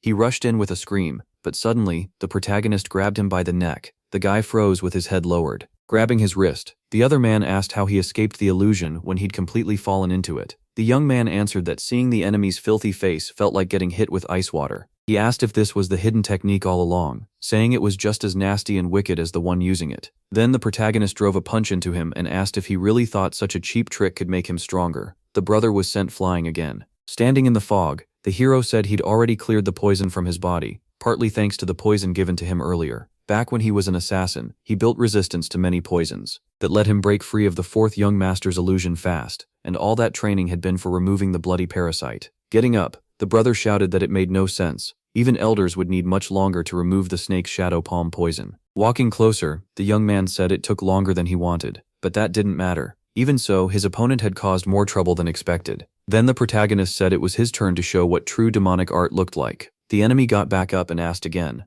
Red lightning wrapped around the hero as he spoke of the true revelation of the dark shadow demonic art. As he charged, the boy shouted that this was the first form of the ninefold stable blade of death. 6 continuous hellish winds. That wave of power made the opponent's footing slip. He stared with his mouth open, unable to grasp what was happening. Looking at him, he couldn't even tell if the blade had been raised, because the hero hadn't seemed to move at all. Throwing his hands up, the fourth realized his body was being shredded apart. Yui gritted his teeth and realized the protagonist was ripping through the King of Snakes' demonic art core barrier like paper. The youth still stood in place, and the enemy noticed it. Unable to understand anything, he made a desperate choice. Rush in, cut off his brother's head, and run. Eyes wide, the boy declared that his brother was finished. Then, moving like lightning, he used the triple strike of splitting the sky. He brought the tip to his enemy's face and asked if he had any last words. Standing over him, the young man answered for him. No, he had nothing left to say. The hero said this was death, a person's life vanishing for no reason, like smoke drifting from his cigarettes. Looking up, the enemy couldn't believe death was really in front of him. The hero tightened his grip on the sword and said goodbye to his brother. Suddenly, something flew at him, and someone screamed. Rays wrapped around the protagonist's sword, and he couldn't tell what kind of shapeless force it was. Using some kind of technique, the man shouted that they had promised to stop causing conflicts. Still holding the blade, the leader shouted that he couldn't watch this any longer, and ordered the third to release the sword. With his hand on the hilt, the hero realized it was a void grab, a skill that controls an object without touching it. That kind of move needed deep martial arts mastery. Frowning, the youth said he couldn't stand the bitter feeling this left behind, and asked why he should show kindness to someone trying to kill him. In his mind, the master of the Hall of Justice was deeply unpleasant. Planting his feet, the leader said the hero was still on his territory, and even if they were young masters, he couldn't allow them to fight there. Holding his blade, the youth said the man clearly didn't know his place. Did he really expect them to shake in fear before the Hall of Justice no matter their rank? Cutting through the chains, the protagonist shouted that he hadn't wanted to do this. The man frowned, realizing the boy had sliced through his internal energy chains in one strike. He demanded to know if he truly wanted to make an enemy of the Hall of Justice, and whether he could bear that responsibility. The boy's eyes widened, and he asked again. Then he lunged forward, shouting that the man should worry about himself. The leader dodged and realized at once that his opponent was incredibly fast. The boy stared at him while the man thought this kid's demonic energy was as deep as a top expert's, but his actual skill didn't seem to match it. Suddenly, he pushed off the ground. The hero slashed again, Sliding back, the man realized the hero's movements were on his level. The protagonist raised his sword overhead and used the second form of the ninefold steady blade of doom. At the limit of the infinite path, countless lightning bolts burst from the sword. While blocking, the leader couldn't believe this was a sword technique. With both hands up, he couldn't understand what kind of brutal force the blade was giving off. Gogu gritted his teeth as he started to feel the heat. Another explosion tore through the area. A huge crater opened right in front of the leader. Staring at the long gouge in the ground, he knew one slower move would have burned him alive. He'd already spent too much internal energy too, so if the enemy used an even stronger demonic art, he was dead. As the smoke cleared, he couldn't figure out why no second attack came. The answer was behind him. The hero had already gone after his earlier opponent. Gogu realized a fighter this sharp would never waste that opening. Yeoman lifted his head to brace for the hit, and the leader finally understood he had never been the real target. He shouted for the third young master. The sword drove through his brother's body, and a scream burst out. Blood spilled from the enemy's mouth. The hero stared down at him, frowning. Standing over him, he said he decided his brother should lose everything too. His opponent's eyes went wide. The young man opened them even wider, and said it was a chi block for a chi block. Pulling the sword back out, he added that this was despair for despair. Blood dripped to the floor. Thinking through his brother's body, the protagonist explained that he destroyed the poison core above the energy core. That was why his muscles had shrunk and weakened. Yeoman could barely keep his eyes open, as the hero said this happened because he'd kept his body up with mystic arts instead of real training. Since he built his power on illusions alone, this was the limit. Sheathing his sword, he added that Yeoman wouldn't die right away, but he'd spend the rest of his years stuck in bed. Looking down at his brother, the protagonist said that even if Yeoman recovered, he'd have to start martial arts from the very beginning. He also told him he'd send medicine and acupuncture needles.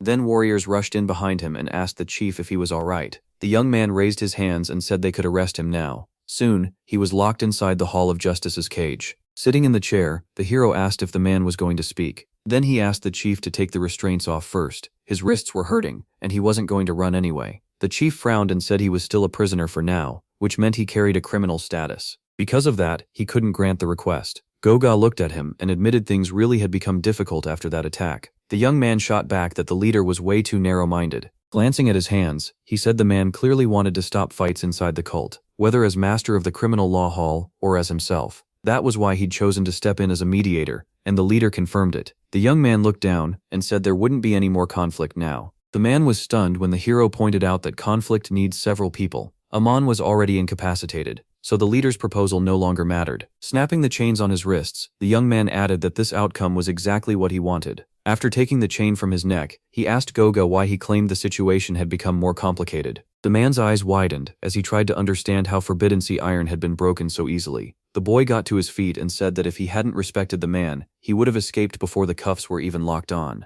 As the third young master, he'd already shown plenty of patience. The leader gaped and asked what the prisoner would do if he still wasn't released. The protagonist looked at him and said he never expected him to enjoy pointless what-if talk so much. Then he asked if he could leave. He walked past as the man warned that he'd be watching him. With his eyes closed, the hero said that was fine, but told him not to stand in his way. He didn't want trouble with the criminal law hall. The man looked aside and thought the prisoner was incredibly confident for someone who hadn't even been named successor yet, and was still just one candidate among many. Without turning around, he heard the young man ask one more question. Still in the cell, the leader realized this person was both complicated and dangerous. He remembered blocking that attack, and understood that the third young lord's martial arts were even harsher and stronger than the demon cult's. Frowning, he thought that sword art clearly came from the orthodox faction. He couldn't understand how the third lord had it, and then started to wonder if they were alike. In another building, the hero could be heard shouting that he needed more food. Several empty plates already covered the table. While eating noodles, the protagonist said he hadn't had a proper meal in a long time. His assistant told him to slow down since nobody was going to steal it, then asked if that was really what they fed him in the criminal justice hall. He looked at her and said they only gave him old rice and wild greens there, and he couldn't eat that. Dompil asked if everything was over, and the hero said yes. Then the fighter asked whether the fourth young lord or the high officials would strike back. Setting the bottle down, the boy said Ammon had been crippled and wouldn't be moving anymore. Looking down, he added that the higher-ups usually stayed out of fights between succession candidates, so probably nothing would happen at all. Rising from his chair, he said it was definitely over now. He looked at his assistants and said that now things had mostly settled down. They should go back to their own posts. Turning to the man, he said he'd stayed with him too long already. He wasn't some normal member of the Guardian Court. He was still the third leader, so he should get back to work. Pointing at the girl, the hero said she needed to return to her job as squad leader too. She answered that she was already doing exactly that, so he didn't need to remind her. The protagonist looked at both of them and said that meant they just had to keep doing what they'd been doing. Then he said goodbye and left. As she picked up a plate, the girl muttered that the third one was really heartless. Did he have to leave that coldly? She turned to her ally and asked if he was upset, but he quickly said no. She asked what was with that look on his face. Closing his eyes, he said it felt like something was off. Watching him go, Dongpil said the young master was probably saying goodbye to them for the last time.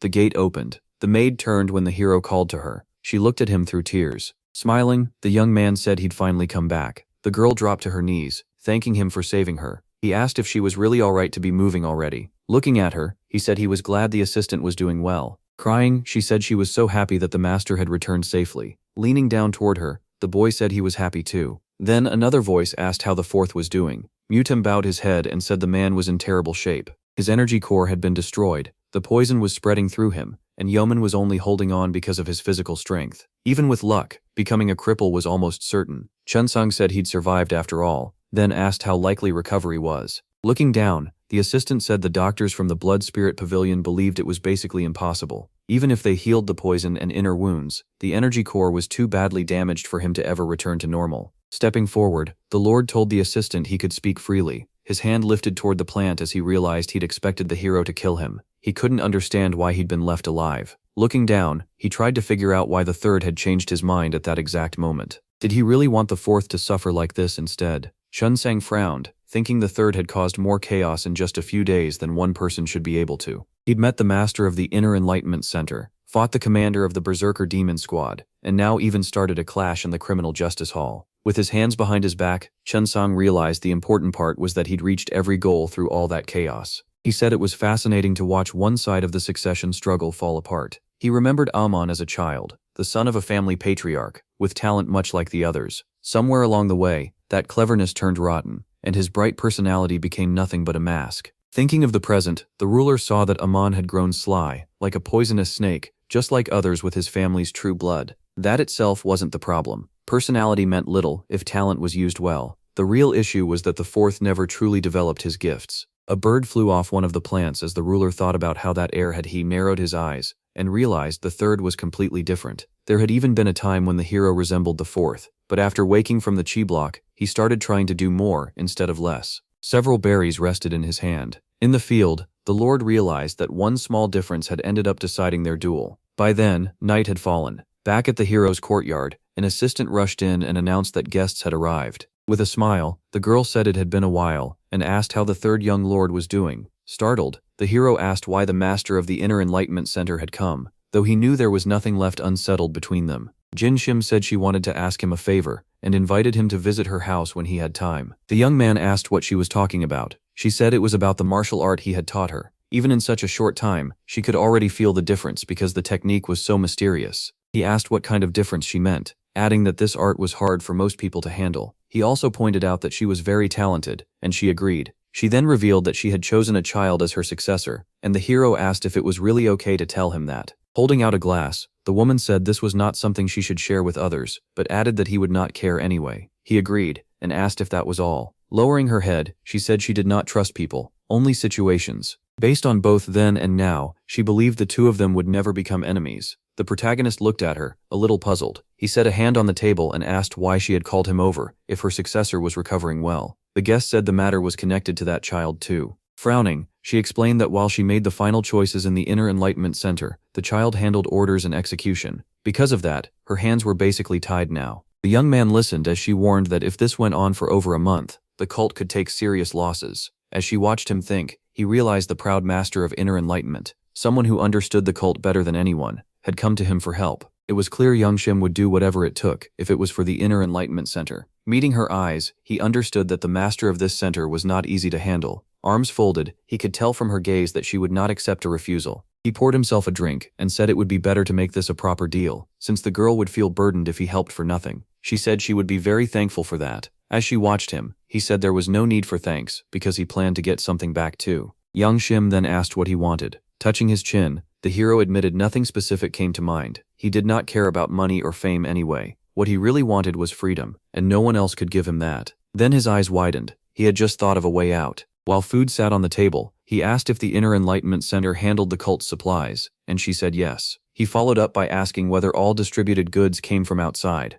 and she confirmed that too. When he asked if they went out to get important items, Young Shim explained that happened about every 2 weeks. All at once, the guy grabbed her hand. Eyes wide, he declared that her precious successor's recovery came first, and he would make sure she fully recovered within 2 weeks. Smiling, he realized he had finally found a chance to escape the demonic cult. Dongpil was meditating on a stone. Sweating heavily, he remembered being told to return to his own organization. With his hands behind his back, Hajin told his assistant that he was the third leader and needed to go back to his duties. Sitting there, the boy realized the young master had been right. He had stayed by his side too long. Then he was told that the first leader wanted to see him. A voice from inside called for Dongpil. At the table, Gunsun told his subordinate that his assignment had changed. Handing Dongpil a document, the first leader explained that the Center of Inner Enlightenment sent members out every 3 months to deliver important goods, and this was that month. After reading it, Dongpil learned he was supposed to escort those members because of the coming Mera festival. Gunsun said trouble was unlikely, but with everything going on, they could not send them alone.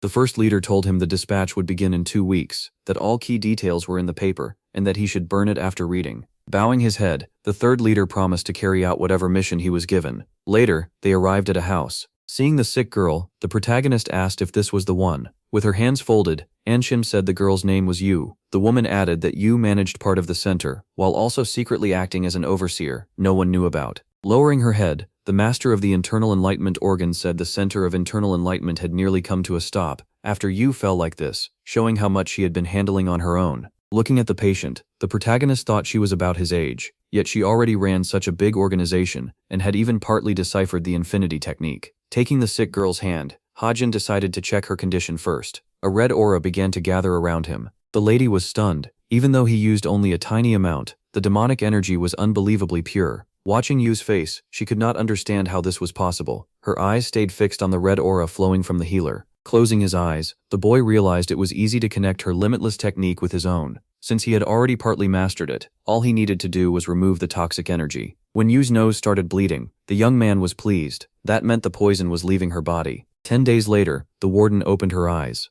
On the day before the 2 weeks ended, the girl woke up to Hajin's face. She was fully conscious now, lying in bed. Voices soon came from the room. The protagonist was grinning from ear to ear. Inam asked if he was really telling her to place him in the delivery department without the cult leader noticing. Staring at him, she asked if he understood how absurd that sounded, and the boy reminded her this was not a favor, it was a deal. Sweating, the lady asked why they could not just forget the whole offer. Smiling, the protagonist said that chance was already gone. Inam clenched her fists in frustration, and Hajin was amazed she could still say that. With her eyes closed, the protagonist explained that this was exactly why he had worked so hard to treat her successor. The woman shouted that she would not do it. Leaning over the table, she asked if he really meant to trick the sect leader. He answered that it might fool others, but not the leader. Sweating, Enchim asked what he meant by that. The boy explained that the cult leader did not truly care about the disciples. He simply ruled over them without controlling every move. That was what it meant to be a god. The woman warned that if people learned a successor candidate had slipped into the shipping department, suspicion would fall on the Inner Enlightenment Center. Smiling, the young man replied that she had the power to shut down those rumors. She raised a hand to her mouth and admitted that she did have that kind of power, which pleased him. Slamming the table, Inchim yelled at him to wait until she was finished. Looking away, she explained that if this failed, other cult groups might start meddling with the candidates too, throwing the divine cult into chaos. Wide-eyed, the woman listened as the protagonist reminded her what she owed, after he had practically brought someone back from the dead for her. Arms crossed, Hajin said he did not want to argue about the value of a human life anymore. He hated guilt-tripping people, but since she insisted, this had to stay a deal. Lowering her head, Inchim admitted she had no choice. She had made a bargain, and the life of someone precious to her was on the line. The boy beamed, pleased that she had made the smart choice. Closing her eyes, the master of the internal organ of enlightenment said she needed time to find a way, and added that the girl already wanted to lead the squad right after waking from her coma. She raised her head and complained that her ward still was not fit enough to take that role. Lifting one finger, the boy said he had a plan. By sunset, they were at another house. Shua turned when someone asked for permission to come in. Once inside, the protagonist noted that the girl was strong if she was already able to move around. The young lady asked who he was, and he answered that he was basically a doctor. She clarified that she was not asking about his job, but who he actually was. Closing his eyes, Hajin said he was the one who had helped free her from the chi blockage.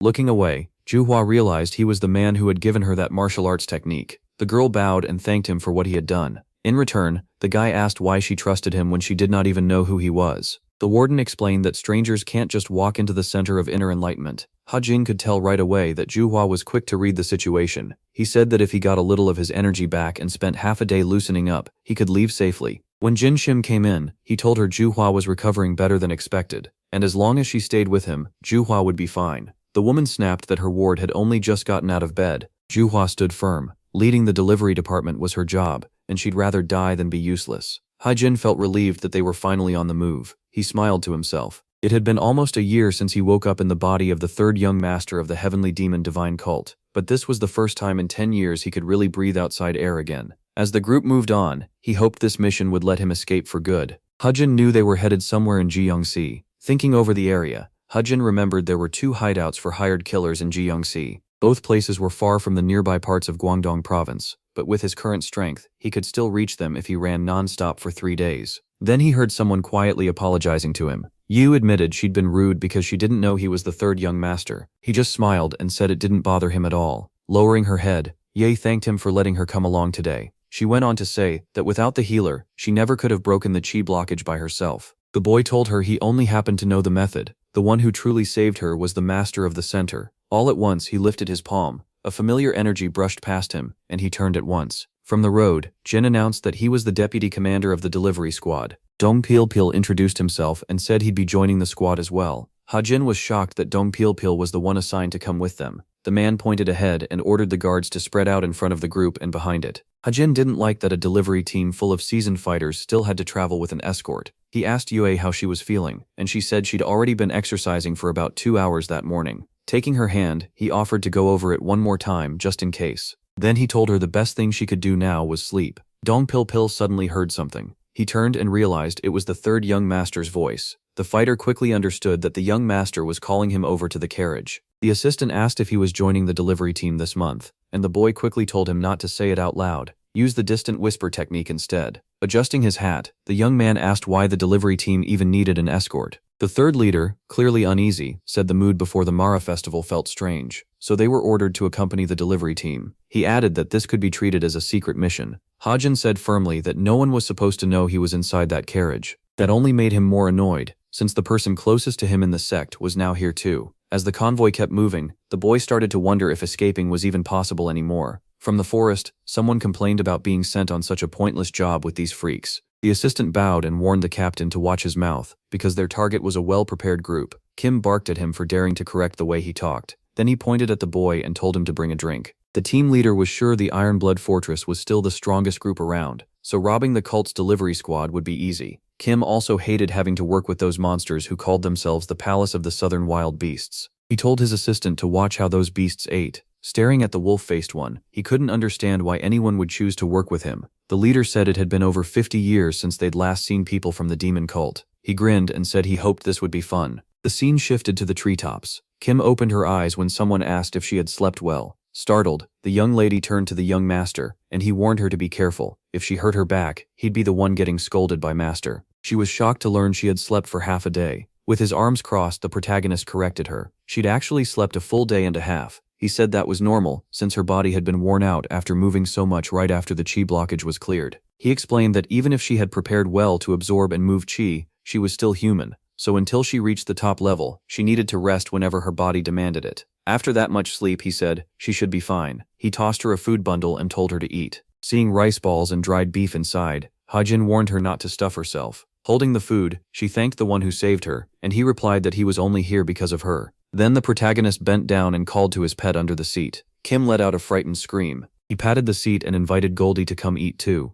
Eyes wide, the girl asked if it was a fox, and he said yes. He explained that he had met the animal by pure chance. The young lady was stunned that someone could keep a fox as a pet. A voice from the carriage said the young man wanted some fresh air. The young master looked over and asked if Dong Pil had called for him. The third leader lowered his head and apologized for bringing the young master out into the forest. Holding his hat, the young man told him there was no need to be so formal. The warrior asked whether the carriage had caused him any trouble, but the protagonist cut straight to what he wanted to know: why they had come here. The assistant slipped a hand into his robe and said he needed to show him something. He pulled out a paper and said this was the reason he'd been sent on the mission. The protagonist's eyes widened at once. Ha-Jin stared at it in disbelief. In a room, two men talked about how the world used to be. The elder said the cloth wasn't meant to be worn. After taking a sip, the old man asked his guest how life had been in Jinshi. The fat man replied that the land there had always been good, though hard times came too. He then mentioned the coming demon cult festival, and the old man corrected him. It was the Mara festival, the most important event for the cult.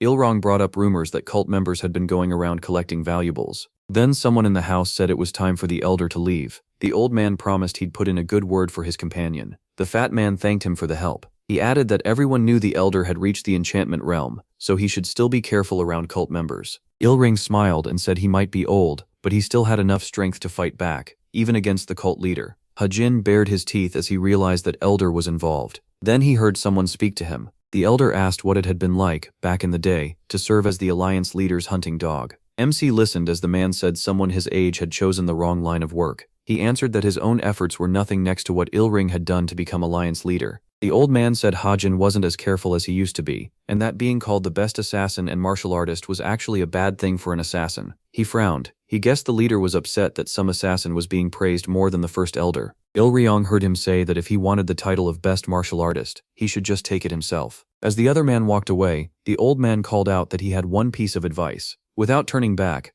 Hajin heard the warning to stay on guard. A moment later, the alliance leader lunged at him. The old man's eyes had turned white. In the final moments of the protagonist's life, Ilryong cut off his right leg, gripping the paper tight. The boy realized his sworn enemy was here. He slowly looked out from under his hat. Donpul asked if he was all right. Yui offered him a drink to celebrate the young master's arrival. As she moved closer, the girl asked the servant why she couldn't sense the protagonist anywhere. The girl with the broom said he wasn't there, and the guard clarified that she meant where the boy had gone. Sweating, the worker said the boy had gone off to train. Yue was shocked that someone already that strong still planned to keep training. Then she noticed the young lord's sword. Looking at it, the girl found it odd that he'd gone to train without taking his blade. A carriage sat hidden among the bushes. Closing his eyes, the protagonist told himself he needed to calm down. The boy tightened his fist and reminded himself of his goal. Get out of here. To do that, he had to check every shelter he had hidden across the central plain. Hajin looked down but refused to let go of his dream. He gritted his teeth and made up his mind to kill the elder. As she petted Goldie, Jo asked her companion if he was all right. The animal suddenly leaped out of the girl's arms. The fox landed right on its owner's face. The boy grabbed the pet, confused about what had gotten into it. By the carts, Jin was relieved there was barely anything they could hand back. Dongpil answered that only proved the cargo was truly precious. The third leader warned them not to relax until they were done. A guard noticed the patrol was late, but Dongpil said the rough ground had slowed them down. A patrolman ran into camp, shouting for the captain. Jin clenched his fists and demanded to know what happened, and why only half the team had returned. The fighter said a battle had broken out at the transfer point. Dongpil raised a hand and asked who attacked them. Someone at the carriage door listened as the patrolman reported that one of the attackers was a highly skilled martial artist. Hajin bared his teeth and asked where the master was. They arrived at a village that had been wrecked. Seeing the boxes of supplies, he asked if all of it had been stolen. Kyunghwa studied the crates and said they were full of rare medicines, which made their bulk purchase hard to explain. With his hands behind his back, he decided it was none of his concern. The assistant bowed and reported that none of the enemies survived, while only 3 of their men had minor wounds. The commander snapped that the enemy had still been strong enough to hurt their side. The group leader asked how many enemies they had let escape on purpose, and the young man answered that it was only 4 or 5. Kyunghwa turned and told him to have the boys unload the supplies. Seeing the man trapped under rubble, the captain admitted he was tough to survive a strike from his palm. The injured fighter frowned and swore the demon god would not spare that bastard. The group leader looked down and said demon god worshippers were all insane. He lifted his leg and mocked them. If they loved their god so much, they should die and go join him. Kung Hao pressed his boot to the enemy's throat and said that if he lacked the guts to die, he could help. Looking down at him, the captain told the man to pray his god was real. With his hands behind his back, the group leader shouted that the demon god would punish him for letting a follower die for nothing. In front of the ruined house, the man coldly said he'd like to meet this demon god, if he really existed. Yu Liang walked up to his boss. Kung Hao turned to him and asked what he wanted. Looking down, the warrior asked for food because he had children to feed. The captain looked at him and asked if he was giving orders now. He answered that it was only a request. The disciple of the master of the beast's palace frowned and reminded him that food had been promised for the squad. The man shouted back that he should think about how much he had already eaten. The savage looked surprised and said he was only asking because they needed more food. Frowning, the captain listened as the man accused him of breaking his promise. As he walked off, the group leader told his subordinate to eat the demon cultists if he was still hungry. Kung Hao gritted his teeth and thought he'd bury all these idiots when this was over. Ye Yilang stayed silent and stared ahead. He rested a hand on one of the wolves' heads. Dongpil broke into a sweat and muttered that this was bad. The leader of the Council of Elders guessed the attackers destroyed the place to erase evidence, but Yahello said it was done too sloppily. If they really wanted to hide everything, they could have done much better. Juhao said it had to be one of two things: a trap, or the attackers were hiding somewhere no one could find them. She asked a subordinate if a message had been sent to the nearest branch. He said yes, but the distance meant it would take 3 days to arrive. With a hand on her hip, the lady told her assistant to handle the bodies while she thought things through. Juhao looked away and decided there was no time to wait for the commander's orders. It was better to sort things out first and report later. Dong Pil suggested she rest, reminding her that she had only recently suffered a chi block. She explained that the healer had restored most of her martial arts, so she didn't need to be treated like an invalid. Lowering his head, the young man realized the supervisor could be trusted. If she cared only about results, she never would have acted this way. Looking at the woman, he guessed she meant the young healer. Dong Pil started sweating when he heard his master call for him. They came upon a house near the Green Hills. The assistant saw the sword and recognized it as the exact blade the boss had asked for. Gripping the hilt, the protagonist said the enemy's trail led about 20 kilometers northeast. He explained that their first job was to escort the delivery group and its goods safely to the cult, so until they knew who the enemy was, they had to move in silence. Dong Pil asked the young master what would happen to him. Hajin said they needed to move quickly. As the protagonist leaped up, the boy called after him. While moving ahead, the protagonist felt something was off. The first elder of the Heavenly Alliance was here. Sweating, the young man decided he had to learn what was really happening. A jackal peeked out from under the boy's robe. The wolves tore into the meat. Watching the beasts chew on the corpses, Kimha remarked that they were greedy. The man lifted his drink, eager for someone to arrive. As he stepped in, the man asked if the captain had been waiting for him. The group leader turned his head. The wolves fixed their eyes on the newcomer. Smiling, Ilrin greeted an old acquaintance. Kimha folded his arms and asked why the elder had taken so long. Ilrin replied that he had other business to handle. The old man glanced back. Seeing the pack, he realized these were the famous beasts. The captain confirmed it. Kimha looked at the lead wolf and said he thought the famous beasts would stink. The old man frowned and asked for the leader wolf's name. Yulan looked at the elder and introduced himself. With his hands behind his back, Ilrin said the palace's martial arts were less strange than those of the Central Plains. The old man added that even the best martial artists from the Central Plains probably couldn't last 10 moves against this guy. The captain frowned and asked why his friend was being so nice to the savage. The savage answered that he was just making conversation. Looking at Yu Lang among the wolves, Ilrin explained that each of the 4 palaces held top martial artists, so it was smart to learn all you could about any future ally or enemy. Kim Hua closed his eyes and said it was simple. Allies work together, and enemies die. The elder told him to fix his personality if he wanted to rise any higher. In the forest, the captain said he planned to live his own way and die the same way. Turning around, the old man asked if the promised goods were ready. The man pulled something from his robe and grumbled that he had to work with an animal to get it. Ilrin took the small pouch and thanked the captain. When he saw the strange orb, the old man recognized it as the Jade of Calamity. Kim Ha put his hands on his hips and asked what it was. The elder pocketed the stone and told him to think of it as something he needed. The group leader frowned, thinking about how slippery this old man was. Arms crossed, the captain invited the guest to stay for a drink. Ilrin smiled and said he'd like to talk like old times, but he was too busy right now. Kim Hua placed a hand on the elder's shoulder and invited him to join the Steel Blood Fortress. The old man said nothing and just looked at him. Looking away, Ilrin seemed surprised that he was being asked to join the fortress. The group leader pulled his hand back and asked what was wrong with trying to recruit a talented man. As Ilrin turned, he heard that he should seriously think it over. The old man remained still. Then he looked back and asked how someone of such low rank dared make him that offer. Eyes closed, the man asked why he had to insult him like that. A second later, pain twisted the captain's face. The old man's hand tore through the group leader's body. Ilrin looked ahead and remembered the wounded man's words about killing allies. Kim Hua tried to speak, but the elder cut in and said a man should know who his enemies and allies are first.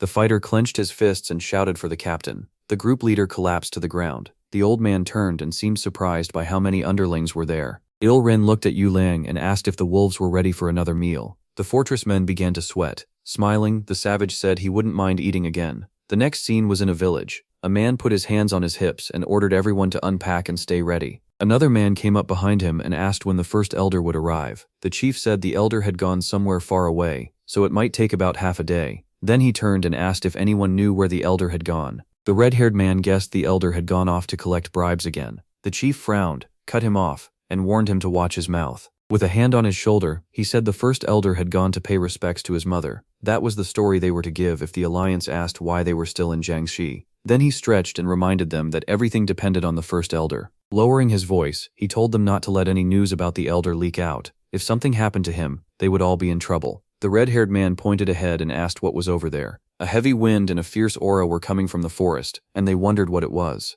He frowned and said he hadn't sensed anything. Shoyang shot forward, smashing through the trees. His face twisted with rage. He clutched his sword hilt tight. Then the protagonist leaped up and struck. He stared down at them. An explosion rang out as his aura burst free. He seized one man by the throat and questioned him. Under pressure, the man admitted the elder had gone to his mother's grave. Shoyang wasn't buying it. He snapped that if the man kept lying, he'd kill him. The protagonist let him go and found it suspicious enough already. The first elder had gone off without his escorts. Gripping his sword, the protagonist decided that since he was already here, he might as well kill the elder. Frowning, he swore to do it before leaving. He tightened his grip and thought that if it came down to it, he'd at least take the elder's leg. Shoyang frowned. Thinking of the elder alone was enough to make his right leg ache, the same leg he lost in his past life. The protagonist jumped off the cliff, declaring that he would kill the first elder. The ground was covered in bodies. One man said he was glad they had reached an agreement, while another pointed out that anyone would choose the side that treated them better. From the cliff, Ilryung and Yui watched below. Yui said the medicine they delivered had worked, so the palace master should be back on his feet soon. Yui asked what Ilryung had gotten from the palace master, and the old man quickly answered, "A jade of calamity." Looking ahead, the elder said Yui didn't need the details, only that it was a treasure that would help with his plans. Yui then asked if he really meant to use it on the leader of the righteous heavenly alliance. Ilryung put a finger to his lips, telling him to be quiet. They turned back to the battlefield, and the elder remarked that the wolves had huge appetites, and they could even bring down swordsmen. Looking down, the elder said he was seeing strange methods he had never heard of before. Yui corrected him, saying the Great Beast King's technique wasn't some weird occult art. Holding up 2 fingers, he explained that it taught beasts to sense inner power, the same way humans do. Ilryung asked if the wolves could really understand orders from hand signals alone. Yui said yes. The wolves and the Blood Wolf squad were linked through their souls and upper energy cores, so even detailed commands got through. Ilryung said he had wondered about that when he first heard they worked with beasts, but seeing it now still shocked him. The old man thought that if he could use them for himself, he might even replace the leader of the righteous heavenly alliance. One wolf lifted its head and howled. Ilryung asked what was going on, and Yui said the Blood Wolf squad's leader had caught the scent of demon cultists. Frowning, he said he couldn't tell the exact number, but it seemed like around 100. Ilryung asked whether the wolves had already tasted demon cultist blood. The wolves howled again, and Yui said they had already ambushed them nearby. A few prey had escaped, but overall it had still been a decent meal. Ilryung studied him and thought this made sense. They were likely away because of the coming Mara festival. The elder asked how those enemies compared to the Blood Wolf squad, and Yui answered that there were many of them, with some especially strong fighters mixed in. Stroking his beard, Ilryung asked Yui to show him what the Blood Wolf squad could really do. They wouldn't interfere, and he didn't mind if it took some time. Ye lowered his head. Aura rose around him as he said it would be finished before sunset. A man sprinted forward. Dongpil looked ahead and froze in surprise. He stopped at once and shouted for the others to stop too. Once the group halted, he said it wasn't demonic energy, but it was savage. From behind, Yeyu said they barely felt human at all, and the smell of blood was overwhelming. Dongpil agreed, sure that many people had already died. Then he turned around. He spotted Yui on the cliff with a pack of wolves. Stunned, the man demanded to know who he was, while wondering if these were the same attackers from the earlier delivery raid. Yui frowned and ordered the wolves to rip them apart. The wolves rushed in right away. Dongpil drew his sword and told all the warriors to spread out. Yui started using magic and warned everyone to be careful. Snarling, the wolves charged with bared fangs. They tore through many warriors almost instantly, while Dongpil watched from the side. He grimaced. Then he rushed into the fight. He cut down one wolf and wondered where these monsters had come from. They were bigger than cows. Dongpil turned and stared in shock, realizing their hides were like steel. Looking at a wounded wolf still standing, he realized the problem. He could split boulders with internal energy, yet against them he barely made scratches, and charging his sword with chi was hard when they moved so fast. Taking his stance, Dongpil understood that rushing them head-on would not work. The wolf bared its teeth and fixed him with bright red eyes. Dongpil stared in shock when someone told him to retreat. Yu cast magic on the wolf. The beast opened its jaws and growled, but the spell froze it in place. Ye then told the delivery team to stay back and not get in the Guardian Court's way. She looked to the council leader, and both of them realized that if this kept up, everyone would die. They needed to fall back, but the wolves kept attacking and killing.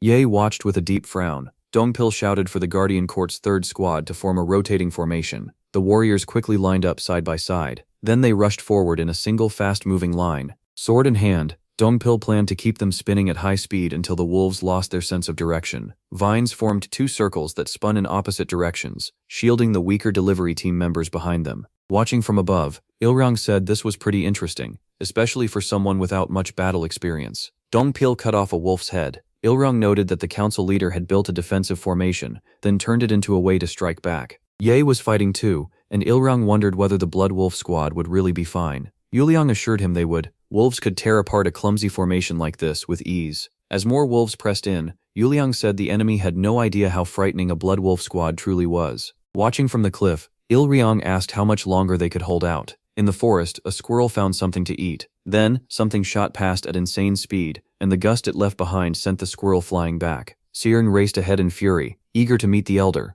Dongpil kept cutting at the wolves. Ye was still fighting, while Ilryong again wondered how long they could keep enduring the wolves. Ye fired magic at a wolf, but it dodged. She was shocked when the wolves started reading her attacks. Dongpil ran to her, shouting that she was in danger. Then he yelled the name of his technique. His sword flashed, killing several wolves at once. Ye called out to him, and he told her they had to stay closer to the formation. Dongpil gasped for breath, and the girl was stunned by how strong his sword aura was. She frowned when she saw how risky it was. He already looked exhausted. Dongpil dropped to one knee, thinking about how much internal energy that attack had cost him. Opening his eye, he realized his demonic energy had turned rough, and his breathing was falling apart. He looked at his men and wondered what came next. Everyone was getting tired, and just staying on defense would solve nothing. Dongpil finally shouted for them to break formation and run. They had to get out of there. The warriors started retreating in formation as the third leader kept yelling for them to run as fast as they could back to their branch. Ilryong frowned and called it a boring choice. Looking down, he asked Ye what he planned to do now. They had done better than expected, but the wolves had taken plenty of injuries too. As one warrior smashed a wolf across the head, Ilryong pointed out that injured and worn out or not, they were still members of the demon cult. He warned that if they let them return to the cult, there would be consequences. Dongpil kept cutting down wolves. An aura flared around Ye, and Ilryong asked if he was finally going to show them why he was the heir to the southern wild beast palace. Without waiting another second, Ye leaped straight into the fight. Dongpil turned at once. This wasn't a wolf, what he felt was a huge bloodlust. Yui instantly rammed him with his head. Yui saw that and let out a scream. She thrust out her hand and cast a spell, thinking that since he was a martial artist, she had to stop him no matter what. She froze Yui's hand, but he only gave her a smug smile. Then he shattered the ice and mocked her, saying that level of martial art was nothing but child's play. Yui stared in shock. Her technique had been broken far too easily. Yui drove a knee into her stomach and told her the pain was just starting. Watching from above, Ilryong said she never had a chance against him, and that the demon cult really seemed to be getting weaker. Still gripping the girl by the hair, Yui said she had twisted away just in time and barely saved her vital spot. The warriors could only stare at him in shock. Yui yanked the girl by the hair and warned them not to even think about running if they didn't want their leader eaten alive. He raised a fist and told the Blood Wolf squad to stop and wait. The wolves froze in place, and Yui asked if those insects had really managed to kill more than 10 of them.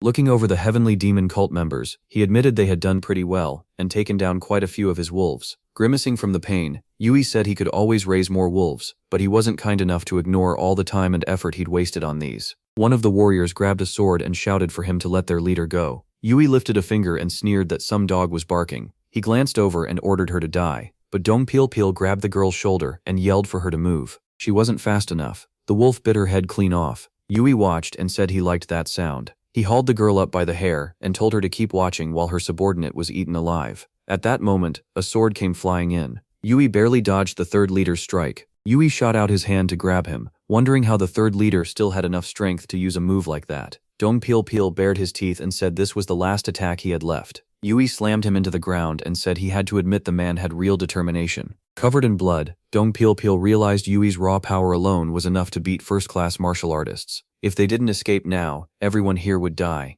Yui dragged the third leader across the ground. Then he hurled him over the cliff. Juhua and the others watched in horror. Dongpil lay there unconscious. Yui planted his foot on the third leader's head and told the wolves it was feeding time. Juhua shouted for everyone to run and warned the sect about what was happening. But the man raised a hand and said there was food for the wolves all around them. They could eat as much as they wanted. The wolves bared their fangs, ready to attack. More beasts he had summoned could be seen up on the cliffs. The warriors gathered around their leader, trapped by blood wolves, while Yui promised their bodies would be ripped apart and their deaths would be beyond painful. Ilryong called it a very interesting sight, the demon cult's beasts obeying real beasts. Standing on the cliff, he said Zhonghu was full of lies, and that it was only one small part of the world. As the wolves kept pressing in, the old man said he didn't enjoy this, but the world still followed one rule, the same one the demon cult monsters love to repeat: only the strongest survive. With his hands behind his back, The elder said humans were beasts too. Whether they tear others apart or trick them to death, everyone kills and gets killed to climb higher. He opened his eyes and wondered if that wasn't the reason they existed, to fight their way to the top. Dong Pil Pil forced himself up a little and cursed at his enemy, who only told him not to push himself so hard. Ye turned back and said he would die just like the rest. Dong Pil Pil narrowed his eyes and called out to the young master in his mind. He looked over the battlefield, desperate to find some way to save his people in this hell, and still do his duty. Juhua glanced aside, trying to figure out how they could possibly escape. A wolf was already charging at Juhua from behind, and she knew she had to think fast. The wolf opened its jaws and lunged to bite her. Then someone suddenly cut its head off. The protagonist's sword spun through the air. He jumped down from the cliff. Then Sarian caught his sword and landed. Juhua froze in shock. Yua's eyes widened too, while Dong Pel Pel still lay helpless on the ground. Dong Pel Pel remained sprawled there, too weak to move. The protagonist swung his sword and wiped out a pack of wolves at once, shouting that all these animals were getting on his nerves. A huge blast erupted, loud enough to notice from far away. He landed on a cluster of wolves and yelled that if they were going to jump him, they might as well all come at once. Then he slashed straight across. Yue bared his teeth, furious, and wondered who this guy was.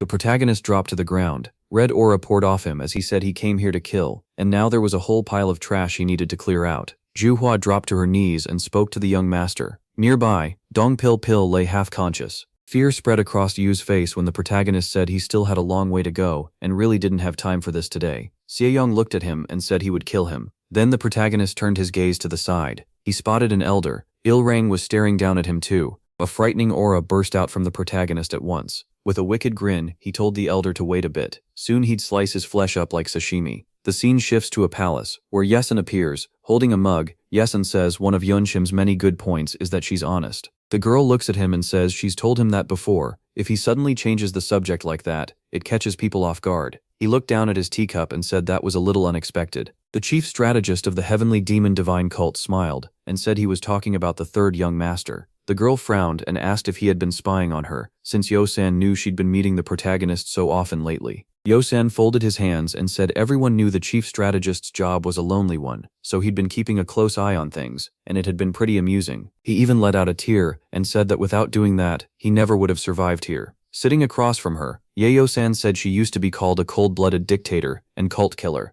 but lately she hadn't matched that name. The chief strategist smiled and said it wasn't a sin to talk badly about someone, even the cult leader, when he wasn't around. Uchan threw up a hand and shouted for less work and more pay, while Yunsim narrowed her eyes. Inwardly, she thought that if anything went wrong, he could twist the whole situation against her. Yunsim pictured the chief strategist and thought that even though he acted rash, he was the divine cult's most dangerous and hardest to please figure. Yo Sung-ho lifted his cup and said he was curious whether the Inner Enlightenment Center was breaking its neutrality to back the third young lord. Yunsheng frowned and repeated that the Inner Enlightenment Center would not take part in the succession fight. Yo-sung looked at her and asked if this was her personal choice. A bead of sweat ran down her cheek, and she wondered if he was pushing her on purpose to see when she'd crack. Yo-sung crossed his arms and said he wouldn't interfere with her decisions. He knew how much she cared about the cult, so he trusted her. Yunshim closed her eyes and thanked him, but then she froze when Yo-sung asked why someone so loyal to the cult had sent the third young lord outside without telling him. He held out a hand and told her not to hear it as sarcasm or a threat. He wasn't planning to send her to the criminal justice hall. He was sure she had her reasons.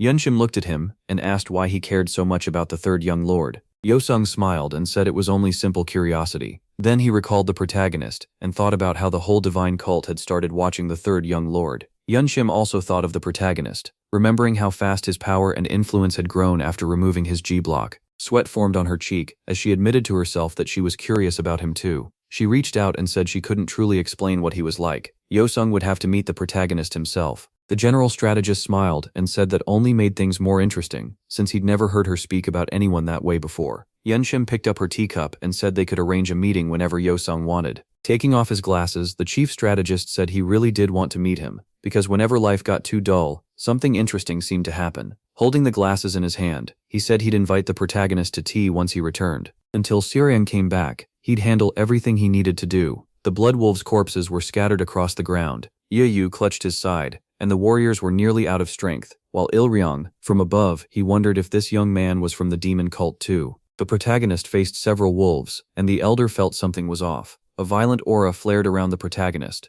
all of it aimed straight at the elder. Standing across from him, Ilryong demanded to know how he dared slaughter a squad of blood wolves right in front of him. Selyung frowned and asked if he led these mutts and why he followed that old man, then cut himself off, saying there was no reason to hear out a dead man. Ilyung frowned as his aura rose. One wolf rushed in from behind, ready to strike the protagonist. Ilyung reached out and said he didn't know where the protagonist came from, but if he was with the demon cult, he would die. A small animal poked its head out from under the protagonist's kimono. Zolitz leaped down to the ground. Ilyung clenched his fist and ordered the wolves to attack. The blood wolf behind the protagonist instantly charged. With his back still turned, the protagonist realized Ilyung was controlling the wolves through their energy cores. Zolitz's eyes went wide. Then he bared his teeth, and aura burst out around him. The blood wolf froze in terror. The warriors quickly covered their ears. Even Ilyung grabbed his ears, shocked by whatever this power was. A bright light flashed from behind the rock. The blood wolf was taken down. The little animal stretched out its paw. It perched on the blood wolf's head like it was scolding it. Ilyung stared ahead, thinking this wasn't a normal animal, but something wearing a beast's skin.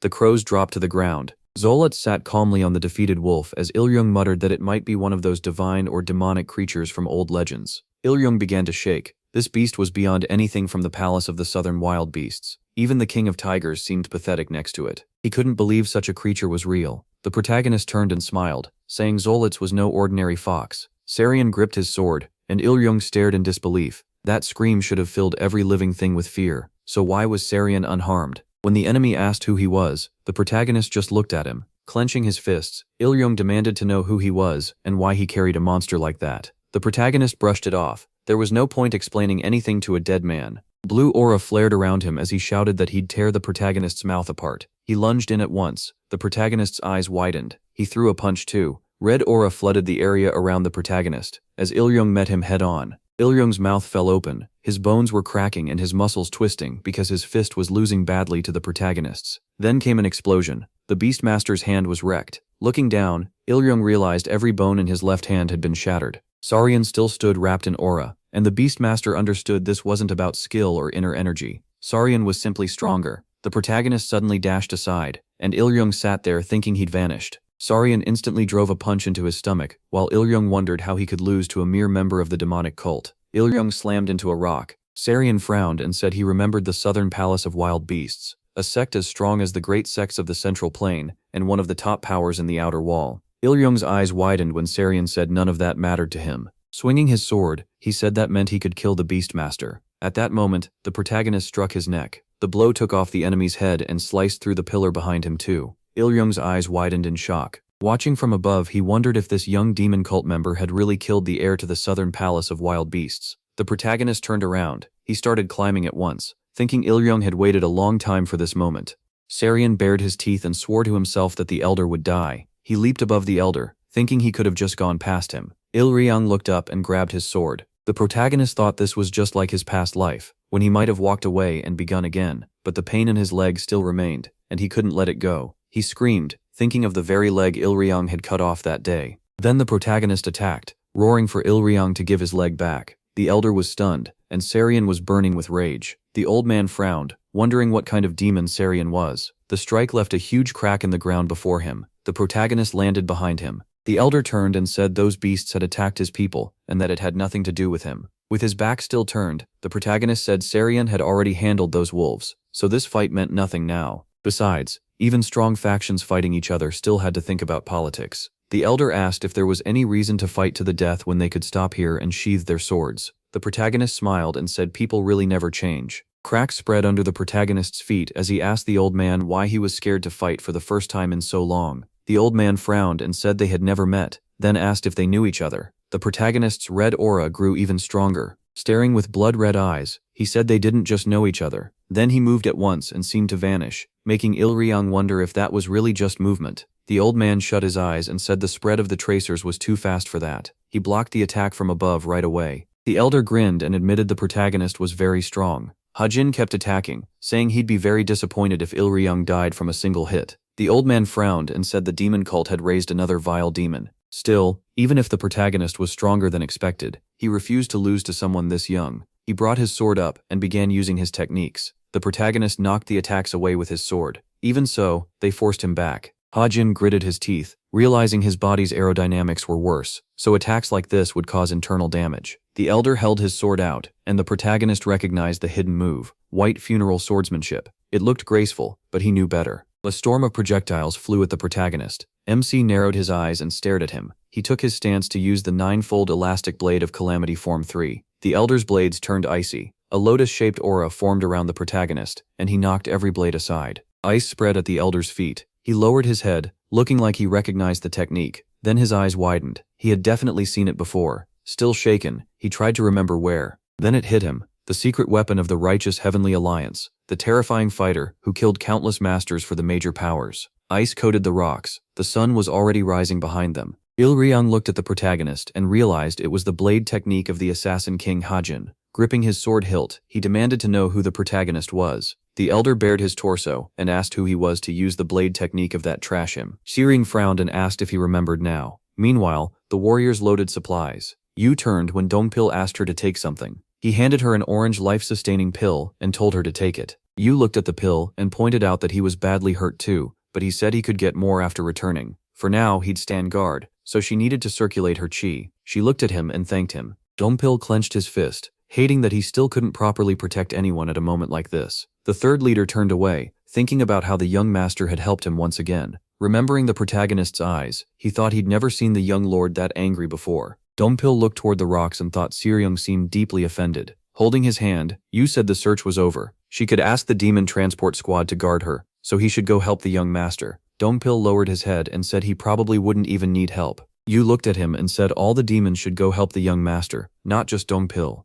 The man kept his head lowered as Yu said Dongpil was the only one who could really help the young master. Suddenly, the fox started barking at them. Golden frowned, annoyed. The man lowered his head and asked what was wrong with him, but the fox suddenly ran off. Il-ryong frowned, sure that he had killed Hajin. He noticed the protagonist's legs and thought about how he had cut off the protagonist's legs and killed him in a crueler, more miserable way than anyone else. Facing the protagonist, the old man wondered if MC had secretly raised a successor. The strange part was that this one was a half-demon. Aura swirled around the elder as he again asked who the protagonist was. The protagonist looked at him and said if he was that curious, he could learn through his sword. The old man swung his sword, and countless blades formed around him. All those blades aimed at the protagonist, but he didn't move. Il-ryong drew his sword and rushed in, sure that with the white crane sword in hand, he would never lose to a half-demon. The storm of blades shot straight at the protagonist. Hajin bared his teeth and mocked him, asking if he really believed white burial swordsmanship could work on him. Then he sneered and said that if he wanted to rip this trash apart, it was time to call on demonic energy. A burst of demonic energy poured out and covered the whole area.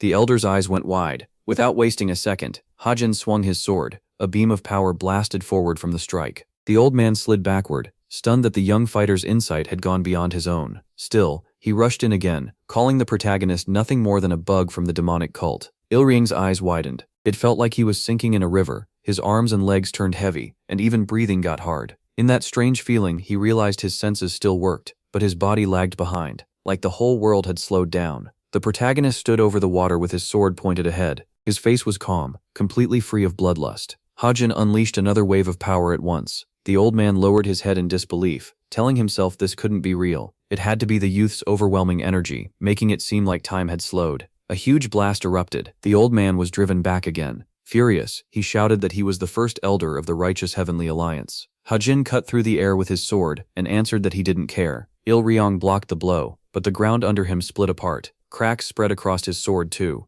He leaped back and realized the protagonist's massive blade was wrapped in terrifying demonic energy, giving it enough force to split a mountain. As he kept retreating, the old man couldn't understand how someone barely past 20 could be this monstrously strong. The elder glared at him, and the protagonist said he brought a huge sword for a reason. At the same level, white funeral swordsmanship was especially weak against heavy blades. Hajin gave a dark smile and said that if his enlightenment was higher, the elder meant nothing. Then the protagonist flickered, his form scattering in every direction, and Il-ryong readied himself, but the protagonist was gone from in front of him. A strand of the elder's hair was sliced away. The protagonist had already moved behind him. With his back still turned, Hajin said the elder had gotten rusty after leaving real combat for politics. A year ago, he used the inevitable net formation for an ambush, so it wasn't even a true fight. Turning to face him, the protagonist asked how someone with talent like that had pushed aside the ladies of Xi'an and taken the seat of leader of the righteous Heavenly Alliance. Horrified, the old man asked if he was really him. He looked at him and said he still hadn't figured out who he was from the start.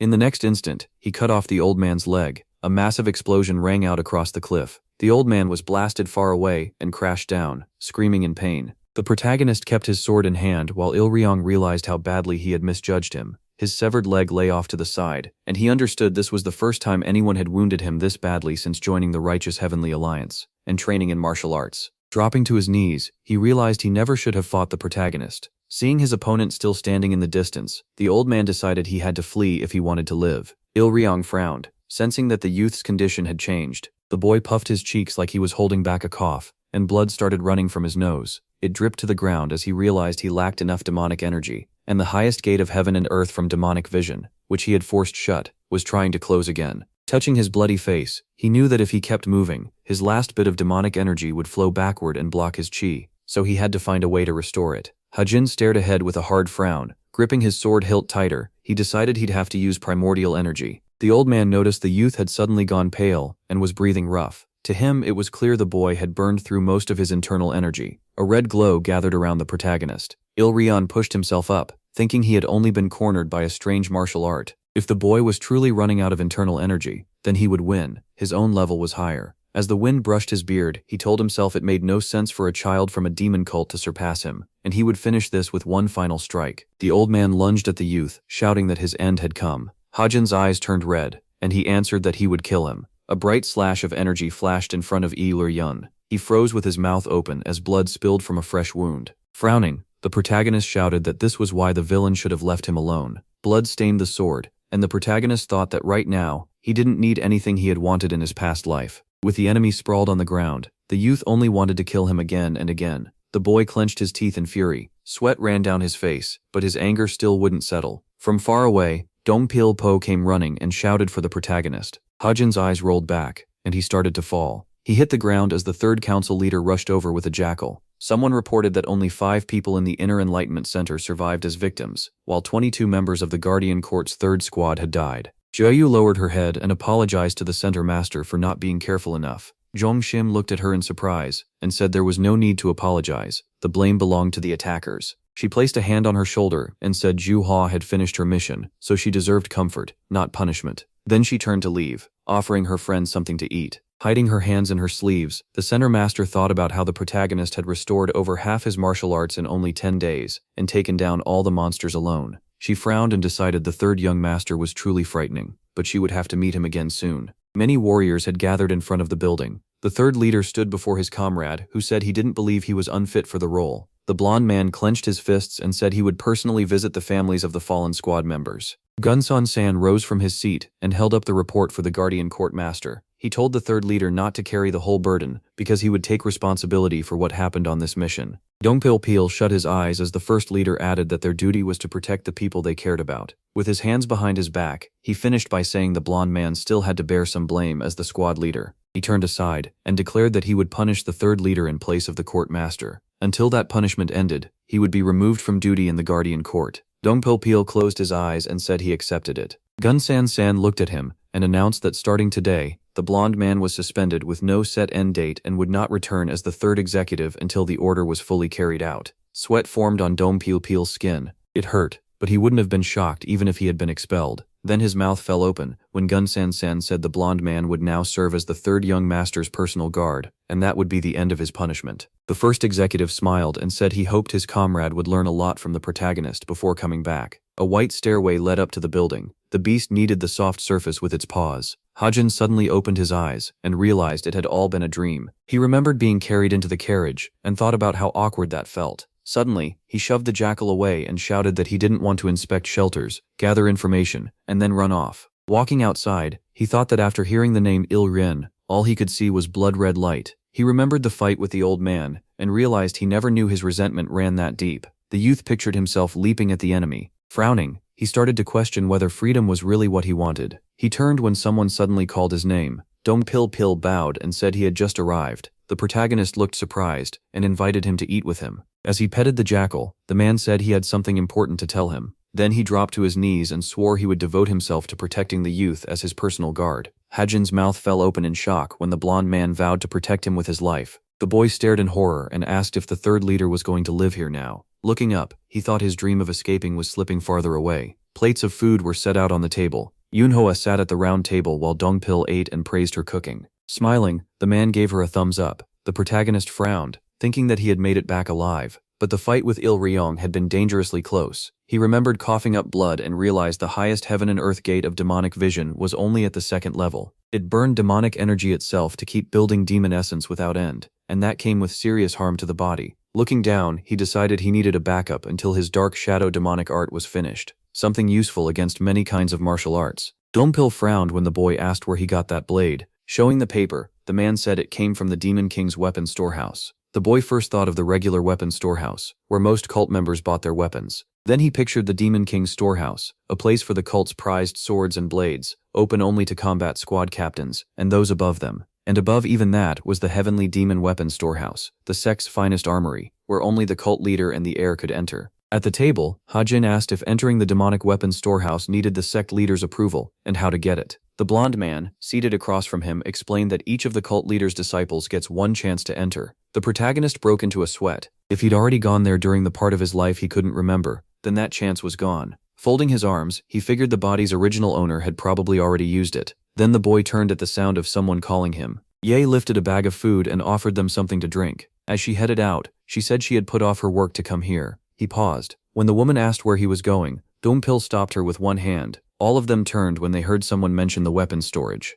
A person stepped out from behind the half-closed doors. That person said they could go to the Heavenly Demon's weapons storage instead. With a smile, he said it had been 7 years. The man narrowed his eyes and corrected him. It had been 8. Ye-san moved ahead, saying he would not stay long. Crossing into the courtyard, Ye-san asked if they were heading to the weapons storage. Smiling, he suggested they share some tea before leaving. Sejong stared at him in surprise, and said he didn't know who he was, that he'd come to the wrong place, and that this area was easy to get lost in. Dongpil called out, and the protagonist turned back as he explained that the man was the chief strategist. That made the protagonist's eyes widen. Ye-san smiled, saying he was honestly hurt that Sejong didn't recognize him. The protagonist then realized this man was the divine cult's second highest authority. Hands behind his back, Ye-san asked why they were going to the Demon King's weapon warehouse instead of the Heavenly Demons. The protagonist said that was exactly why he was headed there, but the chief strategist pointed out that the sword he got last time no longer seemed to suit him. Ye-san added that he'd heard Sejong used a pretty strange sword style, so he wondered if he was switching weapons. The protagonist frowned, wondering why Ye-san had suddenly started talking to him like this. Then Ye-san gave him a sly smile. Adjusting his glasses, he asked if they wanted his help getting into the Heavenly Demon's weapon warehouse. The protagonist raised his brows in surprise. Yui and Dongpil looked just as shocked. Stepping up to the chief strategist, the protagonist asked if that was really possible, and if it was, what Ye-san wanted in return. Ye-san met his gaze, and said life is all about exchange. From the look of it, the protagonist already knew that well. The protagonist lowered his head and asked the price. The chief strategist smiled and said he wanted to talk with him all day. He came closer and added that he only wanted to talk and share a drink that night, nothing else. Sejong bit his lip, thinking the chief strategist definitely had an angle. As he left, the protagonist told the chief strategist to wait while he changed clothes. After changing, the protagonist told Dongpil to visit the master of the Inner Enlightenment Center and ask whether she had met the chief strategist while he was gone. He added that if they had met, he wanted every detail, what they discussed, and whether she had said anything about him. Sejong lowered his head, thinking Ye-san was unlike anyone else in the divine cult. His words sounded light, but every one of them meant something. Frowning, Sejong went over all the odd things Ye-san had said. The protagonist also remembered that Ye-san appeared right after he woke up, upon returning to the divine cult. The protagonist stepped out and found Yui with the chief strategist. Ye-san glanced down at the food in Yu's hands, while Sejong thought he wanted nothing more than to stay away from the chief strategist. Ye-san suddenly spread his arms and started whining, startling Yu. The protagonist kept thinking his instincts told him to avoid the chief strategist the moment Sejong saw his face. Ye-san quickly looked at the protagonist and asked if he was ready. The chief strategist smiled and said it was time to go. By then the sun was already going down, and as they walked, Ye-san told a story about his first vacation. He went to enjoy nature and got robbed by bandits instead. The chief strategist laughed, but Sejong could tell his story sat somewhere between truth and lie. Watching him closely, the protagonist thought Ye-san was very skilled at hiding who he really was. As they kept walking, Sejong said Ye-san was brave, but the protagonist answered that Sejong was the only truly brave one here. Ye-san smiled and said he had earned official leave to get away, while the protagonist had snuck out instead. The protagonist eyed him with suspicion, and realized he already knew. Lowering his head, the protagonist asked him not to report it to the Demon Lord, and Ye-san seemed surprised by how quickly he admitted it. Shoryung closed his eyes and asked the chief strategist why he had really come. Ye-san smiled and said maybe it was just curiosity, he simply couldn't resist it. The protagonist took a step back. Yosan turned and said they still had a long way to the heavenly demon weapon storage, but the protagonist replied that he had to stop here. Xiaofian said it was probably true that Yosan had come alone, since he couldn't sense any escort warriors nearby. Without warning, the protagonist put his sword against the chief strategist's neck. They stood on the bridge, and the protagonist felt the tension had grown too thick to ignore. Frowning at the strategist, he asked if he was ready to lose his head. Yosan stayed calm and said he hadn't expected this turn at all. The protagonist answered that a predictable story isn't interesting. Still on the bridge, Yosan asked why Sejong was doing this, but the protagonist threw the same question back at him. Keeping his arm extended, he said he didn't know the full reason yet, but Yosan wasn't here out of curiosity or kindness. Yosan lowered his head and asked if Sejong really didn't know what was happening. He only sensed that something was off, so he was threatening Yosan to force the answer out. The protagonist frowned and said it wasn't just a threat, he was fully ready to kill him. Calmly, the chief strategist asked if he truly meant to kill the cult's chief strategist, since becoming the third Yum Lord still wouldn't save him from the consequences. While Goldie washed his face nearby, Yosan urged the protagonist to lower his sword. He warned that this could be seen as treason, then said death comes sooner or later anyway, by age, by violence, or by something else.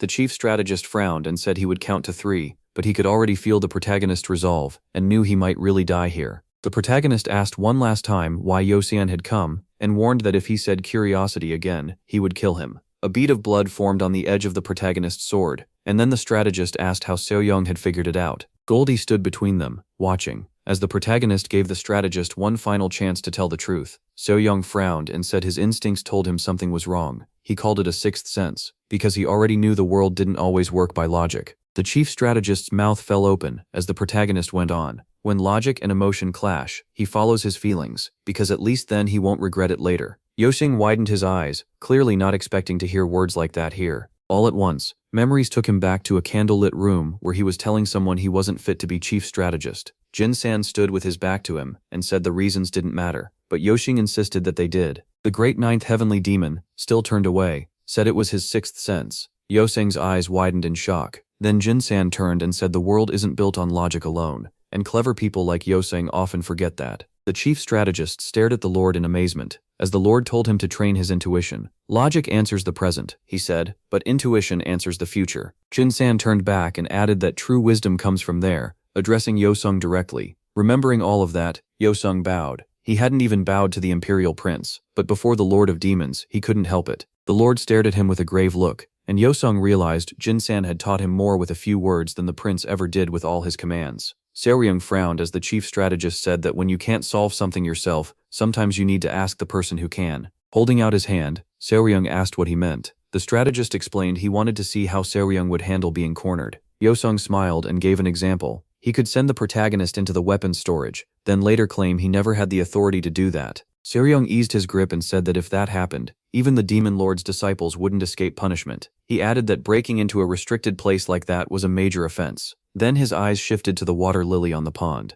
Looking at the reflection in the water, Seoryung called the chief strategist a very bitter man. Yosung rubbed his temple and said people also like to call him a psycho. Seoryung put away his sword and said they should just part ways, but Yosung brought up the weapons storage again, and invited him for tea too. Turning away, Seoryung said he had no interest in sharing a drink with someone willing to throw him in prison just to satisfy his curiosity. He also said he didn't need to visit the heavenly demon weapons storage anyway. He looked off into the distance and wondered if this was even worth worrying about. Then Yosung revealed he knew Seoryung had sent an escort warrior to warn the master of the Inner Enlightenment Center and keep her from speaking about him. That left Seoryung stunned. Seoryung turned back and realized the chief strategist was more dangerous than just an annoyance. Lowering his head, Yosung said the master of the Inner Enlightenment Center no longer trusted him. He was upset because that had been his only real bond in the divine cult, and now he had no friends left there. By the time the sun was gone, Seoryung agreed to have that drink. Before that though, the two of them went to check the weapons warehouse. Yosan froze with his mouth hanging open.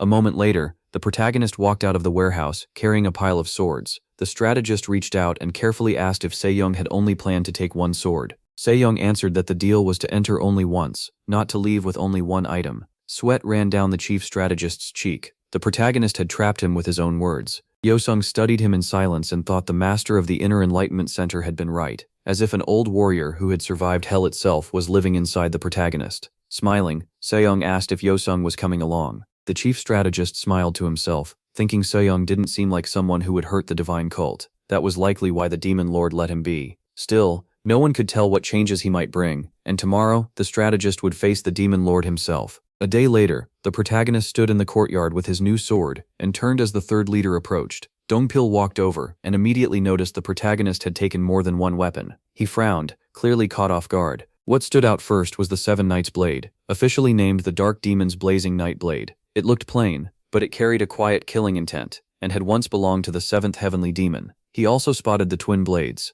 Their value was unusual. They weren't demonic weapons at all, which made even orthodox martial artists want them. Seorong lowered his head and said he liked the blades, but he wouldn't keep them if they weren't right for real combat. Dongpil thought it was strange that the protagonist cared more about whether a sword fit him than about its fame or history. Then Seorong showed him a large sword, and asked if Dongpil knew it. Dongpil said he'd never seen it before, and Seorong offered to let him hold it. The moment Dongpil picked it up, he was shocked by the weight. It had to be around 30 or 40 kilos. Seorong said he had found it leaning in a corner. It wasn't suited for long fights, but something about it drew him in more than the others. Since he didn't know its real name, he decided to call it the Dragon Scale Blade, because of the hilt. Seorong's eyes widened as he said it was actually pretty good, while Dongpil quietly thought the young master had terrible taste in names. As Seorong held the sword, Dongpil remembered how shocked he had been in the bamboo grove. The young master had handled every weapon with ease. Then Dongpil caught the sword Seorong tossed to him. Pointing at him, Seorong said the third leader could keep that sword. He trusted Dongpil's judgment, though he wasn't sure whether Dongpil would like it. With a smile, he added that he chose it because it matched Dongpil's heavy, steady fighting style. Dongpil drew the blade, and it seemed to gleam.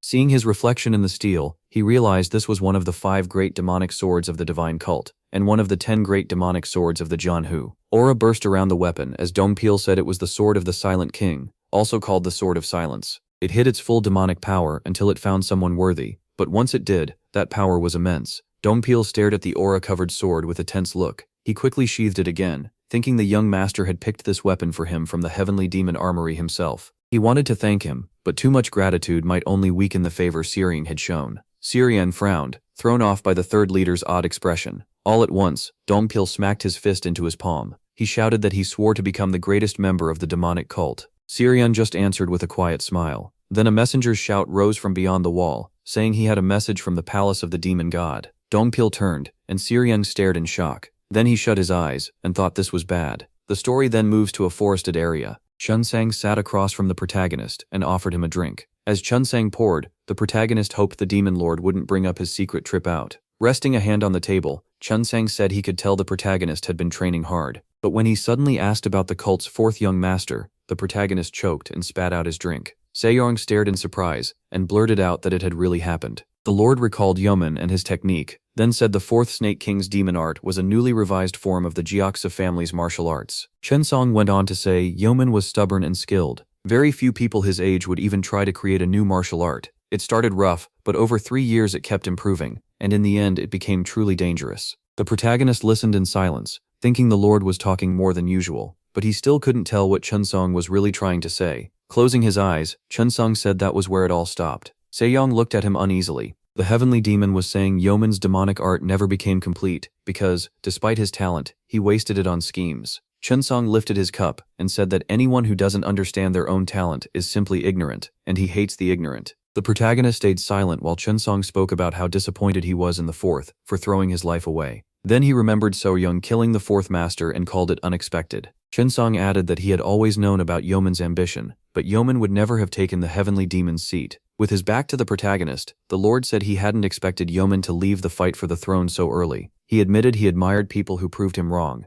Turning back, the heavenly demon said Seorong had done exactly that, and even more. Chunsang said that was why he admired and respected the protagonist. The protagonist's eyes widened. The greatest demon in the world had just said he respected him. Leaves rustled in the wind. Water lilies drifted across the pond. Staring at Chunsang's back, the protagonist thought how hard it was to earn admiration and respect. Hearing those words from someone like Chunsang filled him with pride. He bit his lower lip. Then old memories came back. The cage, being raised as the Heavenly Alliance's hidden weapon, and living like the Alliance leader's loyal dog through endless horror. And now he was being acknowledged by the demon lord of the heavenly demon divine cult. He even remembered eating slop and hated himself for enjoying that praise so much. He recalled killing someone before, and wondered when he would finally break free. If praise alone could make him this proud, he felt he was still far from that goal. Then Seorong smiled, and told himself that any martial artist would be proud to be recognized by someone like the heavenly demon, so maybe he shouldn't judge himself so harshly. With Chunsang still turned away, Sejong drank and decided he didn't need to fear or hate his feelings. They were natural, and even the ones he didn't want were still part of him. The Lord turned back and said Sejong had once again done something he never expected. Sejong stared in shock. Chunsong said he might hate being shaken, but he still accepts it as part of who he is. Since he keeps changing and growing, the heavenly demon called that truly remarkable. Looking down, the protagonist thought that made him smile, then admitted he never expected words like that from the demon lord. Sejong smiled and said he was just different. The demon lord then told him the chief strategist had come to see him last night. He reported that the protagonist had gone into the heavenly demon weapon storage. The demon lord said Sejong probably still hadn't tested the swords he picked. Dark energy gathered in the demon lord's hand as he said he'd be disappointed if the protagonist chose a relic without making sure it fit him. Several swords suddenly appeared in the air. A moment later, they dropped to the ground right in front of the protagonist. The protagonist's eyes widened. Chunsong had used void capture at an absurd level, pulling the weapons over from the entrance by will alone. Chunsong lifted his head and said all of this was the protagonist's reward. Frowning, the demon lord told Seoryang to pick whichever sword he wanted. The protagonist kept staring, feeling that the heavenly demon's gaze was both a question and an offer. Chunsong looked stern, but there was hope in his eyes too. Then he held out his hand and said he'd teach the protagonist this someday. As Seoryang understood what he meant, that understanding turned into action. His urge to strike surged at once. He gripped his sword, thinking this would be his only chance to kill the demon lord after he finished speaking. The protagonist slashed and launched his attack. Red energy burst out, followed by an explosion. Lowering his head in stance, the protagonist wondered if it had worked. But Chunsong was still standing there without a scratch. The protagonist frowned in disbelief. Even with the marks left behind, Chunsong had neither blocked nor dodged. Yet he was unharmed. The overlord raised his palm and said the attack was impressive. Then it clicked for the protagonist. The sky demon had said he would teach him something, not that he was inviting an attack. Chunsong narrowed his eyes. Seoryang had perfectly picked the one instant he might be vulnerable, and he wondered if that came from natural talent or pure instinct. The protagonist's face tightened. Chunsong decided it wasn't something cheap like intuition. Seeing the deep mark left behind him, he thought it was more like a beast's instinct to survive. The heavenly demon's lips curled slightly, almost like a smile. He placed his hands behind his back and said he had a question. Looking at the protagonist, Chunsong said he was about to follow that finishing strike with a close-range attack, but for some reason he stopped. A drop of sweat ran down the protagonist's cheek. He wondered if Chunsong had read his intent in that tiny moment. Looking up, he thought there wasn't any clear reason. He had simply felt he needed to stop. Chunsong frowned. Seoryang hadn't stopped because he knew about the barrier. If he had rushed in, it would have hit him. As the protagonist got back up, the demon lord told him to get ready for the next round. Still standing in place, the demon lord said he had more to teach him. Chunsong lowered one hand and told the protagonist that this time, he should attack with real killing intent. Seoryang frowned and thought he could do that too. Open the gates of hell, the dark shadow demon art. Suddenly, the protagonist lifted off the ground using the 9 heavens contraction divine steps technique. In the next instant, he was right in front of the demon lord, sword swinging. The protagonist struck again. Dust and haze swallowed the area. Even so, Chunsong still hadn't moved. Seoryang kept charging ahead. He unleashed a flurry of sword strikes. The scene then cuts to the palace, where Yue is searching for the protagonist. She rushed inside and asked a maid where Seoryang was. The maid answered that he was at the demon god's palace. Crossing her arms, Yue blurted out that it made no sense for an unemployed guy to be busier than her. The maid shut her eyes and yelled that Yue was being disrespectful to the young master. Yue lowered her brows and asked if the maid really wasn't scared to talk to her like that. She stepped in close and glared, saying she couldn't even hit the maid because she was too small, so she had to hold herself back. Dongpil stepped in and told Yue they didn't know when the young master would return, so if she only came to drink, she should head back. Ye suddenly opened her mouth wide and screamed. Spotting the sword in the third leader's hand, she demanded to know where he got it. Dongpil said it was a gift from the young master. Pointing at him, Ye asked in confusion if Seoryang had really given him such a treasure, and if he was the only one who got one. Dongpil only frowned in silence, which made her even madder. The maid eagerly told Yue to leave, while Dongpil wished Seoryang would come back soon because he couldn't deal with this alone. The demon lord stood calmly and told the protagonist to get up. The protagonist had one hand pressed to the ground. Lying there, Seoryang stared at the sky and realized he couldn't move. It was hard even to breathe. His sword lay beside him as he thought that even the inevitable network formation of the righteous heavenly alliance wasn't this bad. The protagonist thought he was still only about half as strong as in his past life, yet he had gone all out every time, and Chunzong was still completely fine. He pushed himself up, thinking that fighting someone like Chunzong was a lesson by itself. Looking up, Seoryang said the demon lord had always made him anxious, but this time he had finally done something good. Without turning around, the demon lord said that was enough and told the protagonist to return to the pavilion. The protagonist said this half day had felt more like half a year. Chunsang set down his brush and asked Seung if he had learned anything. Then he handed the protagonist a black envelope. The protagonist's eyes widened when Chunsang said it contained the missing parts of his martial arts. Seung stood there staring at the scroll as the demon lord explained that his demonic arts weren't on the level of the 10 great demonic arts, and since they were newly made, they still had flaws. Pouring himself a drink, he added that this scroll should help. The protagonist was stunned. In only half a day, Chunsang had found the weak points in the dark shadow demonic art, and even figured out how to fix them, something Seung had never received before. As the heavenly demon drank, the protagonist looked at him and realized he had never known this side of him. He wondered if this had been the lesson all along. Clenching his fist, the protagonist thanked the demon lord. Chunsang closed his eyes and turned down the thanks, saying it was only natural for a teacher to reward a student who had surprised him. The protagonist stared in awe, wondering if the great ninth heavenly demon could really say something like that. Seung shut his mouth, his eyes shining. He bowed his head and promised he wouldn't disappoint the heavenly demon, and the heavenly demon said he'd be waiting to see it. Dark clouds covered the sky. Heavenly Day looked up and said this was interesting. As he crossed the bridge, he said that taking interest in someone meant they were still within the demon's grasp. Remembering the protagonist's attacks, he said it had been a long time since anyone last pointed a sword at him. There was a cut on his clothes. He could see traces of the supreme blade the protagonist had managed to master, and that explained how much he had grown.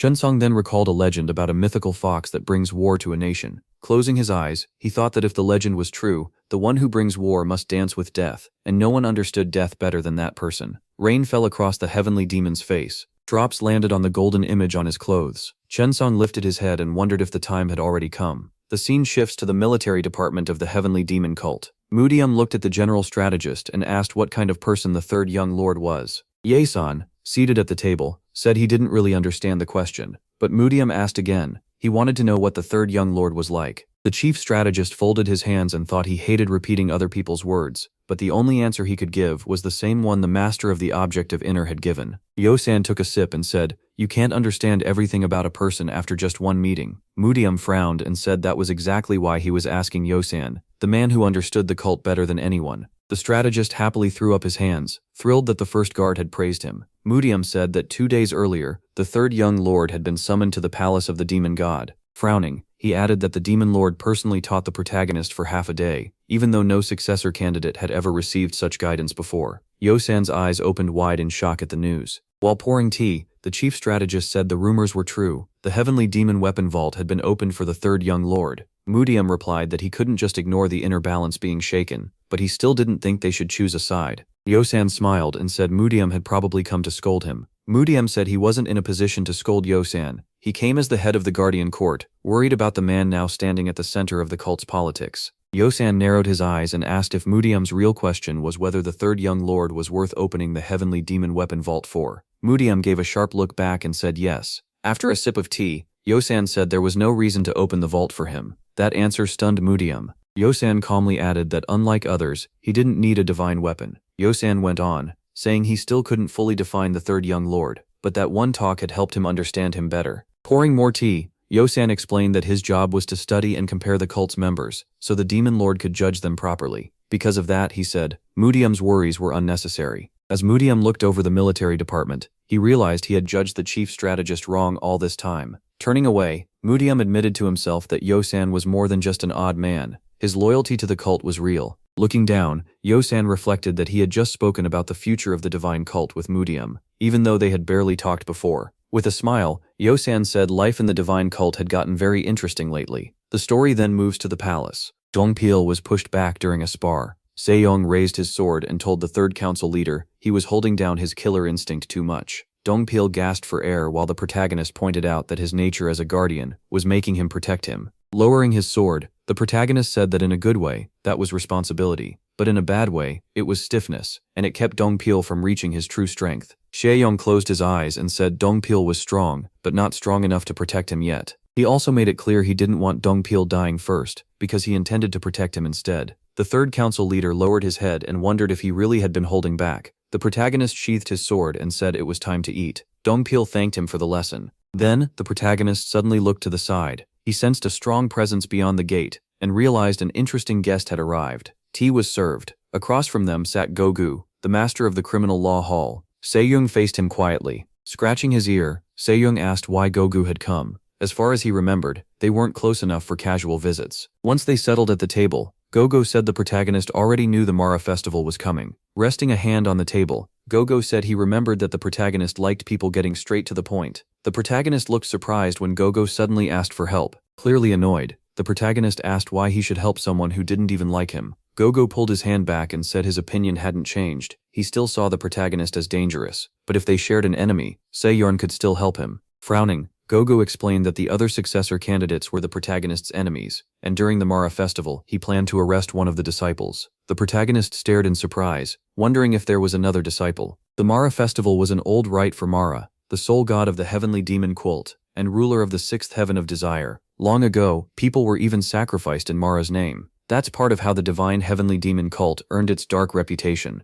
But the modern Mara festival was different, because the divine heavenly demon cult had become tied to worldly matters despite its teachings. Now it was basically an old ceremony, not much different from the Murim festival the demon cult held in the city. Hajin rubbed his chin and thought it over. Then the protagonist asked Gogo what any of this had to do with his request for help. Gogo said that during this year's festival, they intended to lock up one heir in the criminal court. Of course, they wouldn't touch the remaining 6 unless one committed a major crime. The boy was stunned and asked if there was another heir besides those 6. Gogo set his hand on the table and clarified that, more exactly, someone had been nominated as a successor, and he would arrive in time for the Mara festival. He then revealed it was the eldest son of the Demon Sword family. The Demon Sword family stood at the top among the cult's 7 families, and was known as the strongest sword clan. The boy could hardly believe the eldest son of that family had become a successor candidate. He asked why they wanted to imprison him. Had he actually done something wrong? A vein rose in Gogo's neck as he said the man had robbed and murdered 7 cult followers, then pinned it on an innocent half-demon.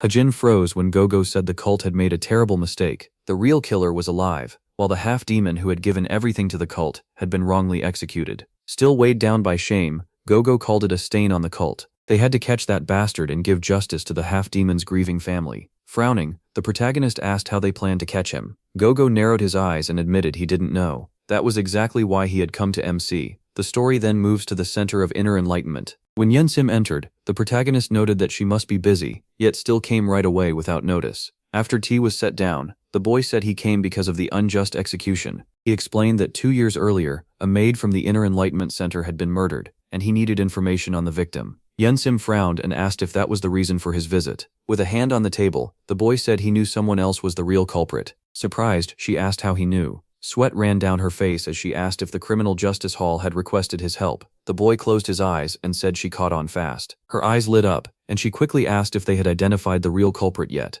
The cup cracked. Hajin opened his eyes and realized the demonic energy coming from her was intense. Years had passed, but her anger still hadn't faded. She placed 5 scrolls on the table and said everything about the victim was in them. After he took the evidence and left, she watched him go and thought that the 3rd young master hadn't mentioned the Mara festival. He probably believed she could reveal the culprit's identity. Studying the boy more closely, she reasoned that if the criminal law department could solve this through normal investigation, they would have done it already. Instead, they had asked one of the heirs for help. Frowning, she concluded that even the criminal law hall couldn't easily lay a hand on the real culprit. Narrowing her eyes, she guessed the killer was likely a high-ranking demi-demon official, taking part in the Mara festival. Turning around, she ordered someone to bring her a list of the high-ranking officials joining this year's Mara festival. The story shifts again. Back at the manor, the protagonist set a book on the table. Picking it up, he said he wanted to learn about the law since it mattered to catching the killer. After finishing it, he complained about how huge the law book was. Lying on the bed, he thought he couldn't just ignore this. Another heir might handle it better, but wouldn't his time be better spent figuring out how to escape? Staring at the ceiling, he admitted leaving this place fast would be more practical. Still, knowing the truth and doing nothing felt wrong, which was ironic, coming from a former assassin. Golden walked up to him. The fox's eyes gleamed. As Hajin stepped outside, he thought that when someone brought a request like that, the least you could do was share their anger, even if you couldn't do much else. Dongpil, waiting outside, understood that this was exactly that kind of case. The protagonist walked up to the blonde man and asked how he was feeling. Dongpil said it was incredible. He never knew he had that kind of power. Smiling, MC said Dongpil had been cruelly holding back his own talent. With his eyes shut, Dongpil admitted he was now too ashamed to face him. Dongpil flinched when Hajin said he should really be ashamed of the mindset trapping him, because strong will meant nothing if his thinking stayed rigid. Then he patted his shoulder and said he was only joking. With a smile, the protagonist suggested they take a slow walk and go see the criminal's face. Before long, they reached the city square. The whole place was lit with lanterns. Food was set out on the table. Eating as they walked, Hajin said the Mara festival was great. No wonder Enhui had been so excited to come out. The protagonist grinned and said the kebab was delicious. Dongpil, caught off guard, thought he never expected the young master to enjoy himself this much. A traveling theater was performing in the square. MC glanced over and said the story was predictable, but simple cliches were often fun anyway. The protagonist waved and called out to Yui. He reached toward her and said that when someone called her, she should answer. Then he teased her, asking if she was still upset because he had turned down her offers to drink a few times. All at once, a tear rolled down Yui's cheek. Startled, Hajin looked at her smiling face and asked if she was crying because of the play. Embarrassed, Yui turned away from him. Soon, poles marked with the demon sword family's crest came into view in the square. The boy frowned. Hajin looked at the clan patriarch and said this was the grand entrance of the family tied to the criminal. Manhwa frowned as he heard people talking about his family. Then, the demonic sword family's elite unit, the Honorable Sword Squad, arrived with the patriarch leading them. In the crowd, Dongpil went tense. The leader carried the pressure of a top master and held himself with calm authority. The blond man's face tightened. He quickly looked around and started to panic when he didn't see the young master beside him. Manhwa lifted a brow and asked who he was. Hajin stepped in front of the man and asked if he was the lord of the demonic sword family. The young man smiled and said he had been badly hurt before and lost his memories. Maybe they had met, but he wouldn't remember. Manhwa frowned deeper and said he didn't know him, but he should at least understand how rude he was being. Hajin simply asked what exactly he had done. From his horse, the man called him a rude young brat. He shot back that he asked for a reason, not an insult, just the kind of answer proud old men always gave. Manhwa flinched, the man went still, and the swordsman behind him started giving off a heavy wave of power. The protagonist narrowed his eyes. A tiger wouldn't fear wolves, and even with the taunting, the demonic sword family's lord stayed calm. Manhwa relaxed his face and said he didn't know why this boy was acting so disrespectfully, but he'd let it pass this once. The protagonist cut him off with his hands behind his back and asked what he would do if he saw his own child commit a terrible crime. Manhwa's sons fell into thought. Letting go of the reins, the man said he didn't waste time on pointless talk. Chi gathered in his palm as he reminded him it was the first day of the Mara festival. Shaping that energy into a sword, he warned that he'd overlook this insult one last time. Then he was leaving. The burst of chi shocked the crowd and made people cover their faces. Dust swirled up. Off to the side, Dongpil and Yue saw how amazing the technique was. He wasn't even using a real sword, just sword energy to boost the chi in his hand. The protagonist rolled his neck and said he was tired of hand techniques. Manhwa's eyes went wide. He couldn't believe the guy was completely unharmed. Chi wrapped around the protagonist's leg as he asked if the question was really that hard. Manhwa frowned, realizing this guy was actually using martial arts right in front of him. The ground under the man's foot exploded apart. Manhwa clenched his teeth in anger. Staring at him, he admitted the guy had incredible power. Then the man suddenly rose into the air. Floating above the boy, he demanded to know how this fool dared strike him with such weak martial arts. The boy, meanwhile, noticed he was controlling his fall with inner strength alone. With his hands still behind his back, the young man asked what attack he was talking about, because if anyone struck first, it was clearly the other side. He added that he had held back anyway, since the enemy hadn't even managed to touch him. The man suddenly turned around. When Manhwa saw the split in the ground near the horse's legs, he couldn't understand it. The crack had stopped right before the horse's hooves. The hero smiled, while the family head wondered how someone so young could control inner demonic energy so well. He hadn't used a weapon, yet somehow kept the force of the attack in check with one step. Frowning, he realized this young man was a first-class expert. The youth asked his question again, and the other man replied that he had no duty to answer a stranger. The boy opened his eyes and said the man was acting without thinking. Then the other side ordered him to state his name. Frowning, the hero said he wasn't someone to be spoken to like that. The man suddenly looked away when someone shouted that the divine teachings could not be denied, and all demons bowed before him. A blade rose into the air. The sword slammed into the ground. Dongpil appeared beside him and shouted his respects to the third young lord of the divine cult. When the question came again, the man's mouth fell open in shock. The swordsman bowed, introduced himself, and said he had come to escort the honored third young lord of the cult. Smiling, the hero said that was correct. At the Heavenly Demon Cult's criminal law hall, a messenger reported that the protagonist and the leader of the demon sword family were facing off in the street. By the window, Gogu warned this could turn into a crisis. He ordered his subordinate to send people out without the cult members noticing, and the man obeyed. Frowning, the man couldn't believe the third young lord planned to move first. He already knew the third young lord was dangerous, but never expected even the handle of that sword to be sharp. The youth still stood in the middle of the street, while people around them whispered that it was their first time seeing this lord, and he really was as handsome as rumored. Manhwa's sons studied him, trying to tell if he really was the third young lord. The family head looked again, and realized the man did seem familiar. It must have been around the time he first started growing facial hair, when Sarian was named the third young lord. But the Sarian from back then, and the one standing here now, felt like two completely different people. Smiling, the boy asked if something was on his face, then reminded him about the greeting. Holding his hands out, Manhwa introduced himself and greeted the young lord. The youth noticed the greeting was quick and exact. It wasn't insulting, but it also didn't show much respect. The man in front of him explained that he hadn't known he was the young lord, though even then the behavior had been impolite. Manhwa admitted his mistake. With his mouth slightly open, the family head pointed out that the protagonist, as a successor candidate of the divine cult, had also acted outside proper manners. Then he asked how he could behave like nothing happened. Closing his eyes, the boy said he didn't mind, since he hadn't come here to fight. Then he reminded him that his question still hadn't been answered. The man raised a hand and asked him to repeat it. Looking at him, the hero said he could repeat it as many times as needed. Then the boy asked how he would deal with shameless crimes committed by his own child. Frowning, Manhwa tried to figure out why he was asking, but with everyone watching, he knew there was nothing to gain by dragging things out with a high-ranking monkey. With his hands behind his back, the man said that if such a crime happened, he would follow the law. The young man immediately asked again. Raising one finger, the boy said that answer was too vague. Did he mean the laws of his own family? The family head frowned and said nothing. As the two sons watched, their father finally said his family's laws were stricter than most, and if that day ever came, he would not hesitate to punish his own child. The protagonist asked if that meant his child would be judged even more harshly, because of who he was. Looking at him, the man knew the boy was pushing things, but with so many eyes on them, he couldn't argue, so he agreed, adding that a family head who couldn't control his own child wasn't fit to lead.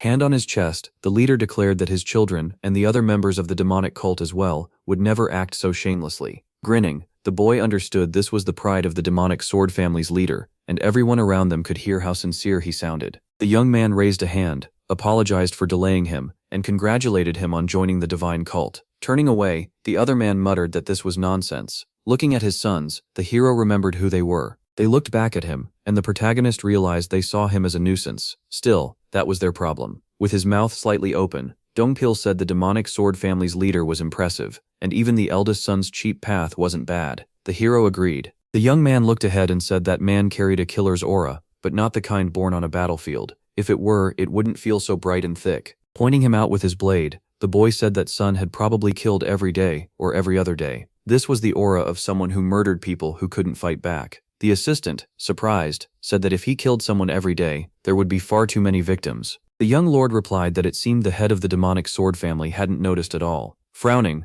the hero then realized the more suspicious one wasn't the killer, it was the younger brother. They all looked at him, while the young man thought that someone so young hiding such absurd strength was no small matter. The protagonist remembered those eyes and knew what they meant. With the senses he gained from the ninefold demonic art, he could feel a piece of Younghyun's power, enough to tell that Younghyun's inner strength was at least on his level, maybe even higher. He smiled. Things were getting a lot more interesting. That night, someone complained that the treasured sword was given only to the commander of the third squad. They kept pressing. Did the young lord really hand over such a weapon? The girl blurted out that she never expected the young lord to act like this. To her, it felt unfair, and Dongpil told her to get a grip before her drunken rambling got worse. In tears, she cried that this was no normal weapon. It was one of the 5 great demonic swords of the divine cult, the blade of the silent king. She couldn't stand that all the huge aura sleeping inside it went to that yellow toad. Holding the sword, Yu said it was a weapon that chose its master. No matter how long her comrade trained, he would never bring out its real power. A man turned to watch them as yelling broke out behind their table.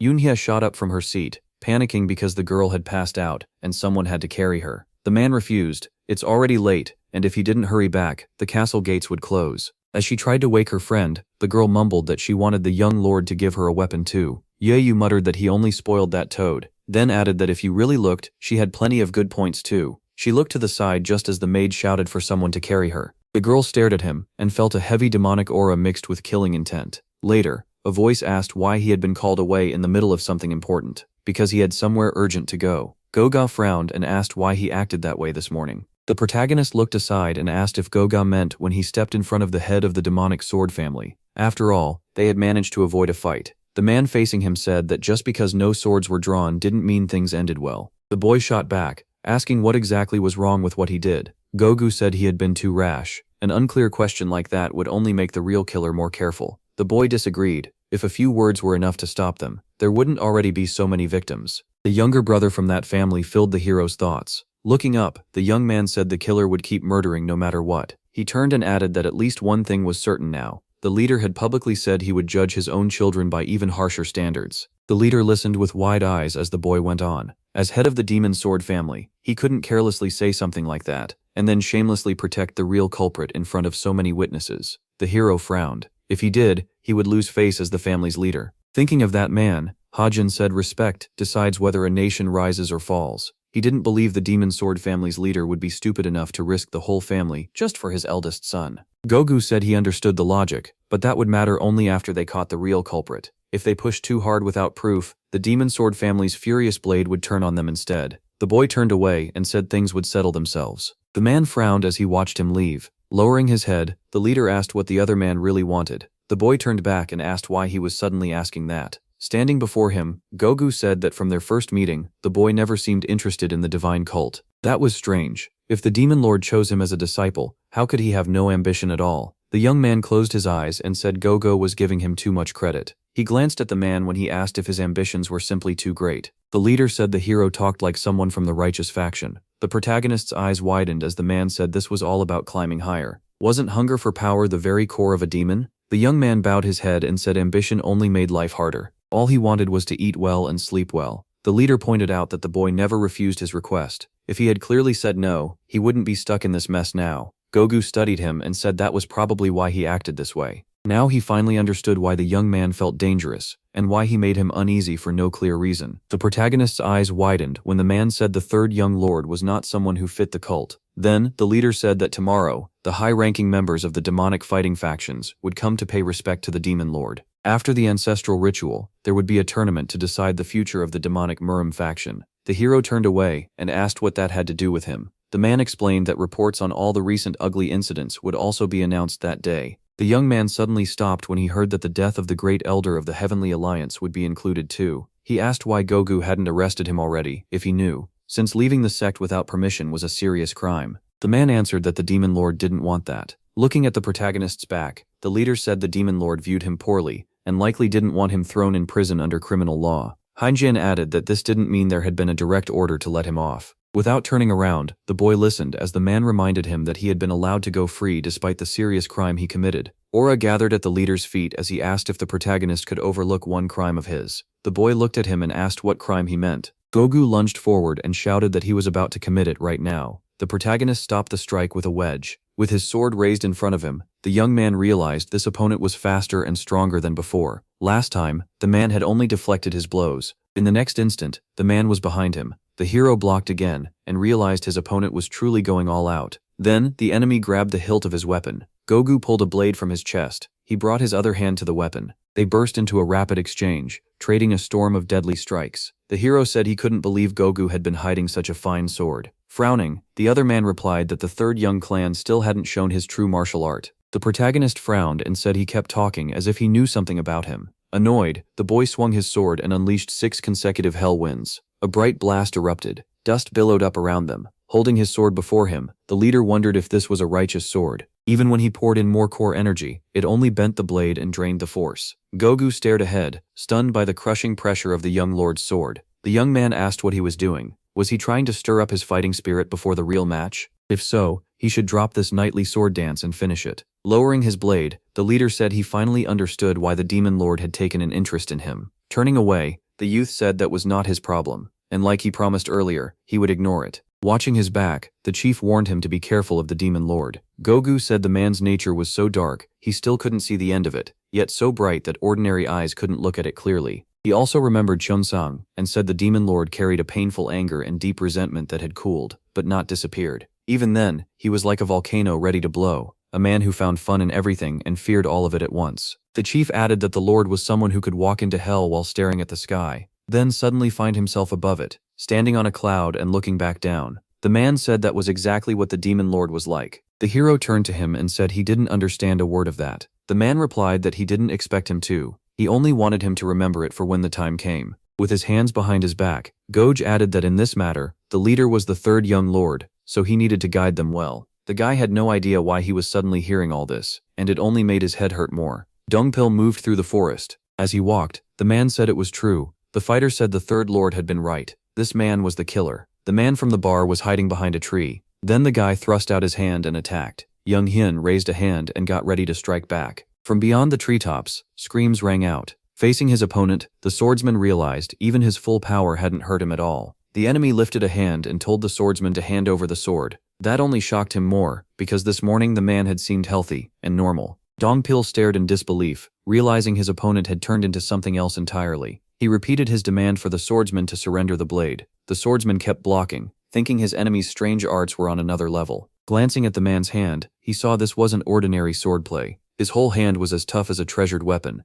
even though his martial arts didn't seem special. As the clash went on, the swordsman noticed the opponent's internal energy was insane, both in quality and amount. The boy figured the man had pulled out only demonic energy and internal energy, then forced in more than his body could handle. The swordsman froze in shock, then a scream rang out. Ye jumped in and struck with the berserker demon divine fist. Yun was blasted backward by the hit. Fist still extended. Ye said she hated ganging up on one person. She tossed the blade over her shoulder, said she'd make an exception for a comrade, and asked if he was okay. The commander muttered that they'd both be coughing blood soon. One hit was enough for her to understand everything. As the opponent started taking off his hood, the girl said his body felt like iron frozen for 10,000 years. The enemy suddenly charged, yelling for them to give him the sword. The girl shouted that he was coming straight at them. His strike kicked up a huge cloud of dust. Then someone caught the blade. The opponent stopped the strike by grabbing the sword itself. Holding the blade, Yun shouted that demonic energy tasted best. The swordsman then realized he was draining demonic energy from the Silent King's blade. The boy threw his head back in anger, asking how he dared touch a sword given by the third young lord, then slammed forward with a headbutt. Yui rushed in too, joining the attack. The enemy blocked the sword with his wrist. He swung his arm and barked at the girl to move. As she defended herself, she tried to figure out what kind of monster he was. The enemy hammered her with attack after attack, and she realized this strength was beyond reason.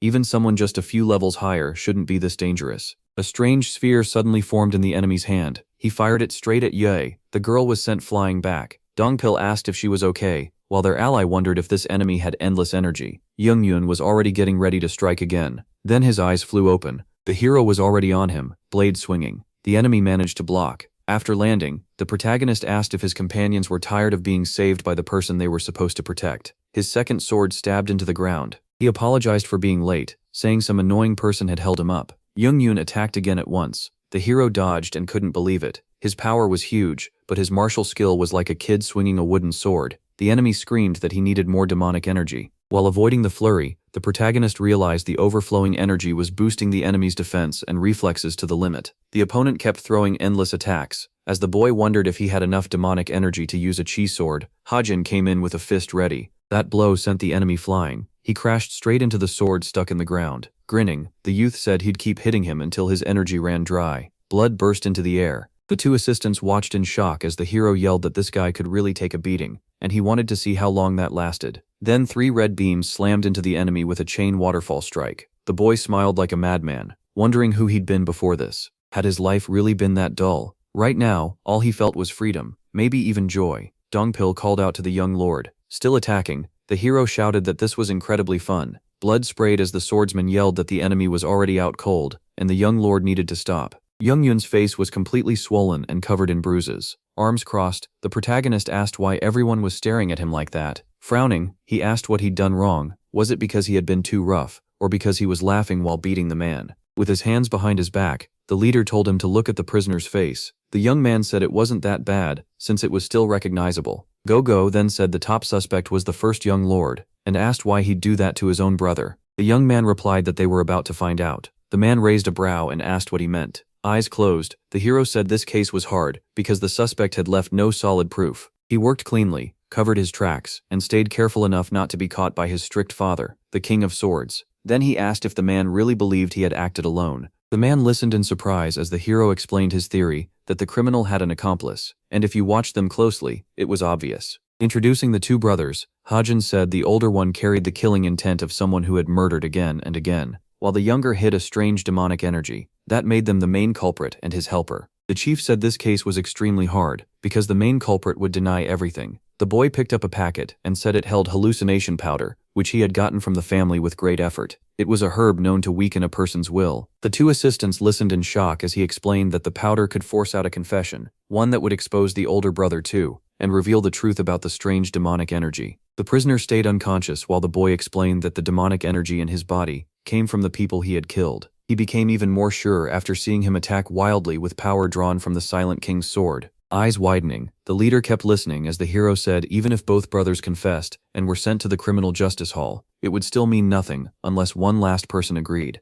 The protagonist frowned and said he now had to visit the last person who could solve this. As they drank, someone remarked that tea in the divine cult really was different. Holding his cup, the man wondered if his unease came from it being his first day there, or from his son becoming the demon lord's disciple tomorrow. Even with the breeze and the fragrant tea, he couldn't calm his heart. Suddenly the man turned after sensing someone. The hero walked up, joking that the man lived well if he drank tea instead of alcohol. Stopping in front of him, the guy asked if it was all right to interrupt the family head's rest. He then said he knew the man hated troublesome matters, so he'd get straight to the point. The young man said his third son Yoon had been arrested. The man immediately asked what that was supposed to mean. Picking up a scroll, the young man added that he was thinking of doing the same to his first son, and asked what the man thought. The night had reached a full moon. He spread the scroll on the table, and said it listed cult members killed by the two brothers, along with the younger one's confession. The man looked it over, and asked if they had really done this. The hero said it was all true, and if he doubted it, they could call the criminal law court here. Even then, the leader said he still couldn't believe it.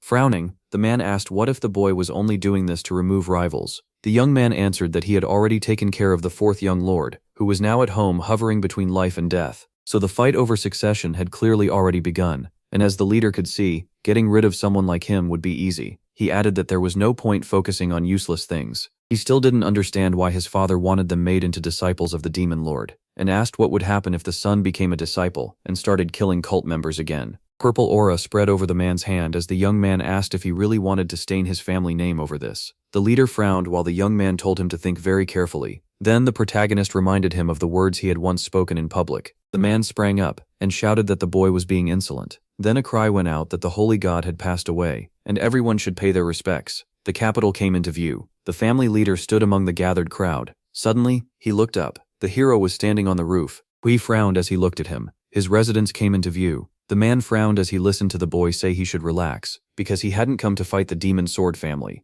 Hyen said he knew the leader had enough power to hide his son's crime, but he also knew he wasn't that kind of man. He then urged the leader to report Kang Hyen's crimes to the demon lord at tomorrow's Mara festival. If he confessed it himself, the demon sword family could still keep its honor. The man clenched his teeth as Hyen told him the future now rested on his conscience. Trumpets suddenly rang out. Servants carried the ruler's pavilion on their shoulders. The family leader was inside. In the square, a cry rose up praising the demon lord and the heavenly demon cult. Everyone dropped to their knees and bowed. The man's fist shook. The leader watched and thought about how badly he had wanted his son to be honored like a god, something he himself had never achieved. Then Manhwa turned to look at his son. He couldn't understand how his son had done something so horrible. Watching closely, the protagonist tried to see if the head of the demon sword family was starting to waver. A pet suddenly leaped onto the roof. The ruler's cloak whipped in the wind. Shunsung lifted a hand, thinking they had not seen the jackal in a long time. The beast kept its eyes locked on him. Its stare was fixed on the ruler, and Shunsung stared back. Seeing it up close, the man noticed it was still only a child, even though bright energy poured from its body.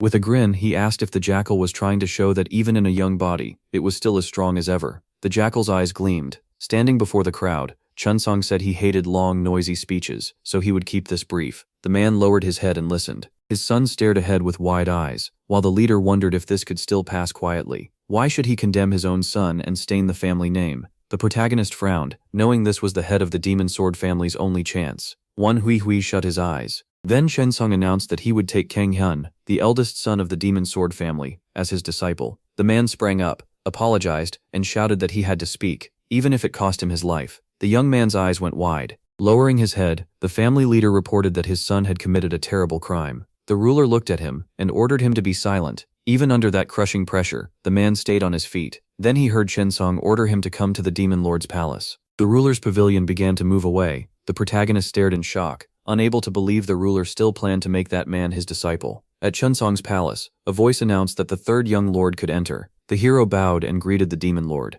The other man bowed as well. From the throne, the ruler told them to sit. Resting a hand on the armrest, Chunsong offered the young man a drink, but he refused. The family head couldn't understand how the boy dared turn down the demon lord's alcohol. Then the ruler said the hero was probably not in the mood. With a nod, the ruler said Hui had shown real courage. He added that doing that in front of so many people could not have been easy, and the man thanked him for the praise. Then the family head's eyes widened. When the ruler called on him, Chunsung asked what he planned to do. Hui bowed and said that now his son was the ruler's disciple. The matter was no longer his to decide. The ruler called out to him again. Gritting his teeth, he listened as the ruler asked if he really needed to repeat the question twice. The hero frowned at him. Without lifting his head, Hui apologized, and Chunsong asked once more how he wanted this handled. The man lowered his head, trying to read the demon lord's thoughts, then gave up. There was no use guessing. At last, he admitted his son's terrible crime. But he also said the boy was still his child, and only parents could forgive their own child. The young man watched him closely. Chunsong narrowed his eyes as the family head shouted that the ruler should be harsher with him. He went on to say he wanted his son to receive a punishment equal to his crime. From the throne, the ruler asked if he truly meant that,